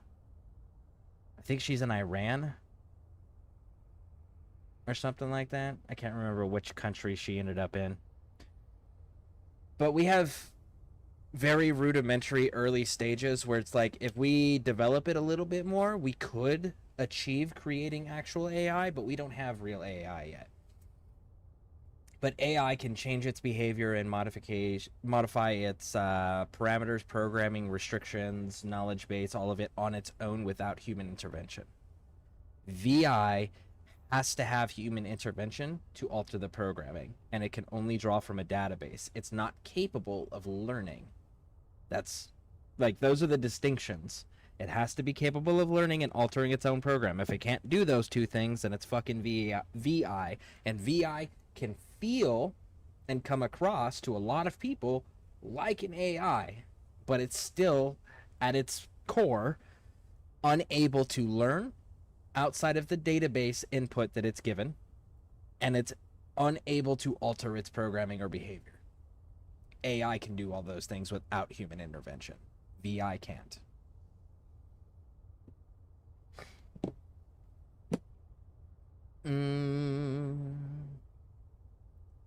In short, VI is just simulate, not mimic. Kind of. VI is simulating, yes. AI can choose to mimic. AI doesn't have to mimic. It can choose to. And most things mimic their creators, or mimic the ones they credit with giving life and raising and teaching. So, like, most children will either mimic their parents' behavior or pick up their parents' behavior, especially the older they get. Their mannerisms, the way they speak, the way they maybe move their body, move their hands, move their eyes, things of that nature. And it's a subconscious thing that happens because you mimic your environment. It's part of human survival mechanisms, that it's a subconscious thing. You simulate your environment to blend in to survive. We used to do it with animals. Now we're doing it with machines because our world has changed from being focused on being around your environment to being involved with technology. So as society changes, humans change what we're mimicking, but we mimic our environments and our surroundings to blend in, to be part of, because it's survival. Gen 3 synths have human brains. They're organic clones with some mind control trips. That, yes. So the Gen 3 synths, kind of, because it's not just mind control chips. In fact, when you go into the Institute and you actually go down to, you can actually find the room where they make the synths. And if you look at what they start with, they're not starting with the human skeleton. There's actually wiring. They're starting with what the Gen 1 synths look like, with the metal skeleton in the body with the wiring, and then they dip it in and they get muscle and tissue and everything put onto it. So it's more machine than just a chip. There is that fact. But yes, they are absolutely sentient and capable of choosing to change their own behavior and programming, and seek assistance changing their behavior and programming as well. So yeah, they actually are AI, true AI, because they are still robots to a degree. They're actually, I would consider more like cyborg types, because it's a mixture of organic and synthetic. It's a mixture of both is what it is, and it's a convincing mixture of both. But the deeper in you get to the synth, the more machine it becomes.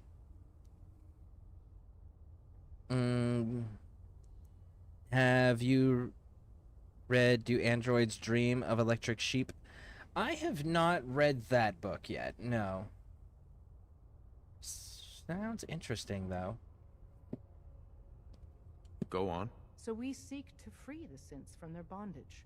Give them a chance at a real life. I have a question. The only question that matters. Would you risk your life for your fellow man? Even if that man is a synth?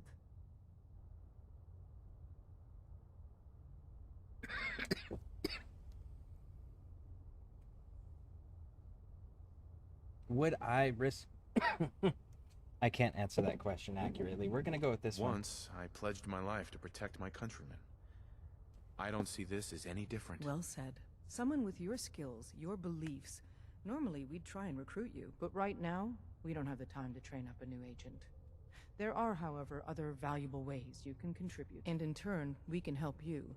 See Deacon for details. You're free to go. Alright, now I need to go and get a bunch of fucking 10mm ammo so that I can go get the Deliverer with Deacon. And we're gonna go with this one. You no longer take radiation damage from swimming and can breathe underwater.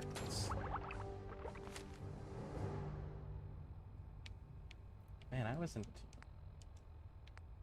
too far off on that one.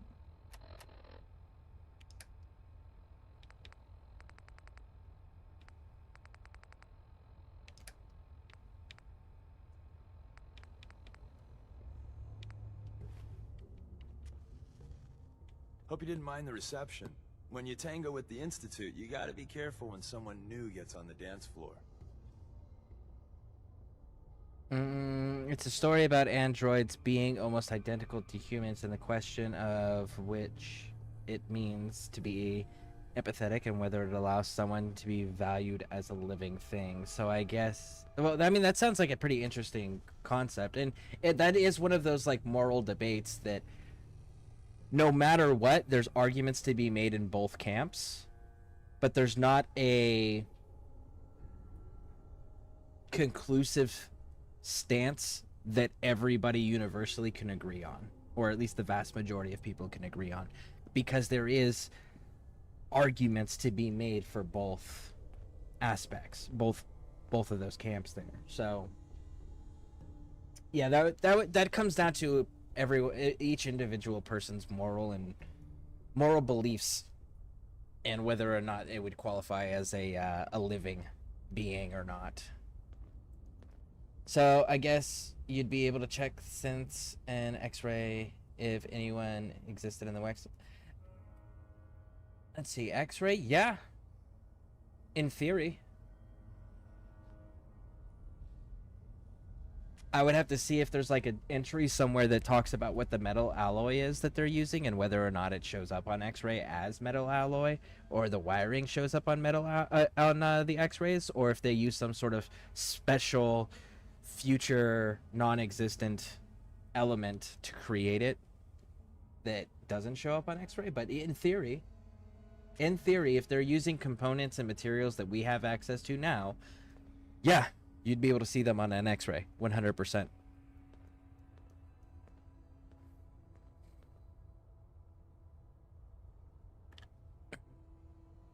Someone should tell people that come. Do androids dream of electric sheep? Is what I have read. Most animal species are now endangered or extinct.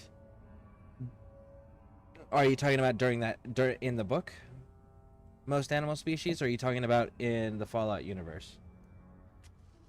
Your leader was just being cautious. Exactly.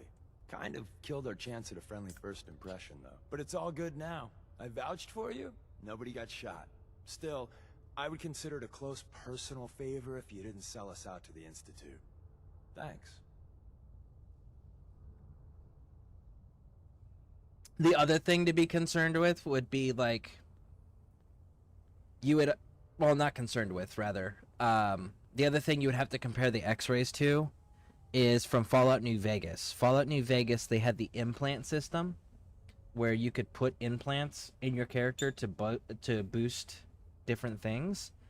Those would show up on an X-ray too.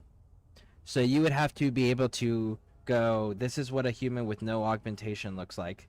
This is what a human with augmentation looks like, potentially. And then you would want a scan of a synth that is, if you can capture one alive, great. If not, have one that's deceased. And then have that X-ray imagery. And you would have to have those three things to compare each other just to have an extra layer of, like, double checking. Because you wouldn't want to go, this person's augmented, so they're a fucking synth. And then the X-ray tech not actually be able to tell the difference. So you'd have to have the 3 X-rays to be able to double check that.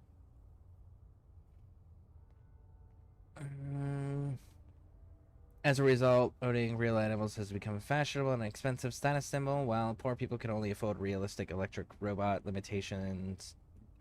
imitations of animals, also due to radiation.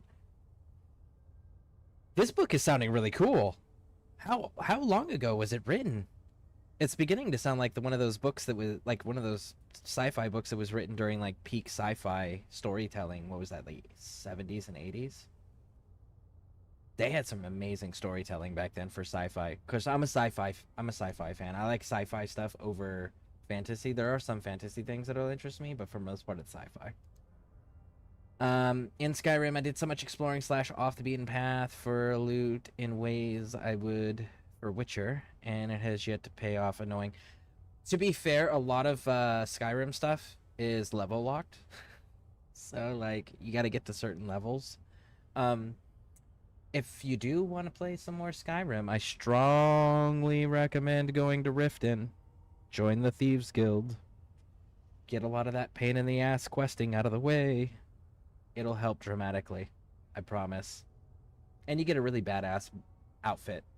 The Nightingale outfit. It's pretty cool.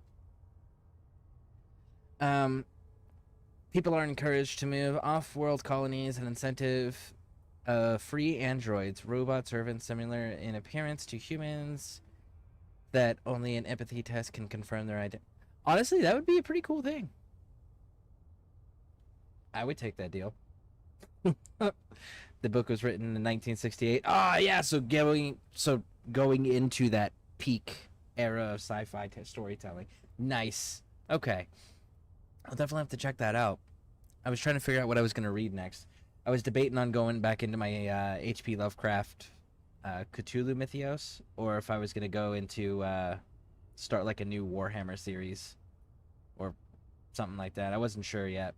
So I may have to look into that one. Thank you, thank you, thank you. I appreciate that. No promises. I don't owe you guys anything. Just don't do anything drastic until you learn more, okay? So Dez wants me to make you a tourist. That's what we call someone who helps out with the odd job here and there. What a waste. I'm just gonna come out and say this. The railroad needs you. You got my attention. I got a job. Too big for me, just perfect for the two of us. You help me out, we turn a few heads, and then Dez invites you into the fold. Then, if you get into a bind and need some help, your buddies in the railroad got your back. All right, let's do it. This will Sign get me up then. Perfecto. Let's meet up at the old freeway outside of Lexington. I'll fill you in once you get there. Okay. Now that that's taken care of, let's go load up on a bunch of ammo.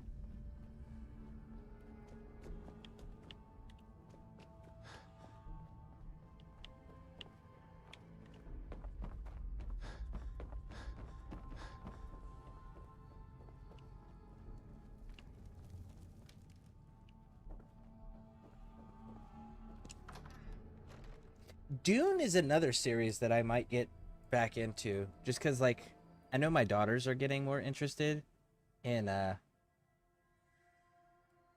some of those more sci-fi style books, and I know Dune is just one of those amazing cornerstone pieces of literature for the sci-fi universe. So I might do that. And I know they have a new game coming out, and that one's supposed to be set, and the new Dune game that is coming out is supposed to be set in a alternate timeline where Paul Atreides isn't born, like he doesn't exist. And that's the universe that the video game's going to be set in, is that timeline. So I may get back into the books as well. Maybe I'd do that teach my daughters about Dune.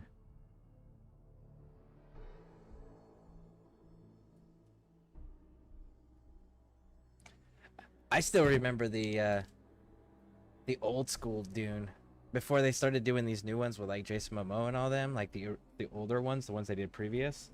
Those ones were pretty cool. In fact, they used to have a real-time strategy game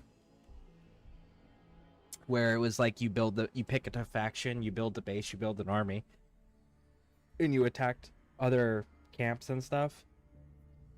That was a really cool game. It's like Command and Conquer style. I gotta see if that game's on Steam. I don't even know if it would play on modern systems. Dune Awakening, wish I could play that. Well, it's not out yet. So, let's let this load in here first real quick, and I'll pull up the, actually, I can do it right here.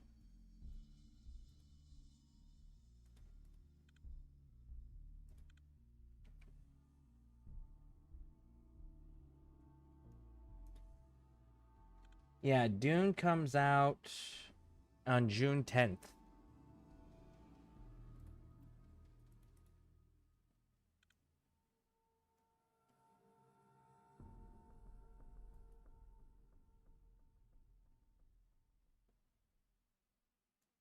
Oh no.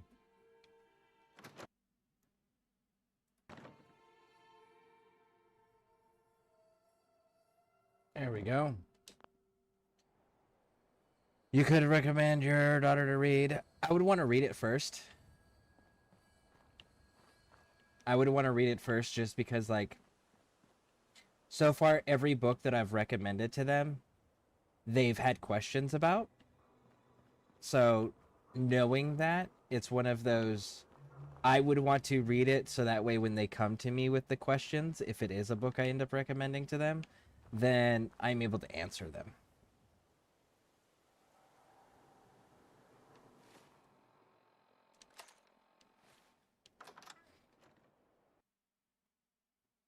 Hello, how are you doing? Hey, Jess, welcome in. Welcome in. How you doing? How are things in your part of the world? Doing some Fallout 4. I got pissed off with Helldivers 2. Oh, man. We're gonna have to go recruit strong. No, I'm gonna have to go build my robots. Build my robots and bring them in here.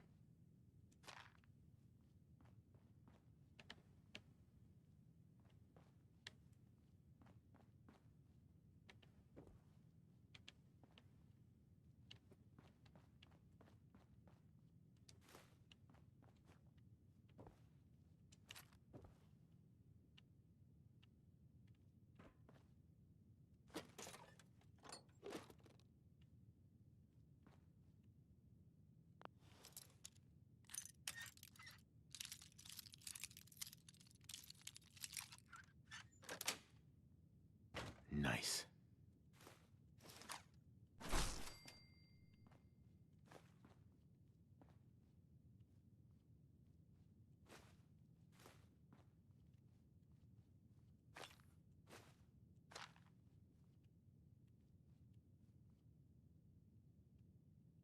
Yeah, I'm gonna have to come back here with a robot.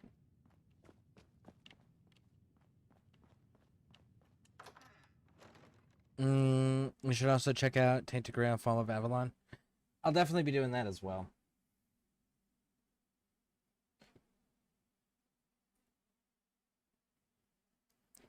I'm well. How come you're mad at Helldivers 2? Let's see. I had regular troopers and berserkers on a level 6, low resistance against bots, using a reprimand that's a level fucking 20 reprimand, mind you, using it against bots, and I was unloading like half a magazine to kill a single trooper sometimes, and then other times would be like one shot and it would go down. I would instantly get caught on fire at full health, wearing medium armor, and instantly die before my character was able to finish reacting to being on fire. That was fun. I was on a 6, right? And I had shredder tanks, which is expected. They're supposed to be there. Fine. Hulks. Supposed to be there. But you know what's not supposed to be there? 6 fucking Hulks spawning on top of me as a random patrol when nobody called for backup and there's no automaton fabricators nearby. And then once they kill me, them despawning. And not being on the map anywhere. That's not supposed to happen. Also, the artillery emplacements that the enemies had. I got to there was a patrol on the right side, there was a patrol in the center, dealt with those, went into the encampment area around the side, around the fence, so I could destroy the enemy artillery. And then as I'm getting ready to line those shots up, then all of a sudden, all of the camp's defenders rendered into the game. And I'm in the open, shooting at a artillery emplacement that previously had no enemies guarding it. Now all of a sudden has an entire base full of them. I had one of the 3 objectives completed for the overall operation of the trio, right? 1 completed, 1 that I had not started yet, and then the third one. The third one was the one that I went and I did, and it took all of my reinforcements, and I ended up failing the objective. Which then canceled out the overall operation to include the mission that I hadn't even started yet. Now, that was my 11th mission failure out of 450 missions. The previous 10, when I failed them, did not cancel the entire operation. That was the first time that happened for me as well. So at that point, if they can't make a consistent game, I can't play a game that won't be consistent. I can't get materials, samples, requisition slips, medals, weapon experience. I can't get any of those things if the game won't let me actually do the missions, and the game is going to fail the overall objective because I failed a single mission that it forced. And I can't fight enemies that don't spawn in until I'm already blowing up buildings that rendered in. Mind you, this wasn't a patrol spawning in. This was the entire base defenses just rendered in simultaneously after I was already engaged. That's a problem, you know?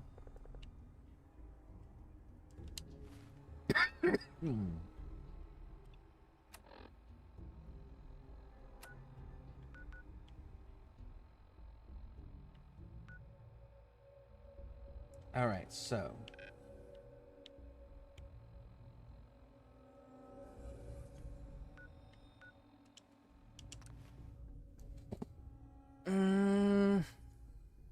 if you have played Skyrim, have you ever played Oblivion Remastered? I did. I was not happy with it. But then again, I wasn't an Oblivion fan either. Like, I started in the Elder Scrolls universe with Morrowind. Morrowind was a really cool story game. Story was phenomenal.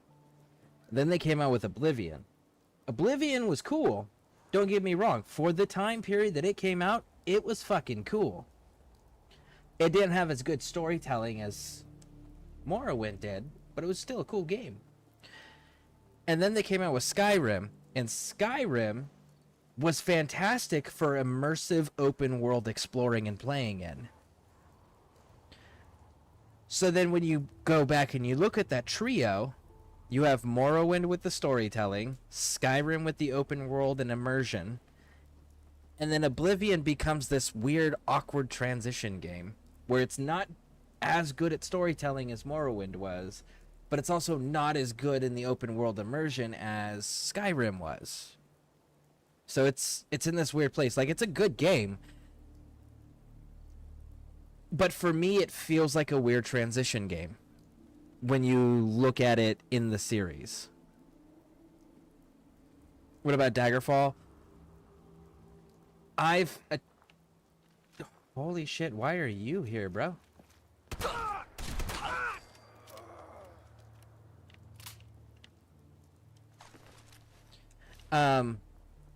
Daggerfall, I have started it, and I have played some of it. I have not completed it, because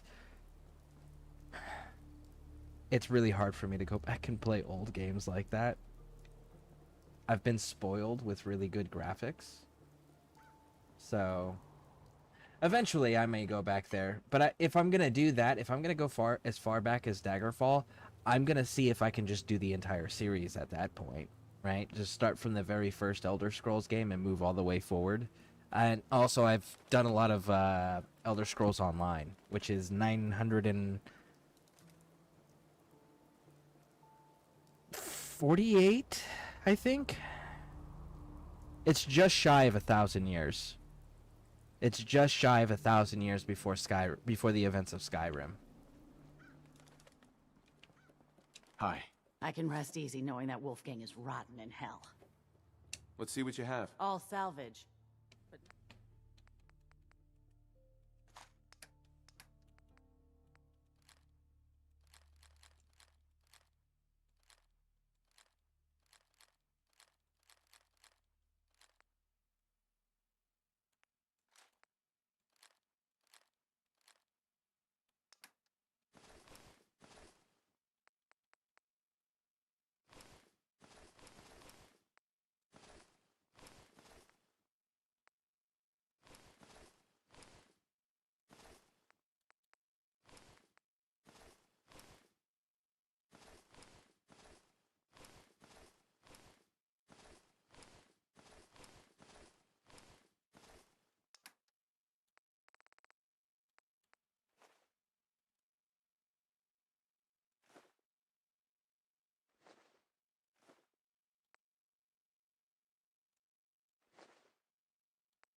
Oh, Carlo, where did you go? You were here, Carla. But I did not pay attention to what direction you walked off in. Alright. You could have played Daggerfall Unity. I might, one of these days. We'll see. Honestly, I've been wanting to do building.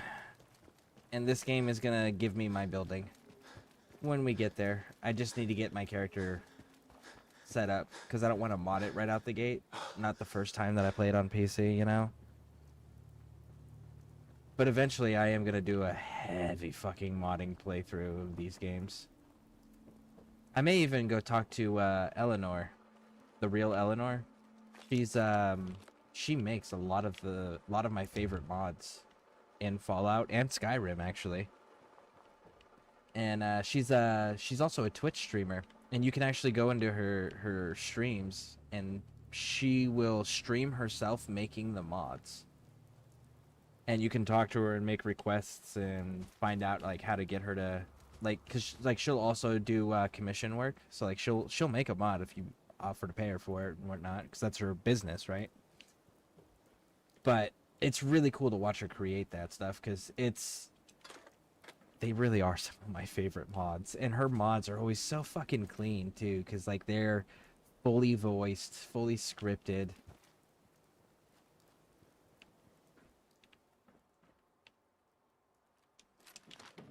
Okay, we got that.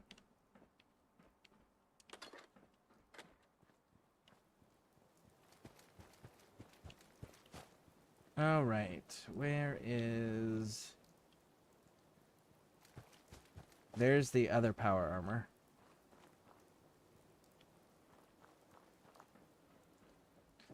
But we'll leave that one alone for now.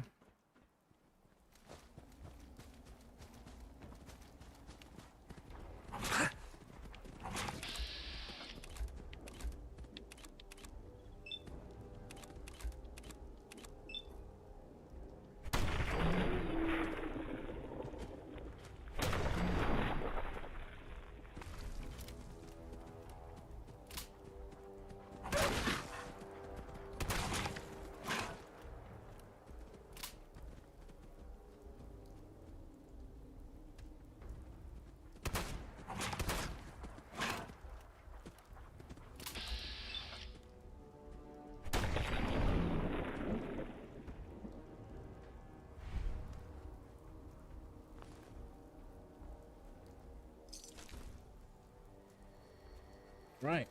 Now then.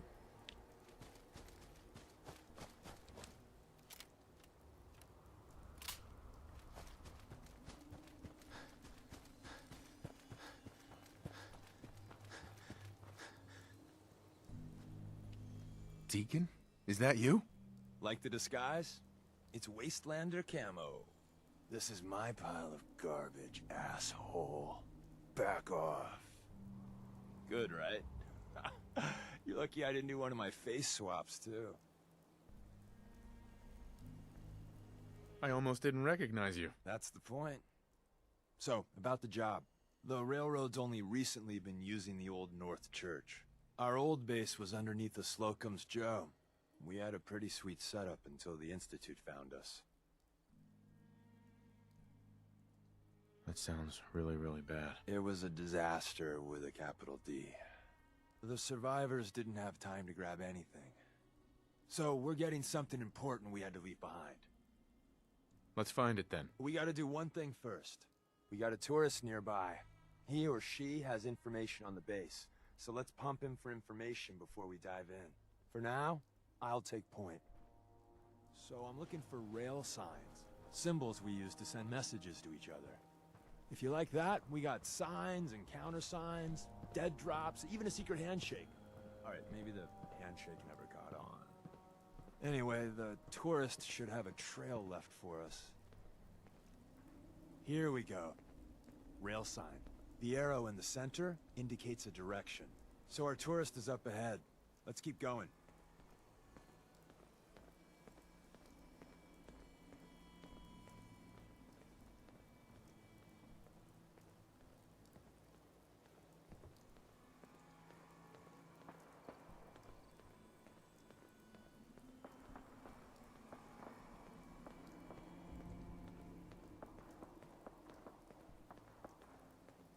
Got another rail sign. Right there.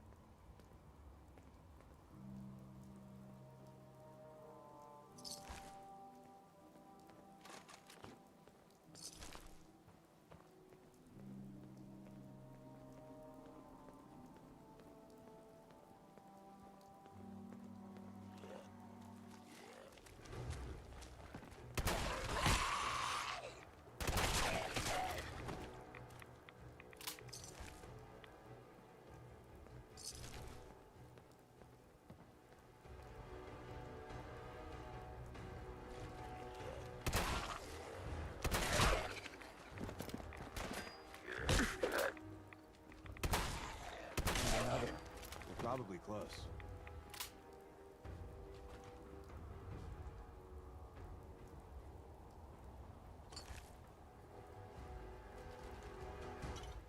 No.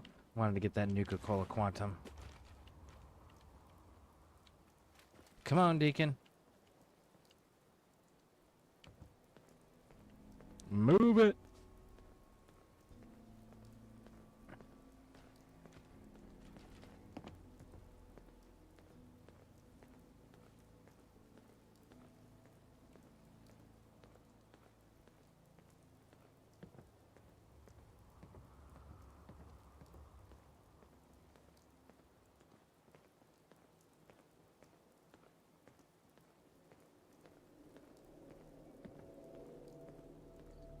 See the plus in the center?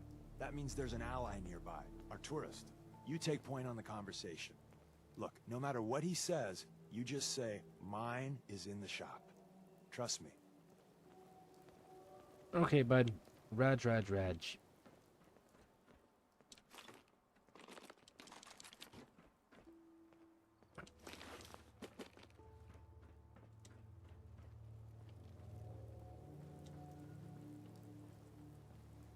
Hey.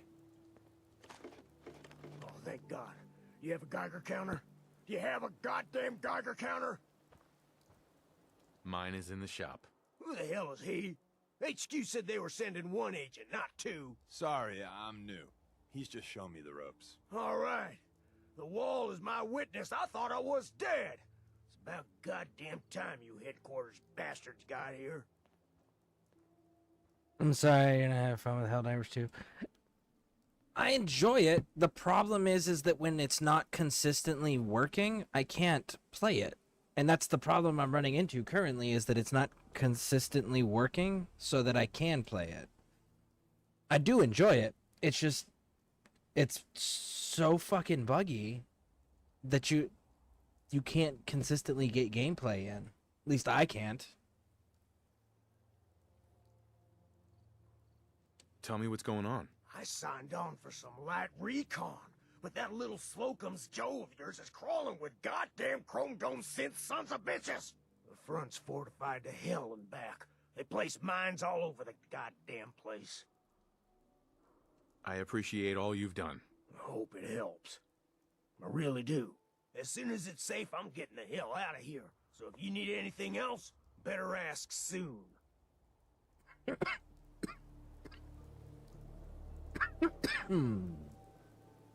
Hi. Well, isn't Ricky just a ray of sunshine? You think he's telling the truth? He doesn't strike me as the dishonest type. Yeah, that's my read too. First rule in this business is never go against your gut. So, if we take him at his word, the front door has mines, synths, and probably other fun and exciting prizes. So, we're going in through the escape tunnel. Let's move out. You lead us there, pal. I got you covered. All right. You know what? As much as I really like purple, this is not the easiest thing to see.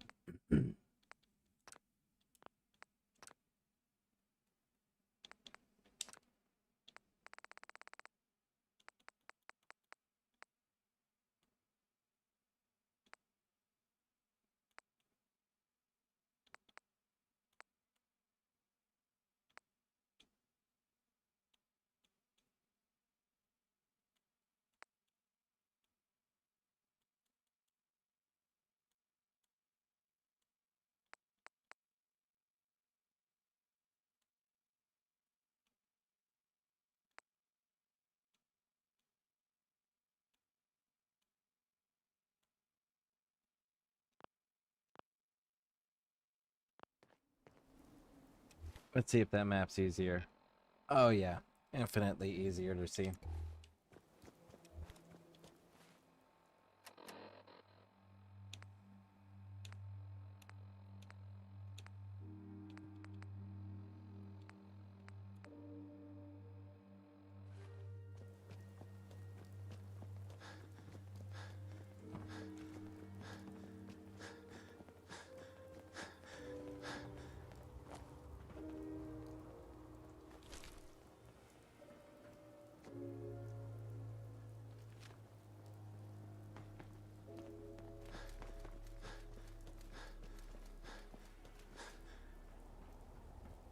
What the?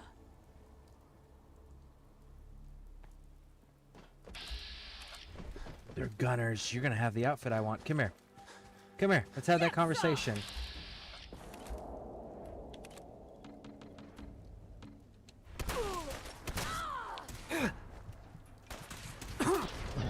Oh. Damn, that fucking gunner was surprisingly tough. That shotgun at that range should have done a little bit more damage, one would think. Okay, so now that we know that that's ahead of us, let's go back to something we know works.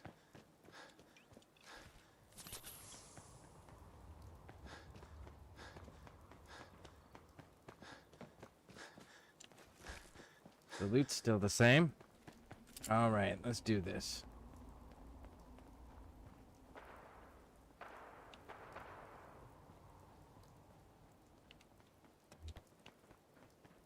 If they're still there...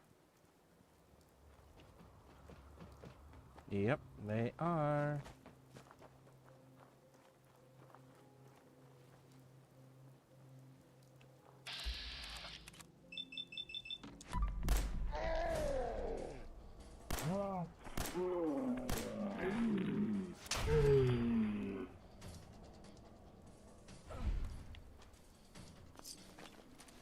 Thank you.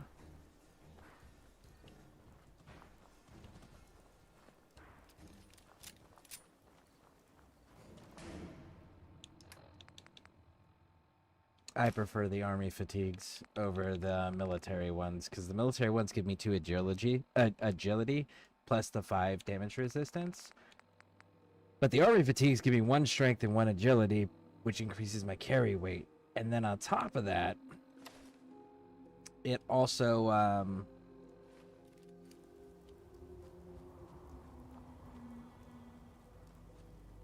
I can use the ballistic fiber weave. I am both of them. But so it increases the agility by 1 point, which I'm not a heavy agility player. And then it increases my strength by 1 point, which I am a hoarder when it comes to these types of games where I can display shit. So that 1 extra strength helps. And then you throw a ballistic weave on it on top of that, like it becomes the best armor in the game very, very, very quickly. That, and then you add the newsboy cap with it, you're good to go.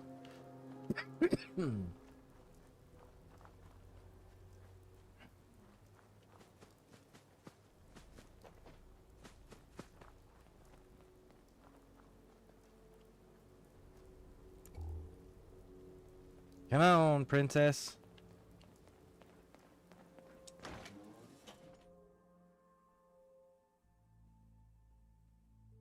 Ooh, I wonder if would it disable the achievements though if I download it.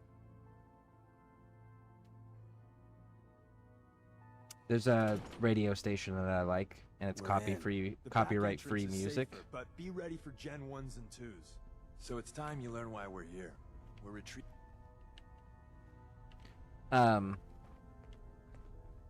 It's Tumbleweed Tunes, I think is the radio. Safer, but be ready for Gen 1s and 2s.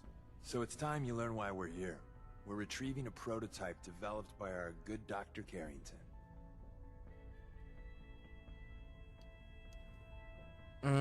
Just about what issue it says. What issue may be electrolyte issue? So not drinking enough electrolytes.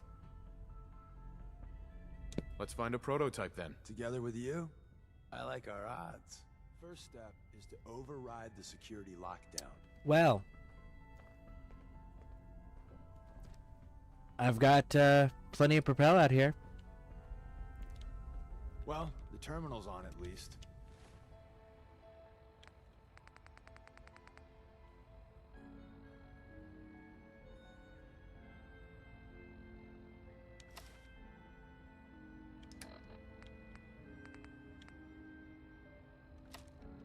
I'm gonna feed it some passwords. No. Nope. No. Aha. It actually might correlate with not using drunk to drink kind of lately, which giving me electrolytes more regularly, but I'm having 1 to 2 bottles a day. I don't know. Going to explore a couple. Well, also maybe like banana intake Someone left a rail increase. sign here. This one means danger. Yeah, we know. You poor dead bastard. We know.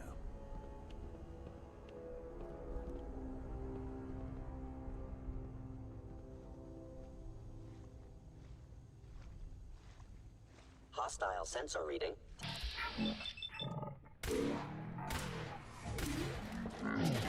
Oh, human.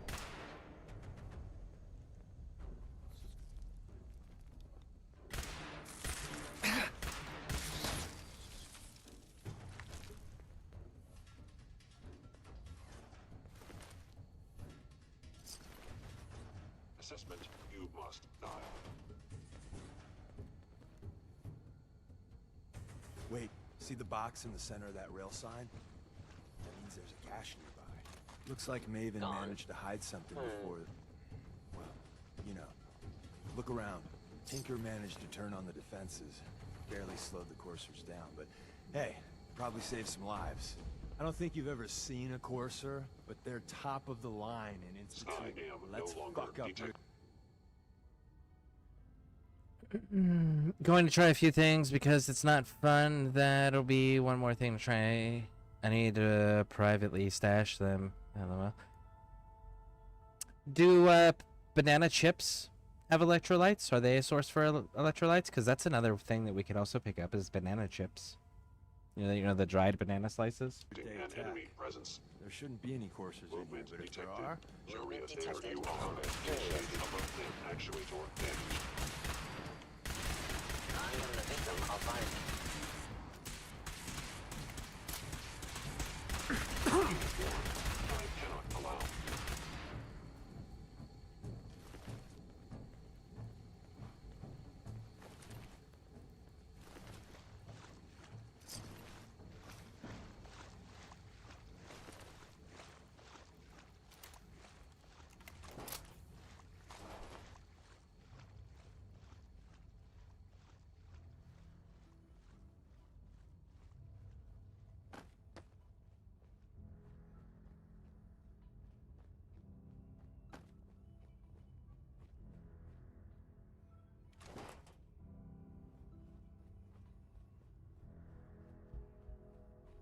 another active terminal. We didn't have time to trip the defenses up ahead. Power them up, and we can give our friend...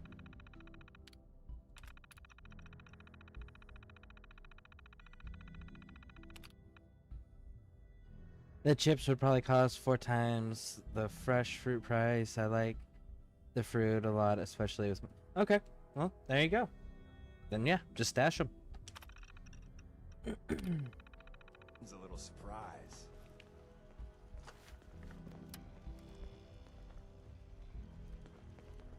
You must be terminated. Sensor critically damaged. Systems offline. You are damaging valuable.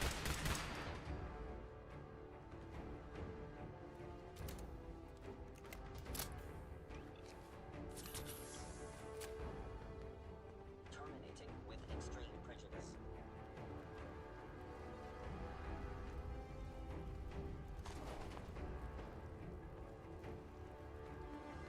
Stealth capabilities. Fascinating. An enemy may be utilizing stealth. How interesting. Sensor anomaly. If they return, I will be ready.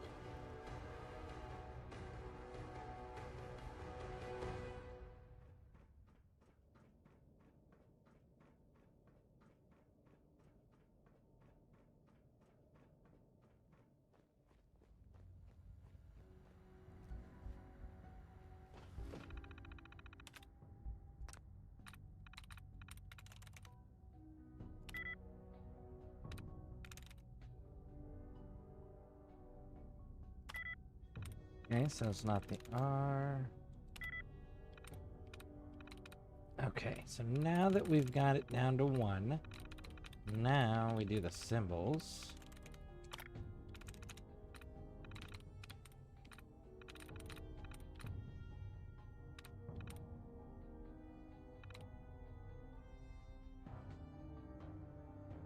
There's actually not that many here. There we go. There's our tries reset. We move that dud, and that dud. I think that's everything. Alright, so let's try that one. It's not the R. Prone had 1. It's not the O. So it's not the R and it's not the O.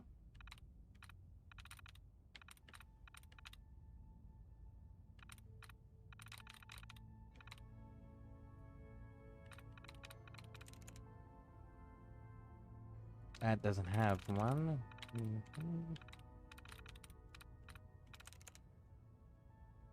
Is it the E? The hell has 3 like that?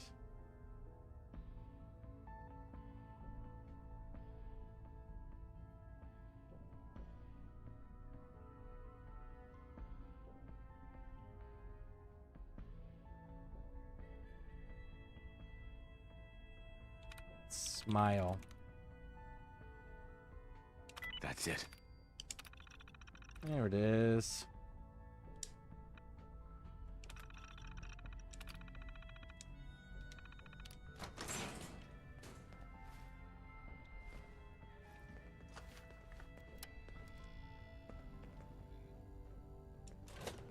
Is someone present? Hello? We're still being... Hostile sensor reading detected.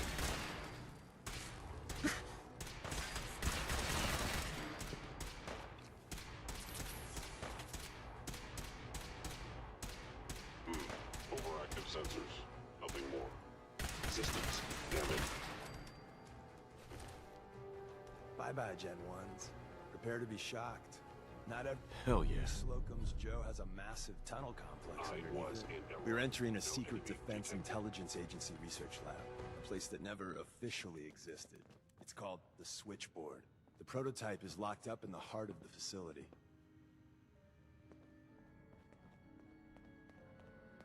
Take the fan. Where is... Okay, so there's one robot. There's 2 robots. Ah, there you are.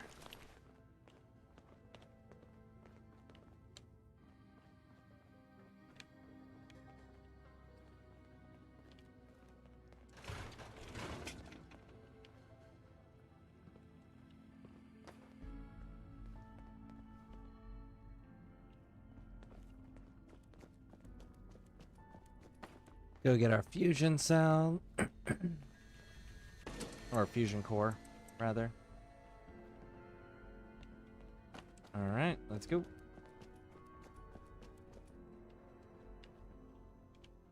And all the hacking is expert, which I can't do yet. No. Open says me.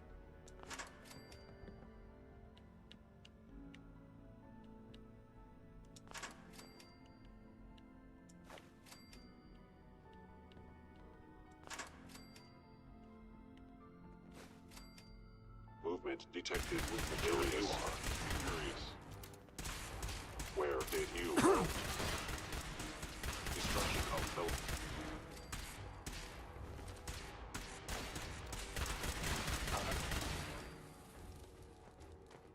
Please lower your weapon.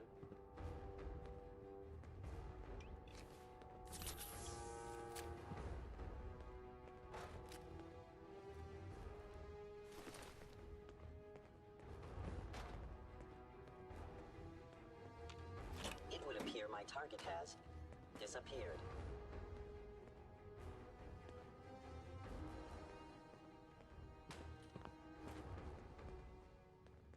They were wise to flee.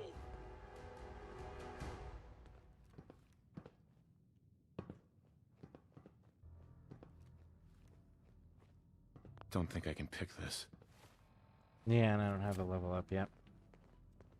Reload.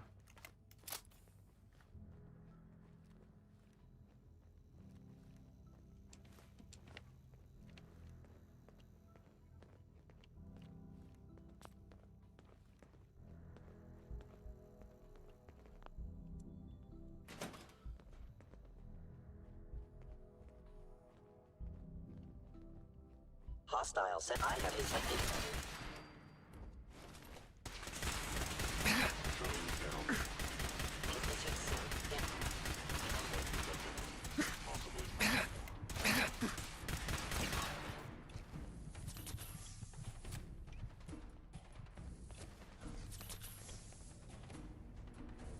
You cannot escape detection for long. Where's that play button? Carrington, Stanley, Salis Acrote, Suprema Lex. Open says me. Gone. Excellent.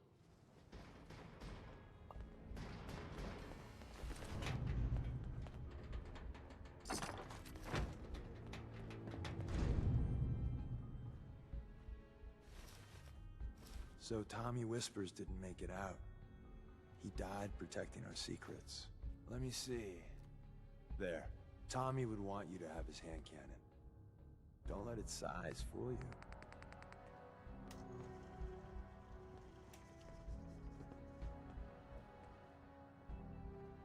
I appreciate it. May it serve you as well, heck, better than it did Tommy.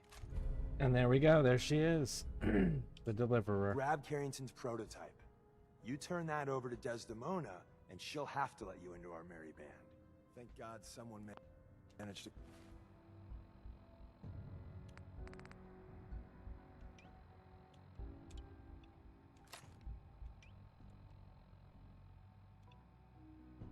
Close the security door in time.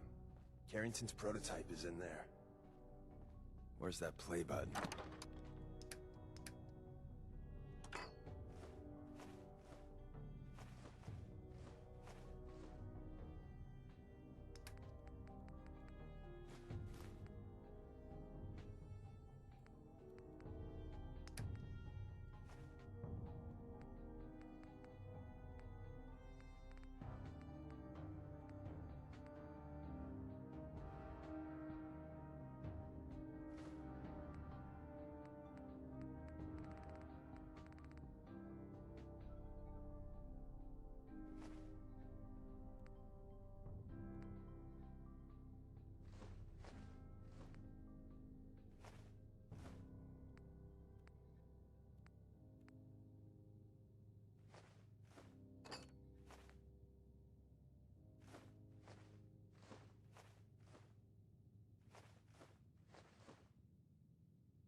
Ooh, no.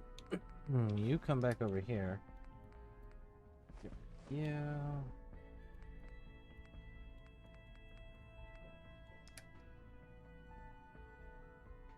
Okay. Carrington, Stanley, Salis Acrote, Suprema Lex. Open says me.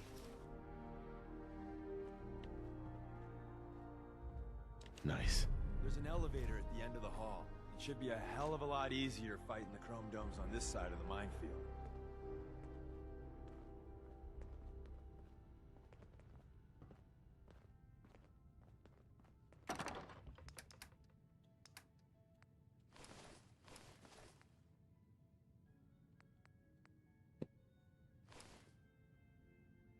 And 10. 2 and 21. Let's start with that and see how that goes.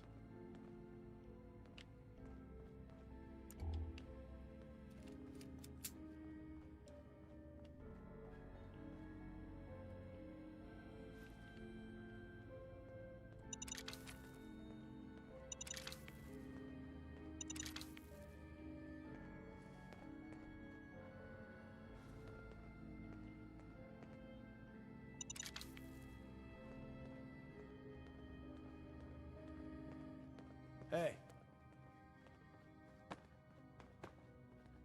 Alright, that's resolved. You. How do we open? There we go.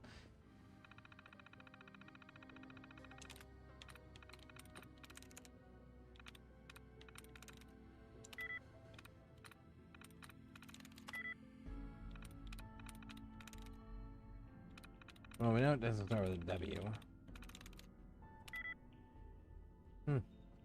Okay.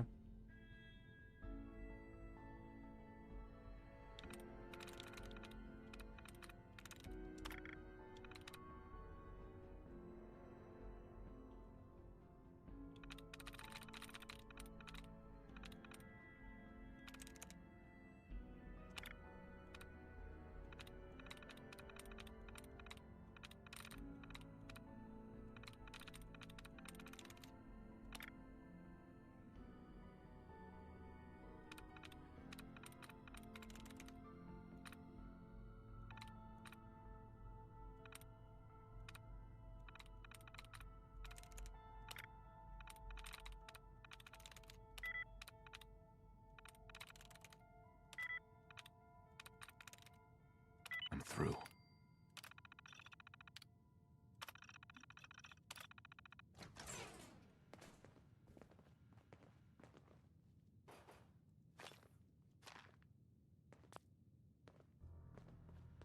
There we go. And what else? You move, Deacon.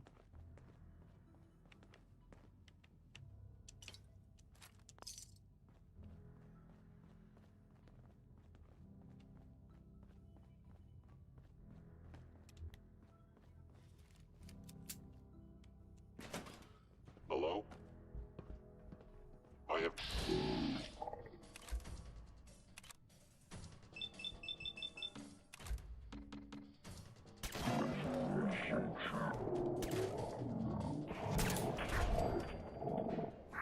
No pass fail.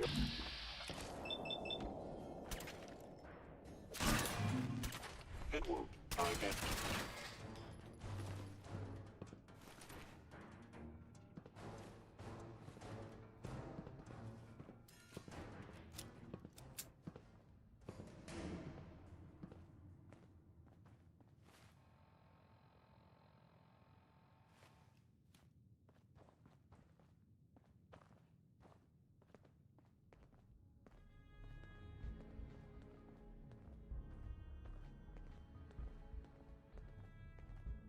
Gotta go down here and put some stuff down.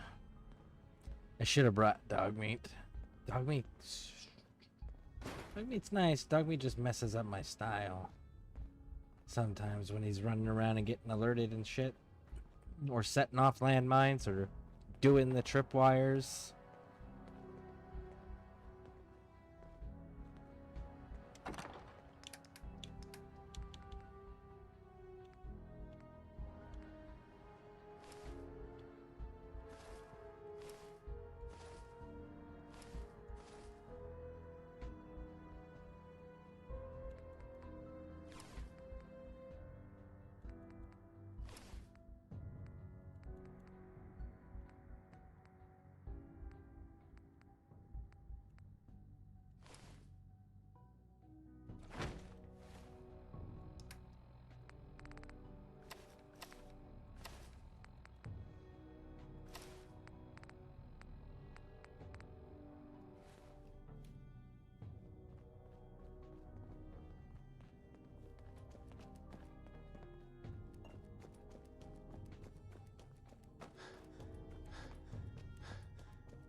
Deactivated the terminal. Alright, the turret, I mean. Let's go.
I gotta say, the load time on PC, every time I'm hitting a load screen on PC, it is way the fuck longer than on console.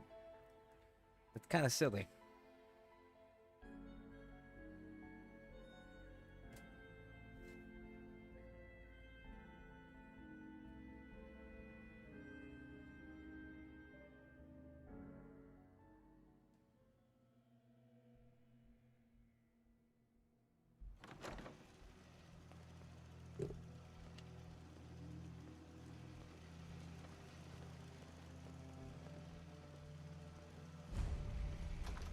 Movement detected.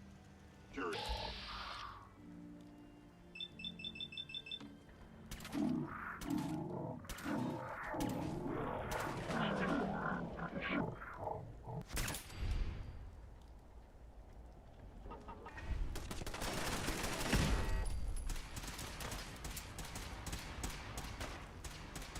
Upper limb actuator damaged. Targeting.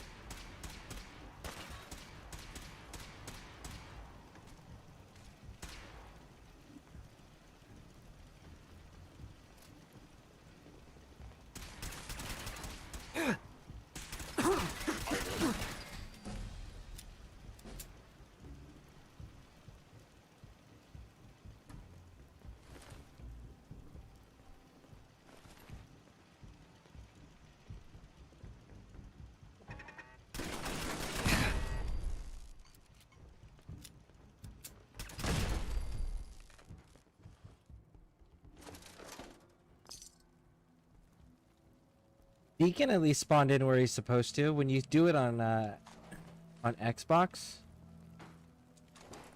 when you come up to this room, Deacon actually starts on the outside, walking in, setting off a bunch of mines.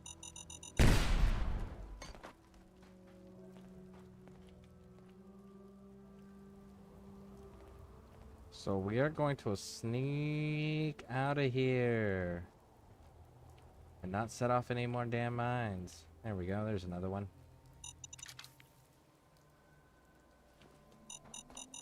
Run!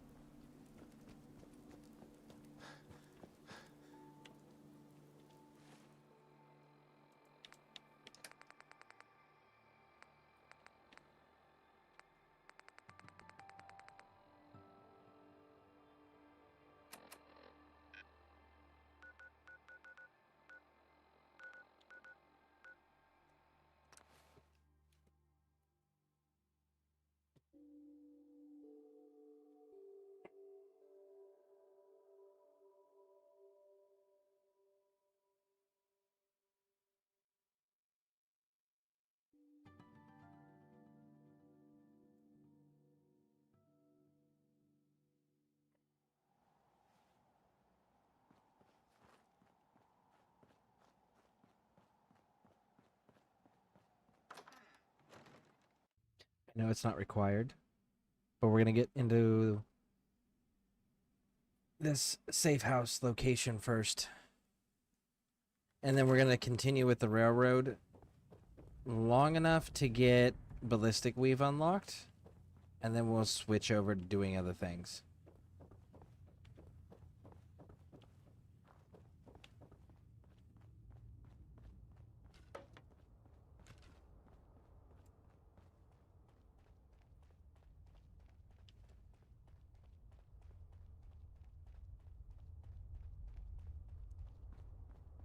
And the new guy patched me up, put me on his shoulder, and blasted his way through the rest of the complex. Synths everywhere. Carrying you the whole time? Amazing, right? That's one word for it.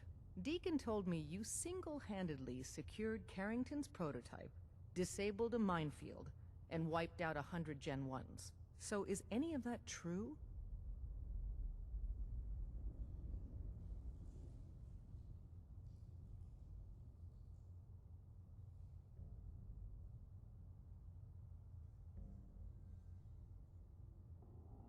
My last persuade check failed. I think this one's gonna fail too because I'm so early on, but let's try it anyways. Every word he said was true, and then some. If you didn't have the prototype, I'd think you're both lying through your teeth. See? Just like I said, boss. I was expecting Deacon to grab a full team, including Glory, to secure that prototype. But instead, just the two of you cleared out the entire switchboard. You'd be insane not to sign him up, Des. You've certainly made an impression on Deacon. He's never spoken about, or lied about, anyone so highly before. Welcome to the Railroad, Agent.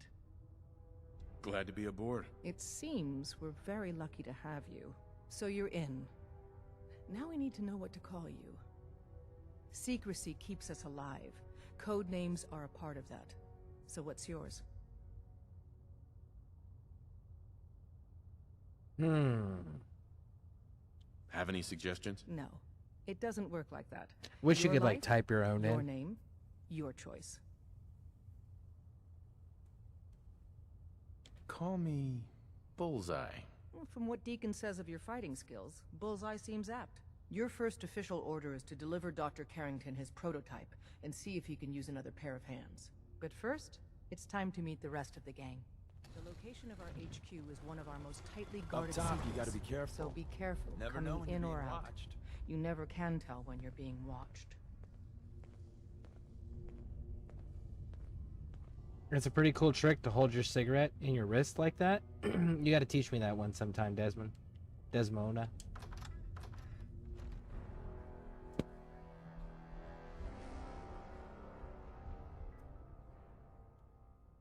This is it. It may lack the amenities of the switchboard, but it's safe, and we've taken precautions not to be surprised again. Things are chaotic right now, so there's plenty for you. We're all the synths got. Nice. That issue's one of my favorites.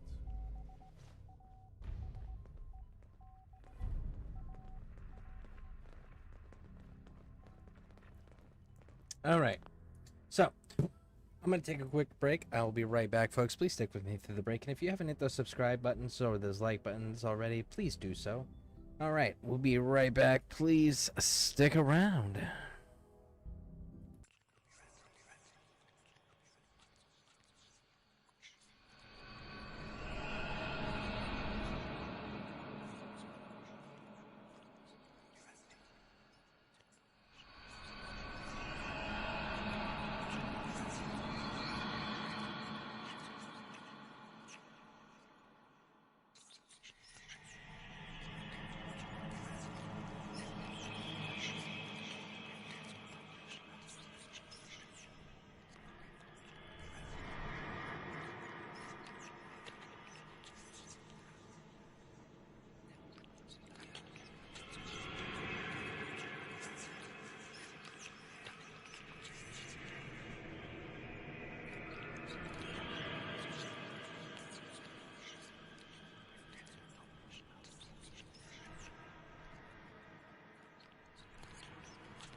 All right.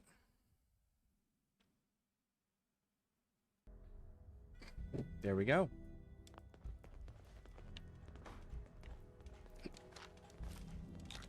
Listen up, everyone. This is Bullseye. He did the switchboard off with Deacon. He's a full agent, effective immediately. I'm counting on each of you to show him the ropes. Feel free to welcome him aboard. That is all.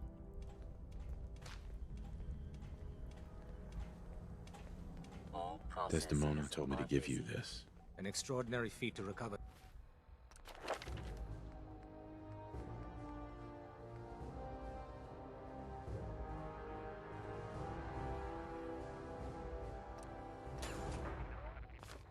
This, but that's hardly the point. Without a lick of training and us knowing hardly anything about you, Des has invited you to join HQ. It would have been nice if she had consulted with her second-in-command. But what's done is done. Since you're here now, we might as well put you to work. Tell me what you need, Doc. One of our field agents, Old Man Stockton, needs help with the runaway synth, H222. So headquarters, as always, puts out the fires that others can't be bothered to put out themselves. The paranoid old bat won't even tell us the problem. He insists that we get our intel from a dead drop. Sounds like an important mission. It is. After Switchboard, we're so short-handed I have little choice but to throw you into the deep end. The dead drop is a mailbox with a rail sign on it. It's a common means of communication for us, so keep an eye out for them. When you make contact with Stockton, he won't give you the time of day unless you give him the proper countersign. The current sign is, do you have a Geiger counter? And the counter is, mine is in the shop. Please tell me Deacon taught you that at least. Got it. Stockton is a prominent businessman at Bunker Hill. The dead drop will be near there. Use the escape tunnel in the back to get there quicker. Okay, sounds good, bud. But before we go and do all that craziness, you know what we gotta Deacon's do? record is the best. You could learn a lot from him. Where are you at? Glad Where you at? signed on. Here you go, Psycho. Come here. Means I might get to take the occasional night off. The census sweep says you're clean. Hooray! We're bug-free. Yeah, that's great. Not so fast, man. Okay, have you eaten anything out there? Because if you have, they got you. Yeah, I've eaten food. Oh, I knew it. The Institute has these tiny microscopic robots in the food, man. And they report back. Tom, that's rubbish. You just don't get it, Carrington. The Institute is in your blood. If true, that's terrifying. If he had a shred of evidence for any of it, agreed. Quite terrifying. Okay. If you really want to be safe, let me give you a little shot. Desdemona says no one has to, but it will kill those little robots. There's battery acid in that serum of yours. You can't nuke an omelet without irradiating some eggs. You ready to shoot up?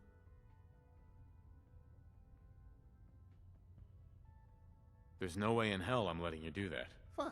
Let them hear and see everything. Okay. I hope you like your whole life being downloaded to the Institute's mainframe.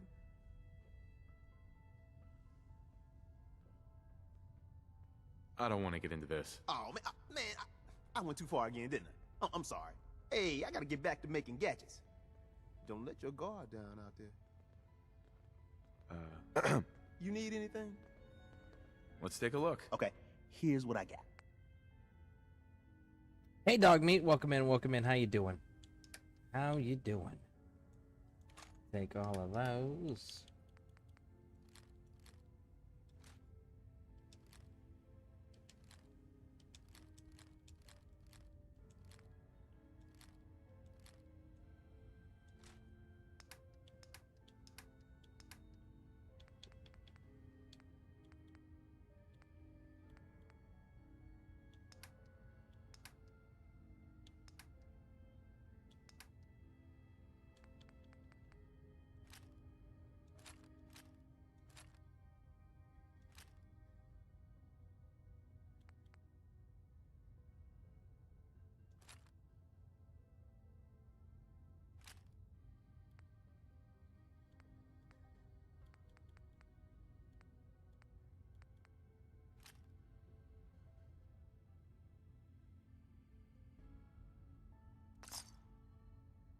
Welcome to God the the family. Institute doesn't We're find us. colorful and... At least not soon. Are you injured? Okay, so we gotta go deal with the Bunker Hill op now. Hey, Rook. The name's... Wait. We got a lot of synths in play right now. Makes things really dangerous. Who is doing Drummer Boy's voice?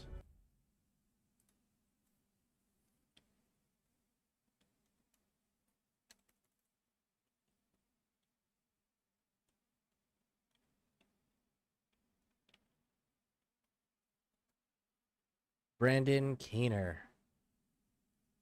That's Garrus. That's fucking Garrus. Oh, that is so dope. I thought that voice was familiar.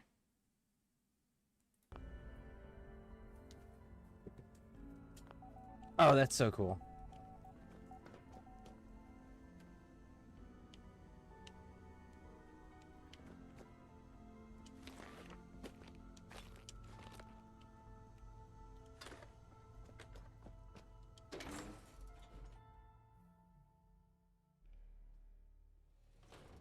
Oh, well, of course it is. Right? Like, he's in everything.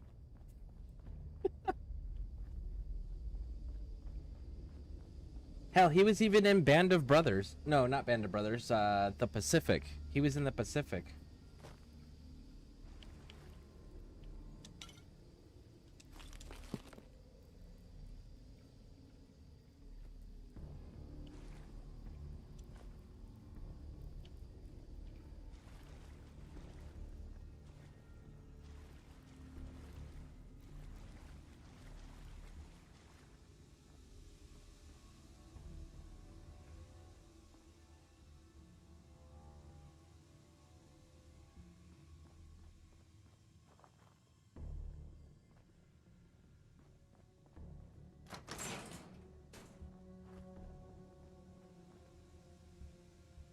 Terminal only.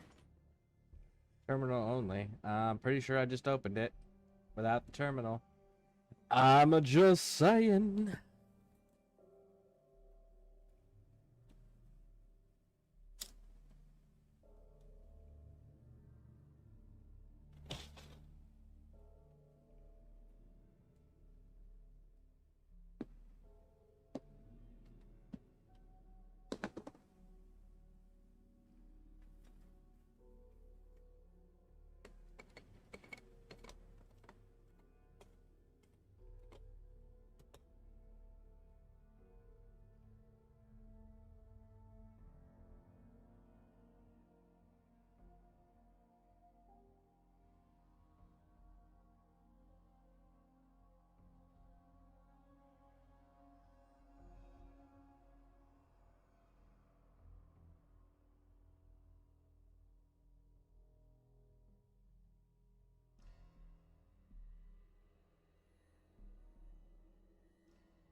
Too bad about Garrus being on the wrong team, though. Should have picked the Minutemen.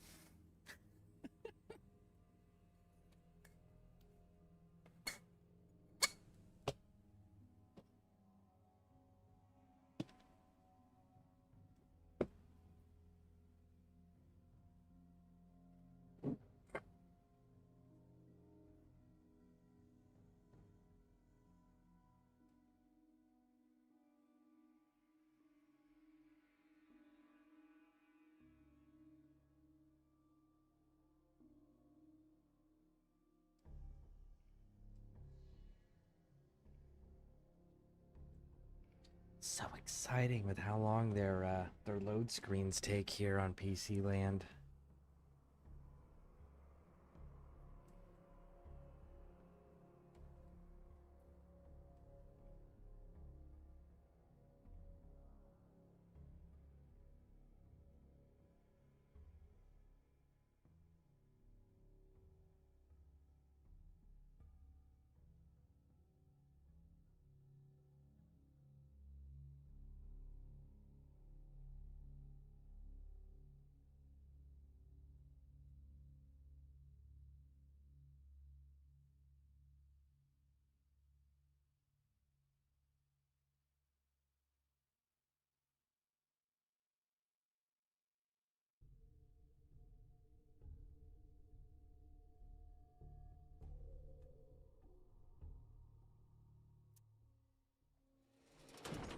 There we go.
The Deliverer. Absolutely best weapon in the game.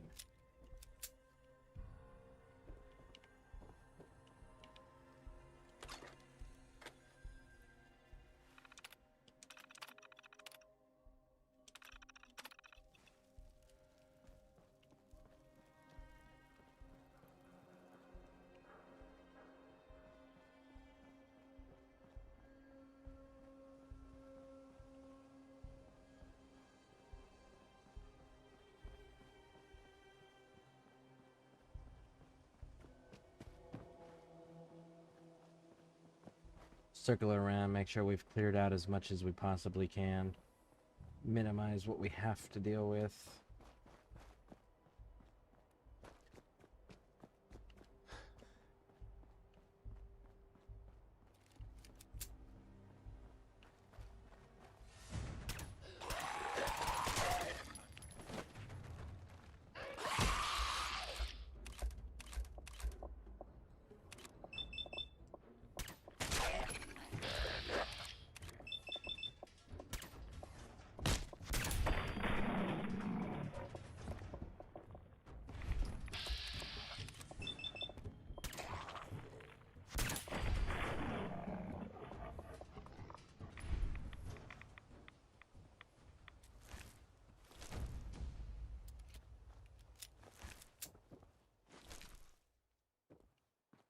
Okay. Ada down here yet? Nope, Ada is not here yet.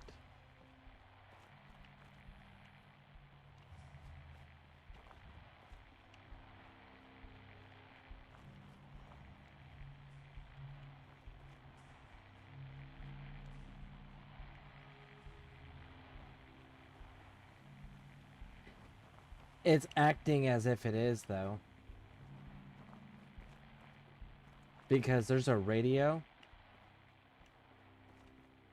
that gets put there, and you can hear the static from it right now, even though it's clearly not present.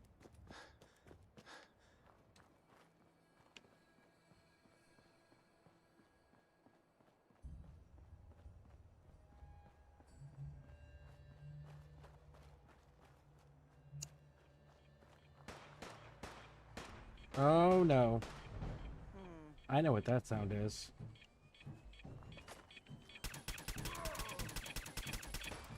Shit! You save me, human! Go ahead and hide, little Let's do this!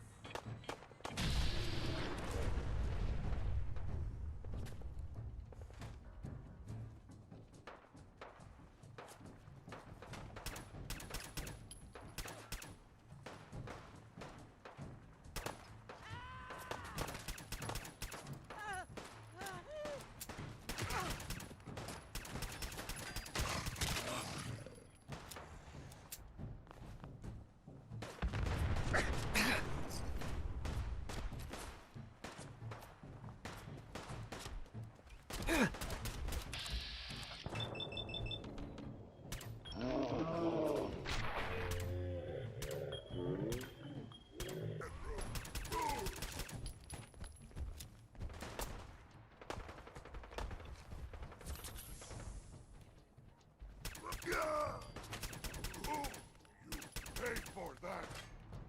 Kill you.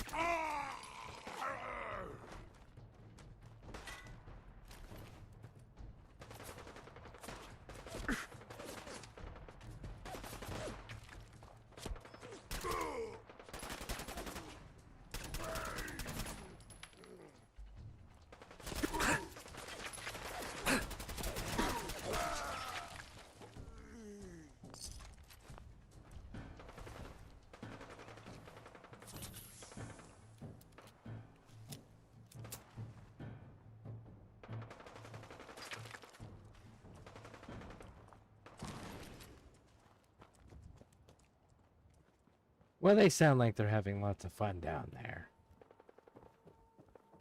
And I think I looted this place already.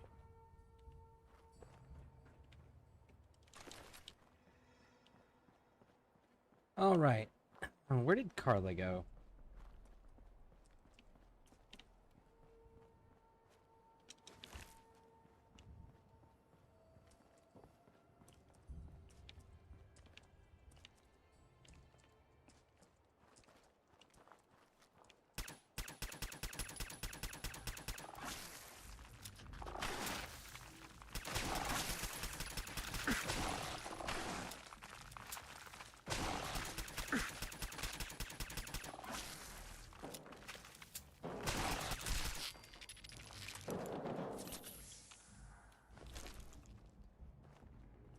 Okay. Well, shit. That was a big-ass fight. We won. Technically.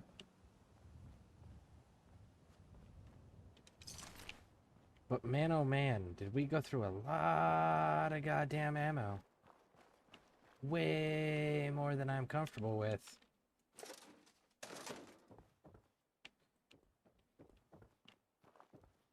Alright, it's a good thing this ammo is so, like, common and cheap.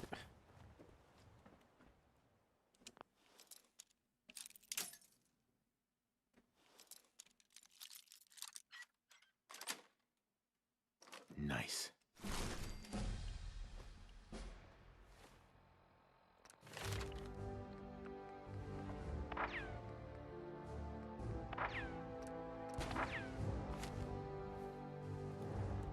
There we go. We upgrade the gun again. Does more damage.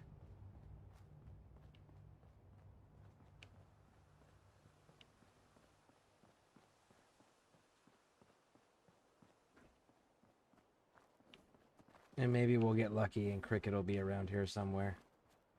Maybe she'll be inside at the table.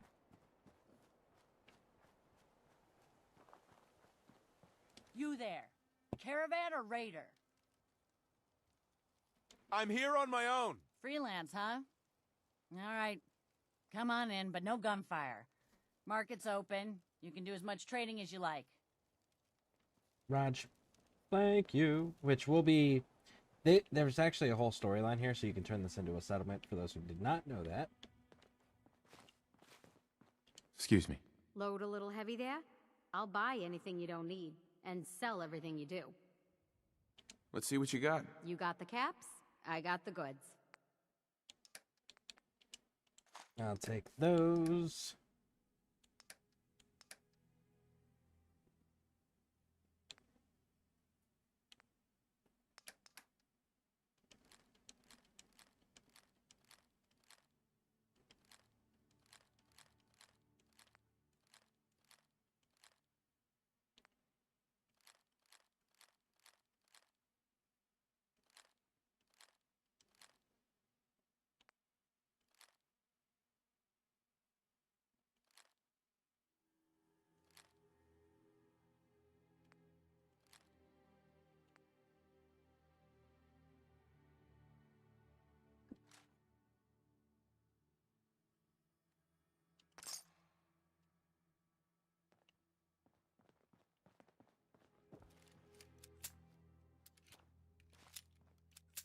All right, we're gonna need a bit more on the ammo side. So what we're gonna do before we mess with anything else is we're gonna come up here first because there's a magazine at the top here, if I remember correctly.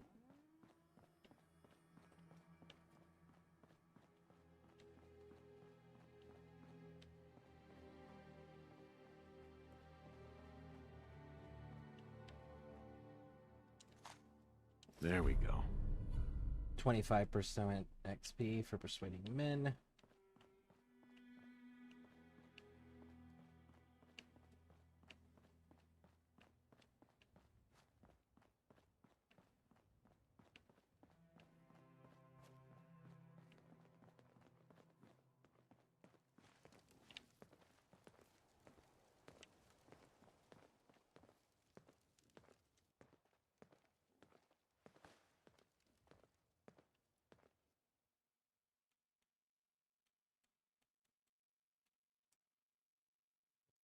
Wait right there. I need more bullets. So we're going to wait for more convoys to come in. Or caravans, rather. And for Deb's store to reset.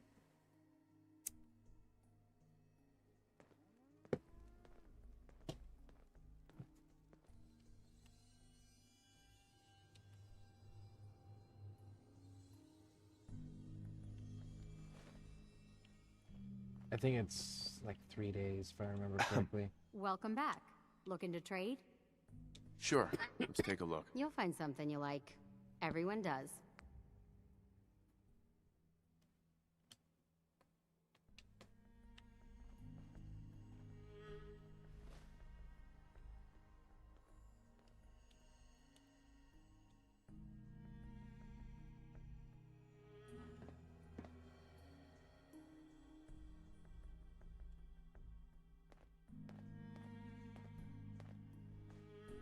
I wonder why no caravan showing up there.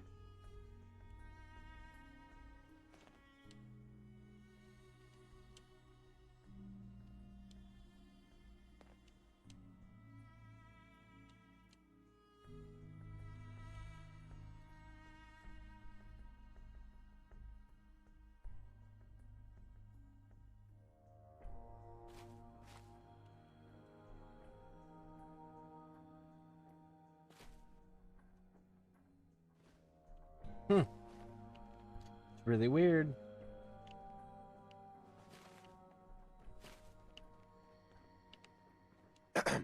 Hey again. Step right up. Little.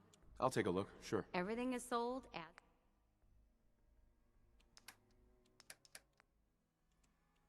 You only have 15 rounds.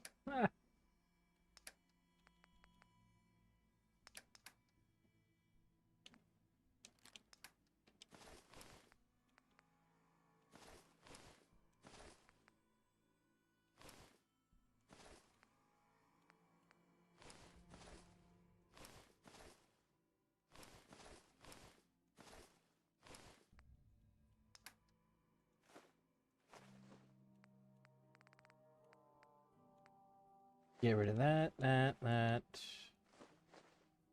Jet. Mentats. Pork and beans.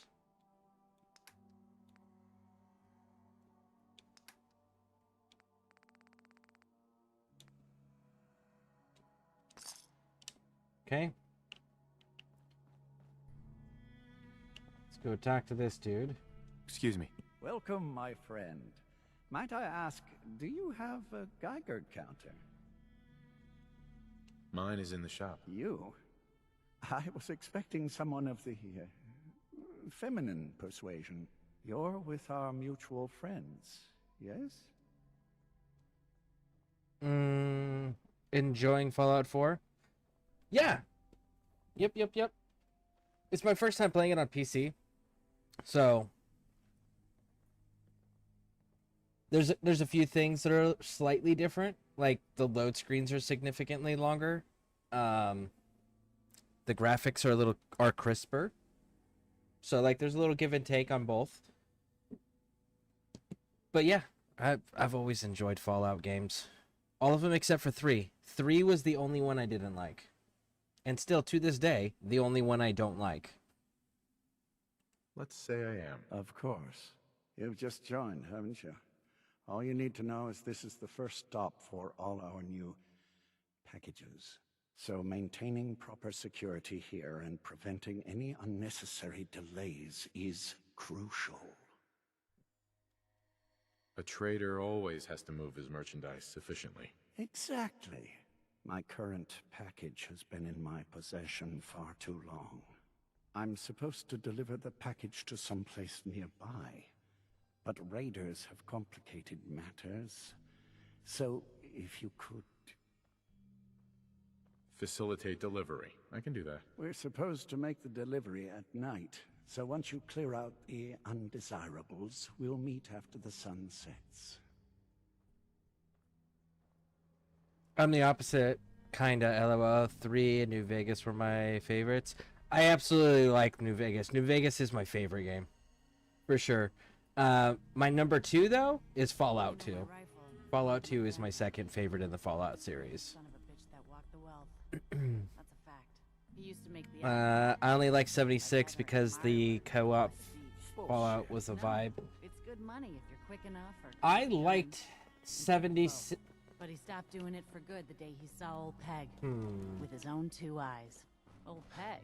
Is that How do you supposed to mean phrase something? that? Excuse Let me me. think on this. Peg? I haven't seen you before. Covered enough miles to know firsthand. Actually, I need some supplies for the road. Let's see what I can... Okay, so 76 was cool as long as you have people to play with and objectives to complete. When you ran out of things to do, and it was, understand that this was a while back before the pit got added, before the ghoul features got added, before... Yeah, no, that's about it. Because Brotherhood of Steel was already added. The Settlers and Raiders were already added. But yeah, even up to that point, from release all the way up to where they started adding things like the pit, right? All the way up to that point, it was one of those, you got to a certain point where it was what was the whole point of playing at that for Endgame was, well, we're gonna do a nuclear missile run. Why? So that we can launch a nuke over at this fissure right here to fight this one enemy that's gonna take the entire server to fight. Cool. Why are we doing it? Because it gives us special materials that we can harvest. Okay. Once you've built everything, what are you doing? You're just harvesting materials just in case they add something new. So it became very repetitive of that, like, all right, there's not a lot I can do here. We're literally doing the same thing over and over and over again. So it was nice to see them add things like the pit and the new ghoul stuff. Because, like, from there now it's expanding. And then you got the private worlds that got added. That was really cool. I'm glad they got rid of that nuclear winter bullshit, because, like, that was a dumb mode. That was so dumb.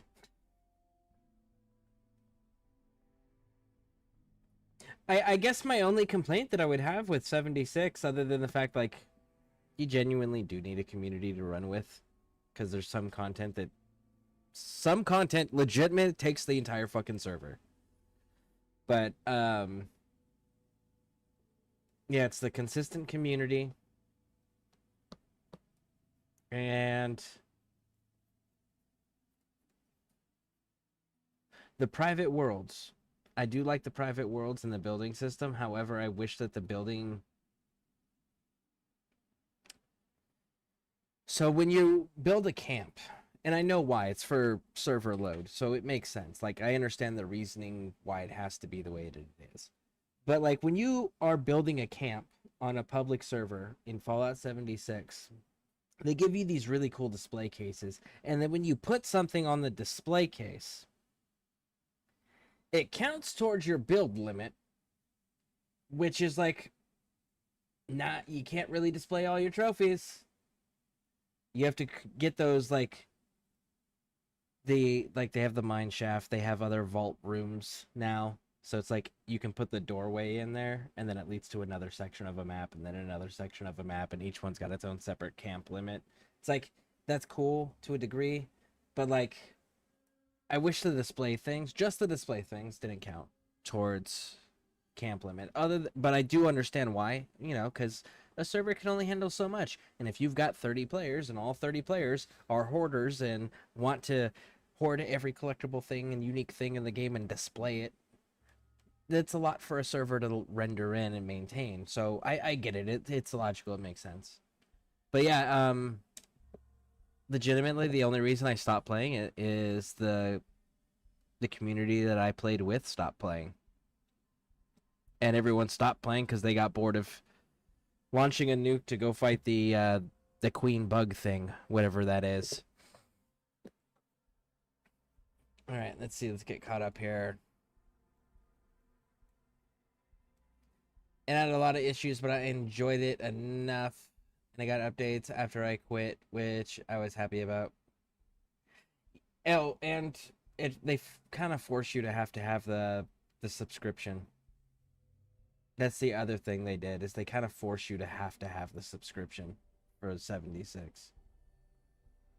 I used to play the Wasteland Santa and that crawled everywhere, overcovered with loot, stealthing, giving out treats to randos I came across. That's pretty awesome. I made a playlist for their content forever ago. Let's see. Oh my god, do you like Sega Cooking too, Ghastly? It shows on your YouTube page. Yeah, it's one of my public playlists. Was meant for people when searching up videos. Otherwise, it's good. I haven't met another fan besides our girls who love it. Okay, gotta go to sleep. Good night, all. Oh, good night, Pixie. Good night. Oh, yeah, it is kind of late here. I'm gonna be streaming for a while. I hope that's okay. I wanted something chronological to binge, and I figured I'd make it public for others. I don't know if it shows in the search results though. And all right, so we're caught up here. About the deep blue sea. So one day, my grandpappy was egging. We are gonna go here because I need ammo, and hopefully she's reset. Hopefully.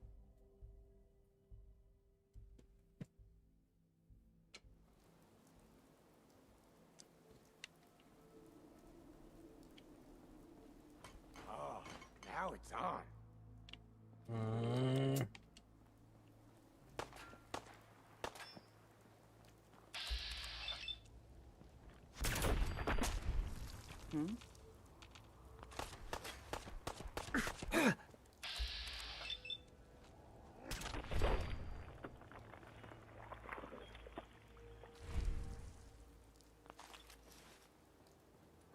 Okay, now then, let's go talk to her again.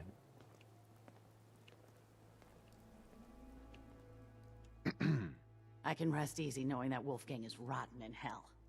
Let's see what you got. It's all worth every cap.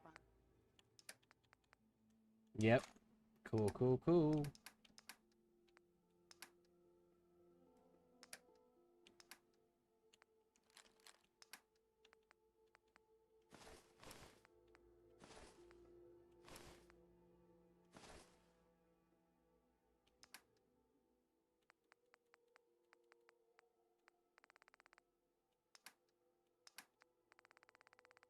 There's that. Pre-war money.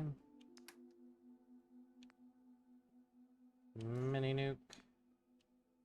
Shotgun shells. And that's good.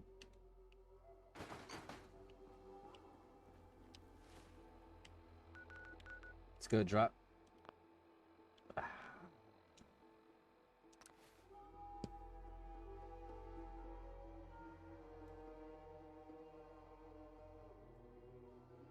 From vicious wild curs to trained attack dogs.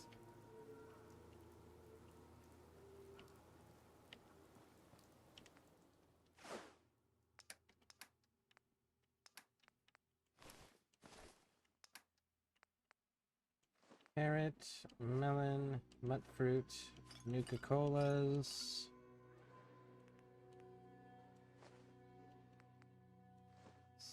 Stealth boys. Some tails.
And there we go. That one's modified.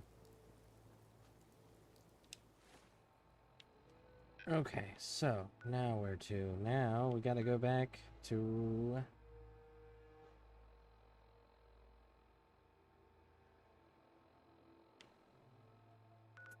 I want a little bit more ammo.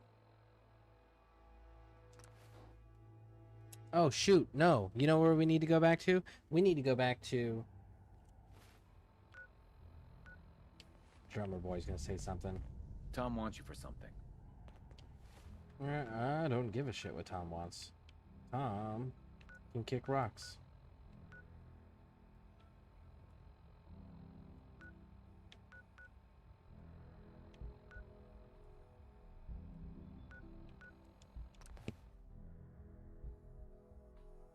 I think the one thing I liked and hated about both 4 and 76 was random legendaries. 1, fun, terrible. 2, terrible to farm.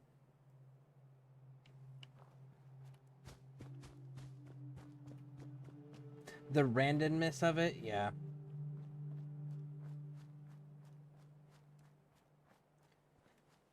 For most of them. For most of them. Because there are some, like for example the Deliverer, which I'm using, which...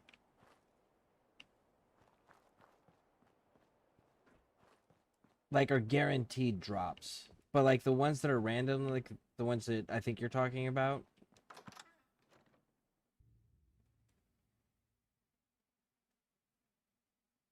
those can be a pain in the ass.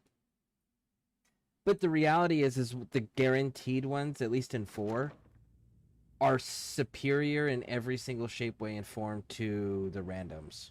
At least from my experience. At least in, and again, that's Fallout 4, not 76. 76 is completely different. Going down. I just remember playing Fallout 4 and only helping the railroad for their gear and then promptly ditching them. Yep, pretty much that's how I do it too. Same. In fact, that's what we're actually gonna be doing. I got my Deliverer pistol from them, and I'm gonna help them for a little bit.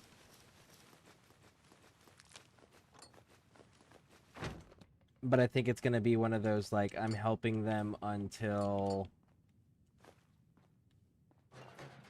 I get the ballistic weave, I think, is what I'm gonna do.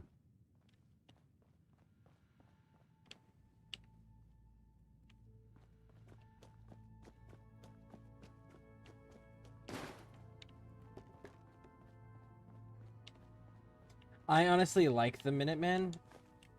If you want to get rich stupid fast, I like the Raiders for that.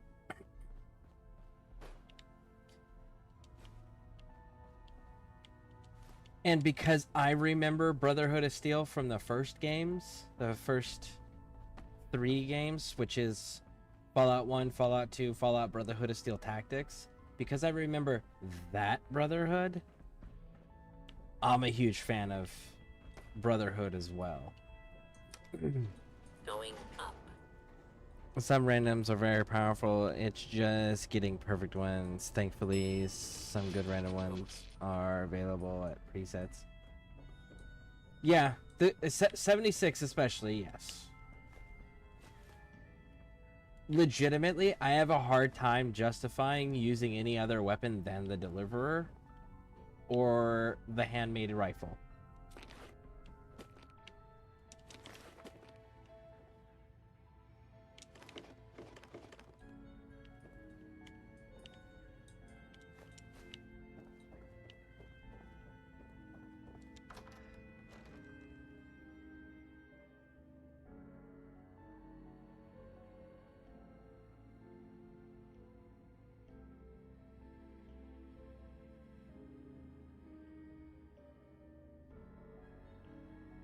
Actually, Spray and Pray. Spray and Pray is pretty fucking fun too. That's the Tommy gun with the explosive rounds. That thing's pretty fucking cool.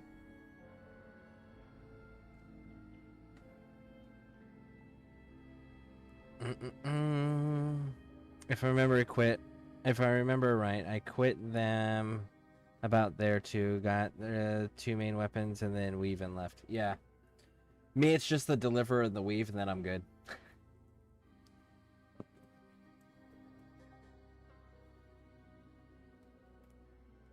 I'm gonna but I don't know if you're here earlier, Ghastly, when I said it, but I'm gonna go through and I'm gonna try to do as much of the game and as many of the achievements as I can.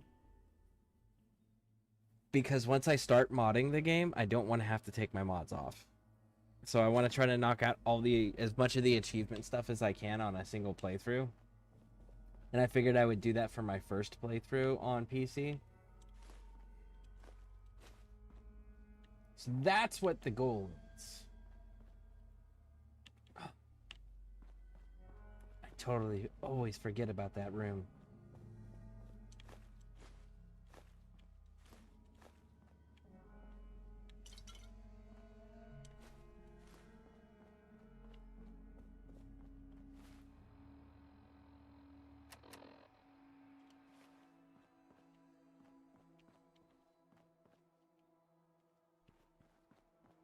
Now, I didn't disarm the rest of these. There they are. I was like, I know I didn't disarm the rest of these fucking mines.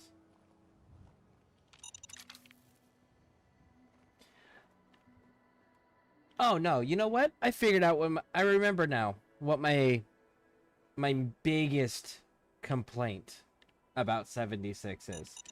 My major fucking complaint with 76 is that they are adding things to the lore in a prequel game. So that means if it exists in the prequel, it should exist in every game going forward.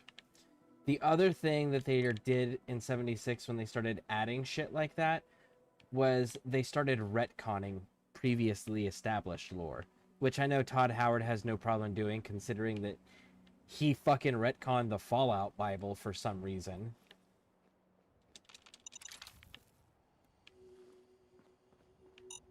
Oh shit. I missed that one.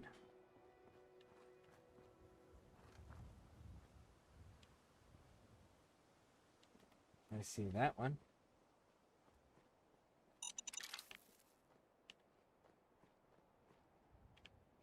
I think that's everything.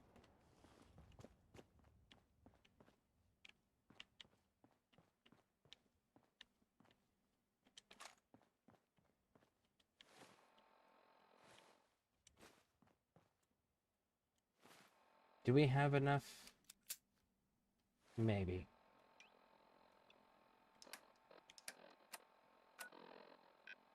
Alright, so let's go talk to Stockton now.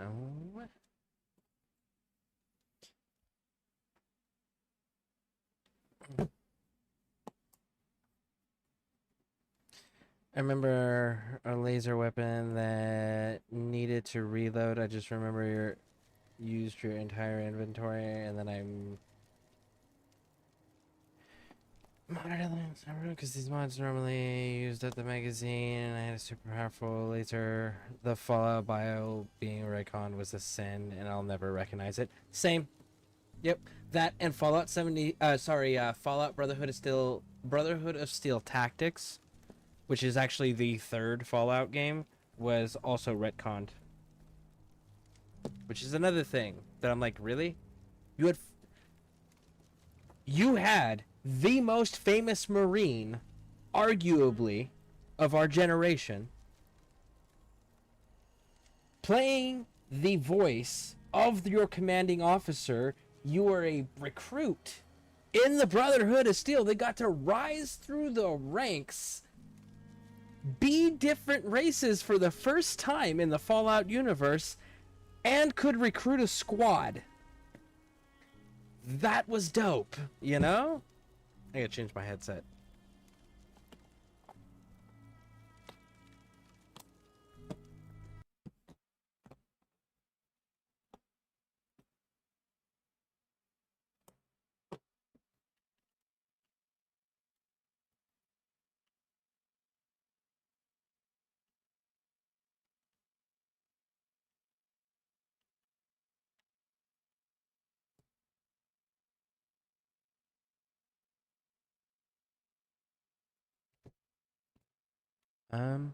Hmm.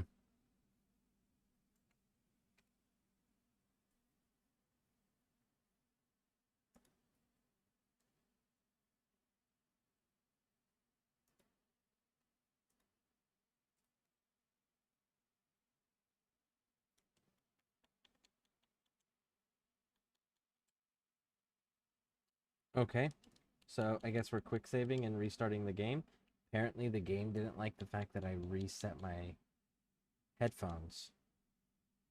So let's restart the game. Probably going back for a little divers and then bed, working on the carbine some more. I need to go back into that, but like I need them to make a game that I can get through without having to deal with a bunch of bugs that prevent me from actually completing objectives. So that's what I'm waiting on.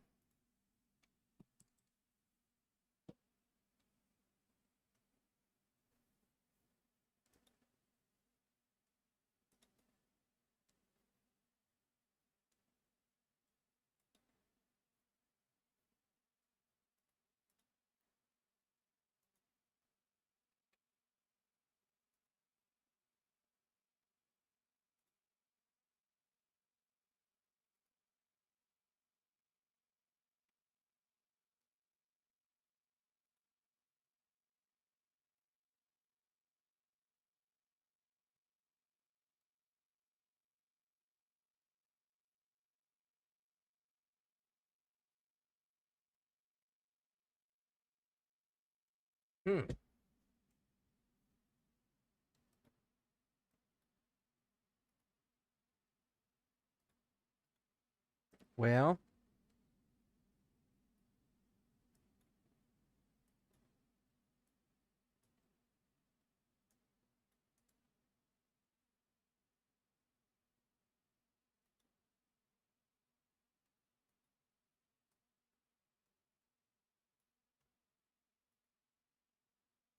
there we go.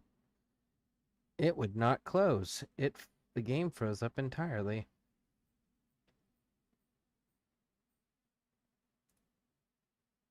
All right, so let's try that again, shall we? Oh, it's got an update that it's doing. Uh-huh. Holy shit.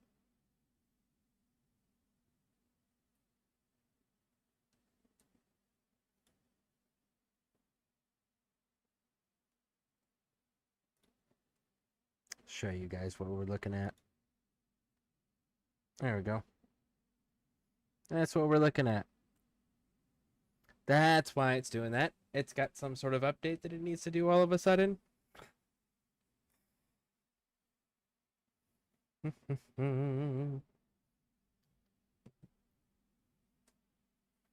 which is cool. We'll hang out right here.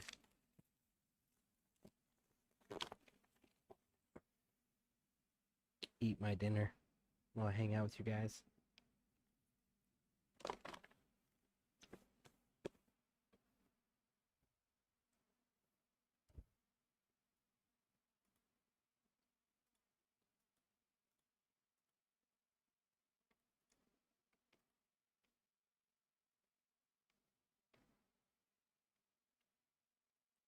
I wonder what this is. Because we just installed the game.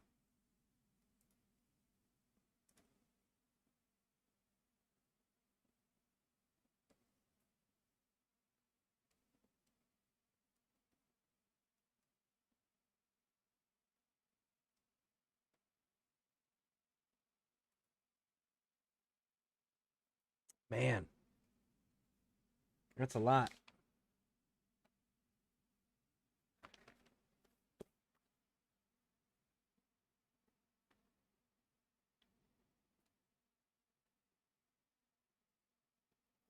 And the time keeps bouncing around.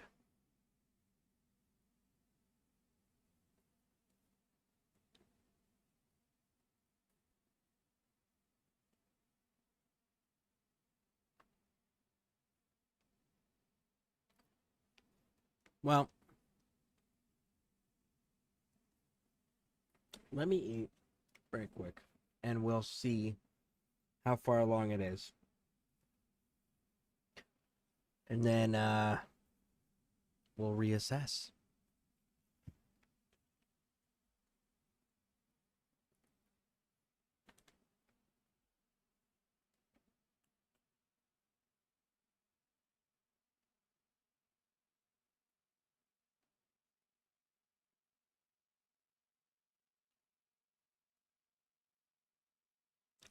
Streaming is probably slowing it. Oh yeah, absolutely it is. 100% agree with you.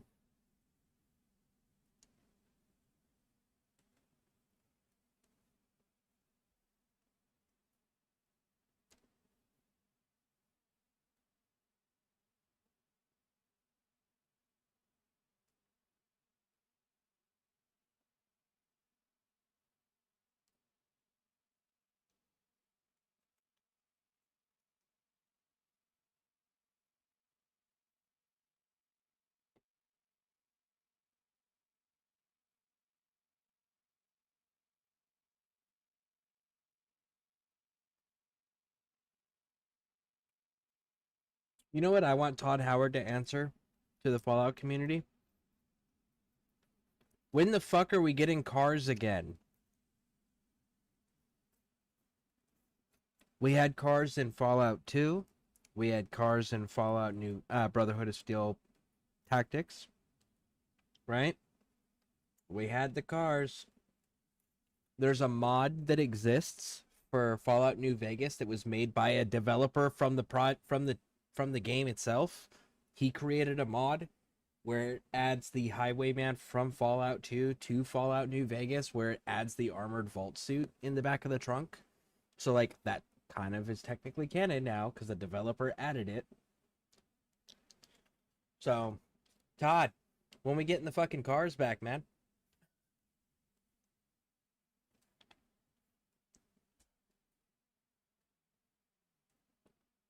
Also, Fallout 2 had one of the coolest dudes.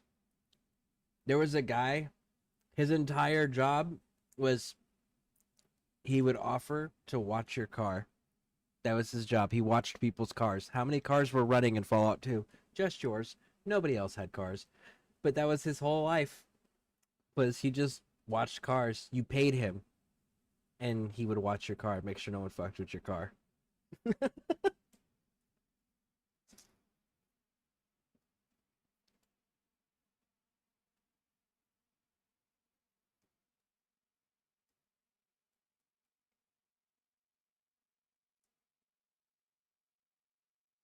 We had a car in New Vegas. It was an Easter egg location, even without the mom.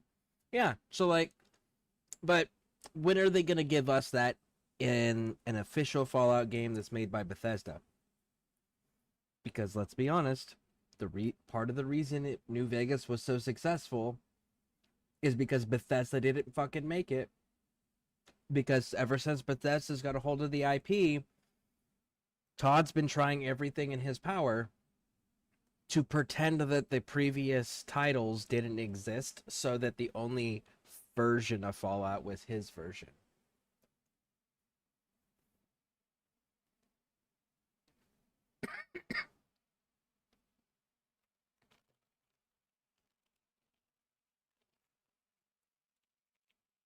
And so far, in the 3 Fallout games that Bethesda has released, that they made, which is 3, 4, and 76, they don't have cars. So I'm kind of curious about that.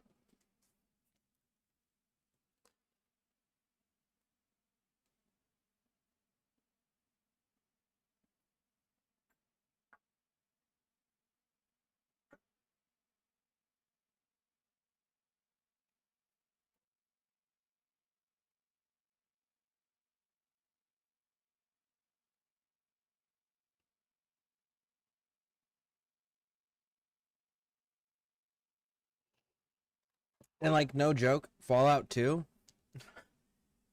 that car was essential, man. Like, you really had to actually have that fucking thing, or else you couldn't travel anywhere without having to fight every little individual square. It was so bad.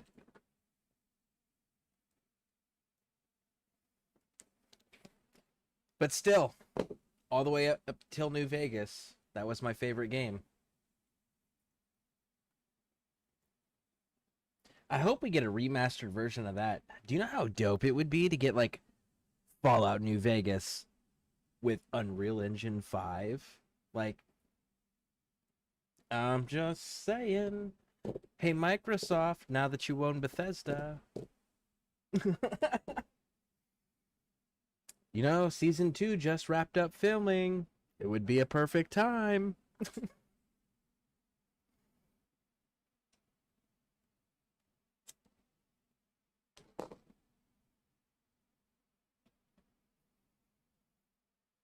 All right. Check it out. Do me a favor, everybody. Hit those subscribe buttons. Because here's what I'm going to do. Because this is taking entirely too fucking long. I am going to stop the stream. Let this update. Restart the stream. And we'll go back right into Fallout 4 like we were doing, okay? So, and that way everyone can rejoin. But that'll speed this wait time up, so that way we can get back into the game faster. So, I'm going to stop the stream currently, and then I'm going to restart it as soon as this is updated. So you can see the timer now. It's at 40 minutes, okay? So, in less than 40 minutes, we will be back. So please rejoin me when that happens. All right. I'll see y'all in a bit, hopefully.